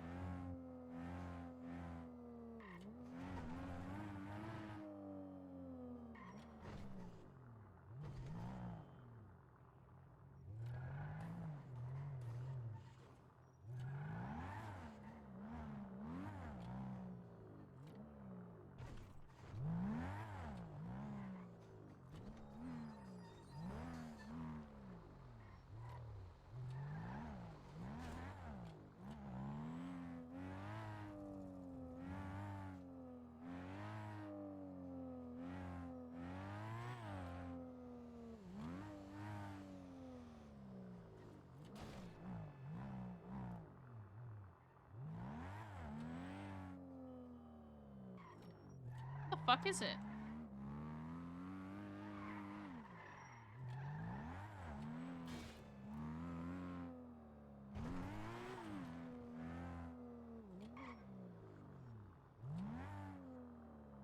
Oh, this makes sense.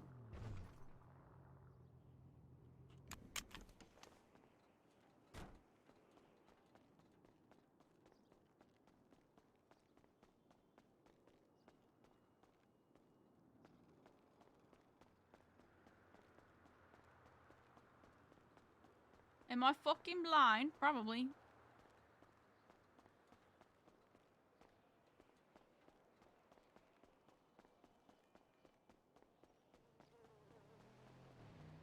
Oh. That was very hard to see.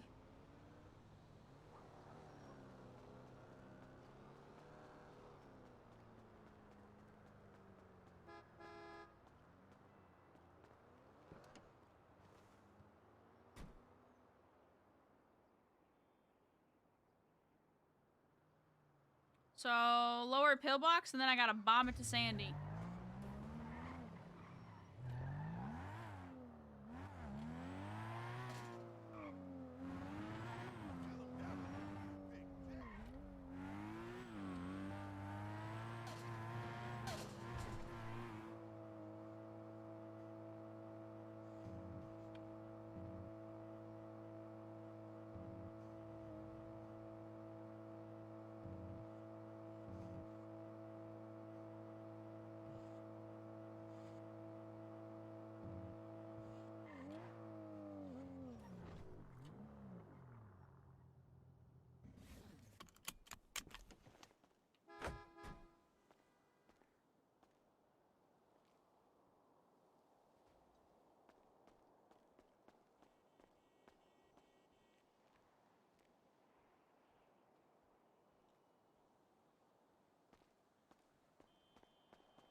Oh shit, I gotta go to the course center too.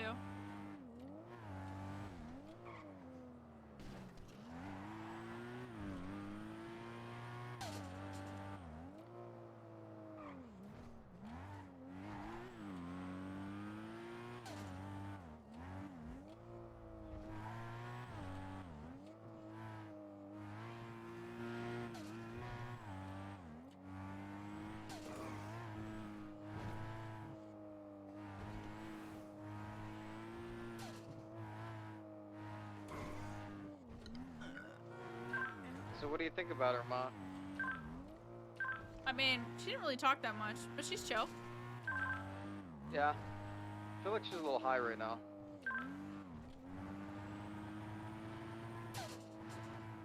Your introduction was nice. Oh, trust me, she expects that kind of thing out of me.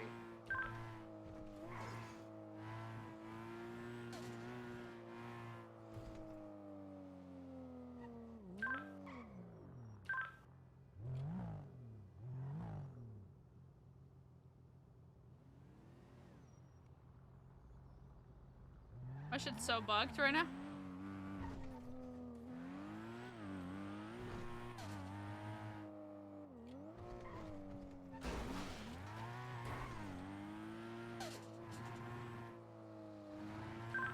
Are you gonna smash her again tonight? Of course. What? I mean, maybe.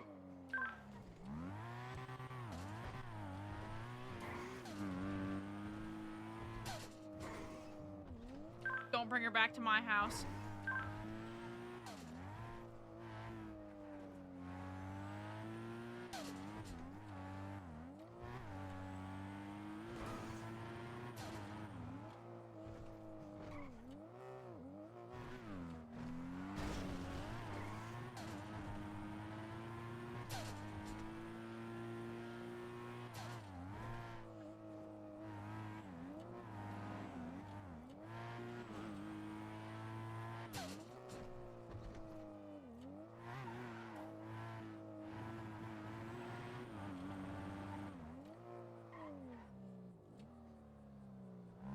Damn, I'm not smashing. Did you ask her? No, Ma, I definitely wouldn't straight up ask her if I could smash on the first night. There's no way that left my mouth.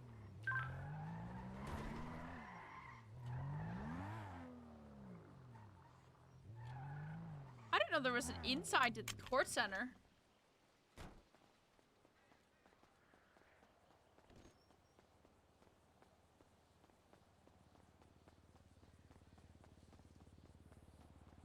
Oh, I didn't know that that was a door.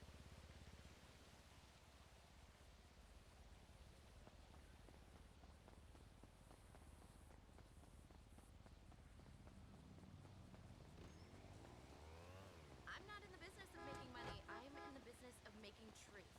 But truth costs money.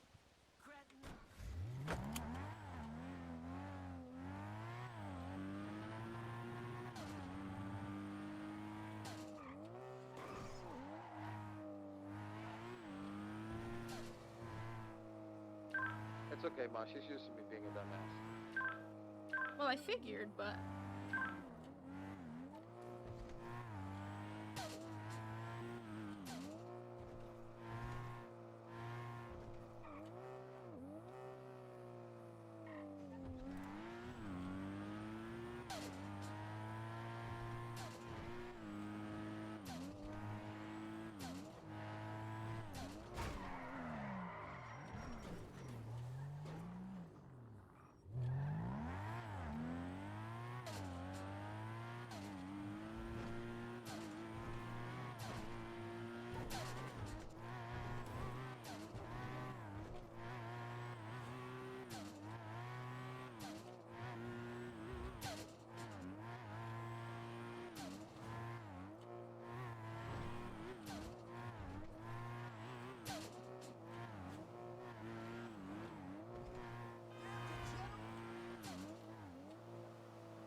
don't you hide the R34 on me?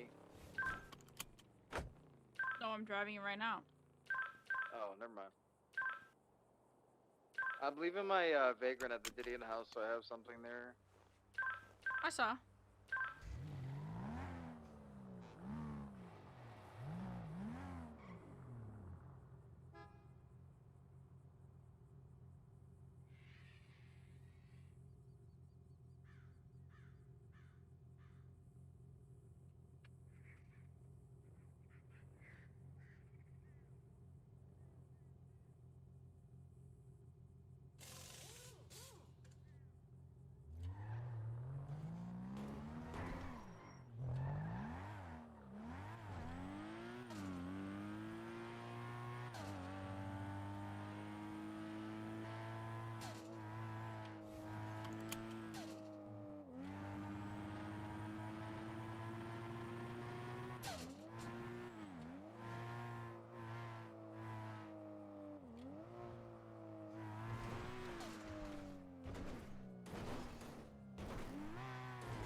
Not good pickings today.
Oh my god.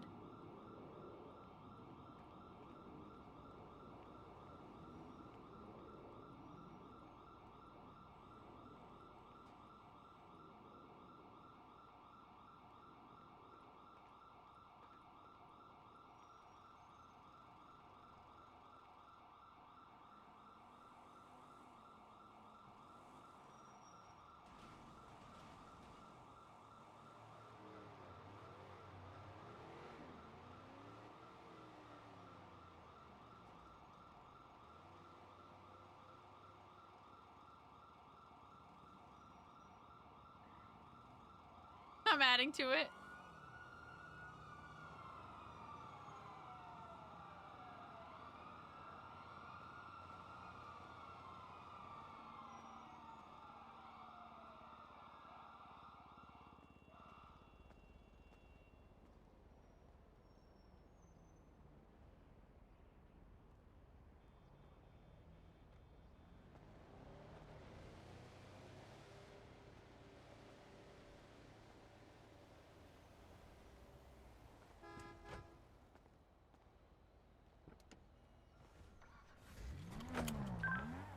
See, Ma, Montana gets it. She needs therapy for the whole Kendrick and J. Cole thing, too. For the whole what? You remember when I was upset because Kendrick just J. Cole and you wouldn't talk to me about it? Yeah. Well, Montana feels the same way. Cool, bond over that. I don't care. Wow. I'm going to bed. Oh, alright, can I come give you a hug?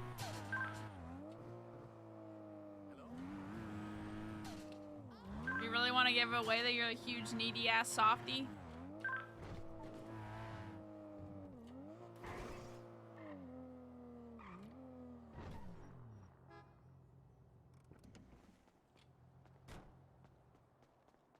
You want me to meet you at Didion? If you want.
Think she has a lighter?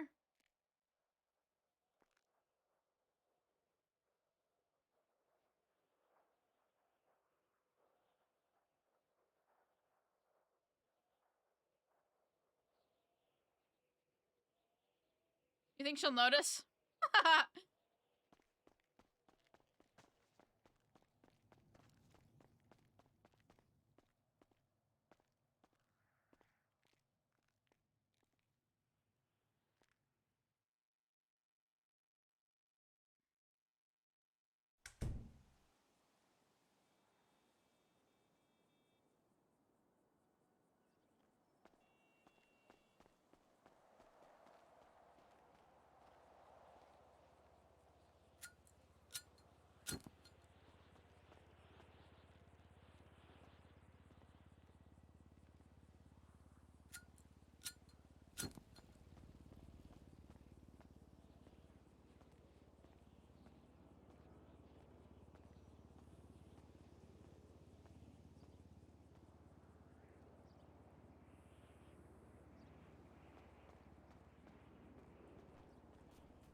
What's your ETA? I'm on Gentry right now.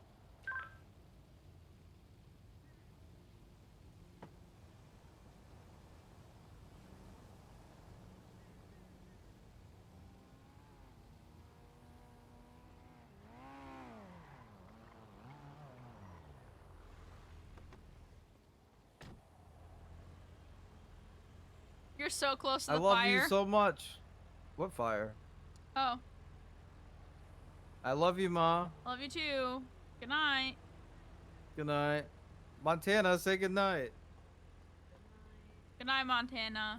You want to see a magic trick? Yeah.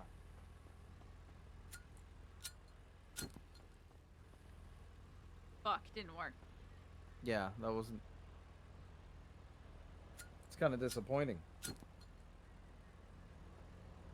What the hell? You should be good with bushes, Ma.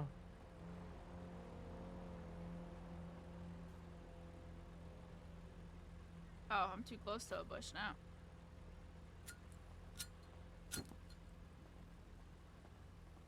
I'm giving up. Fuck this. I'm going to bed. Good night. All right, love you. Love you too. Don't worry, Ma. I'll smash soon enough. Yeah, okay.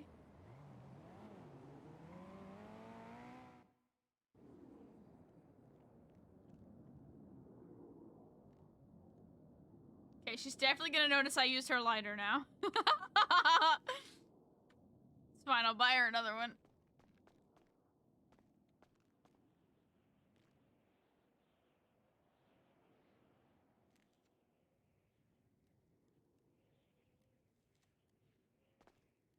Oh, wait, come back. Yeah, I'm coming, Ma. Apparently, I'm sleeping on my own couch tonight.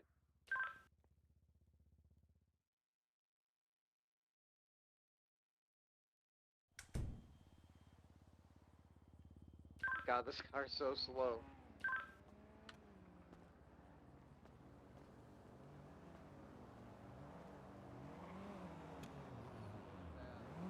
Montana, point out the window. Out the window.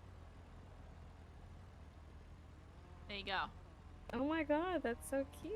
I have double, so now you get one. Thank you. You're Thanks, welcome. Ma. You're the best. Good night.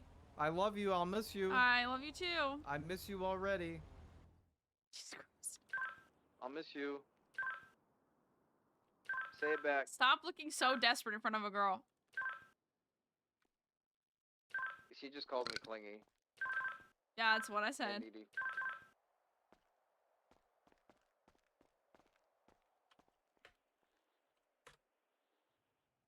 Man.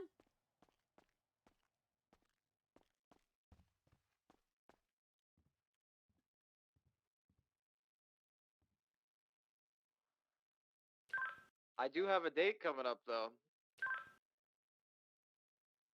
With who? Montana.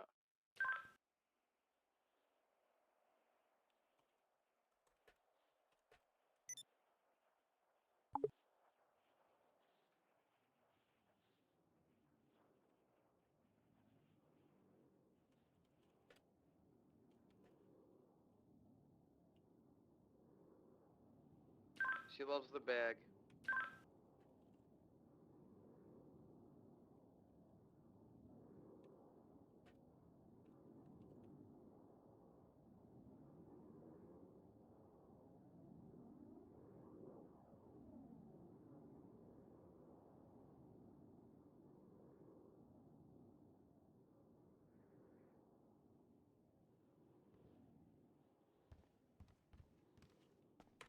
All right.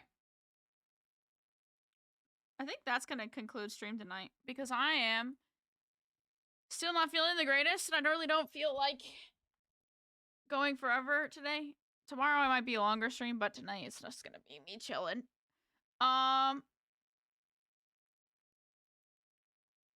Gambino is streaming. It looks like it's his first day on the server. We're going to go raid him. All right. I'm going to find a good song to end on. And then we're going to raid. All right. We're going to end on this one. All right. I love you all. Stay wild and weird.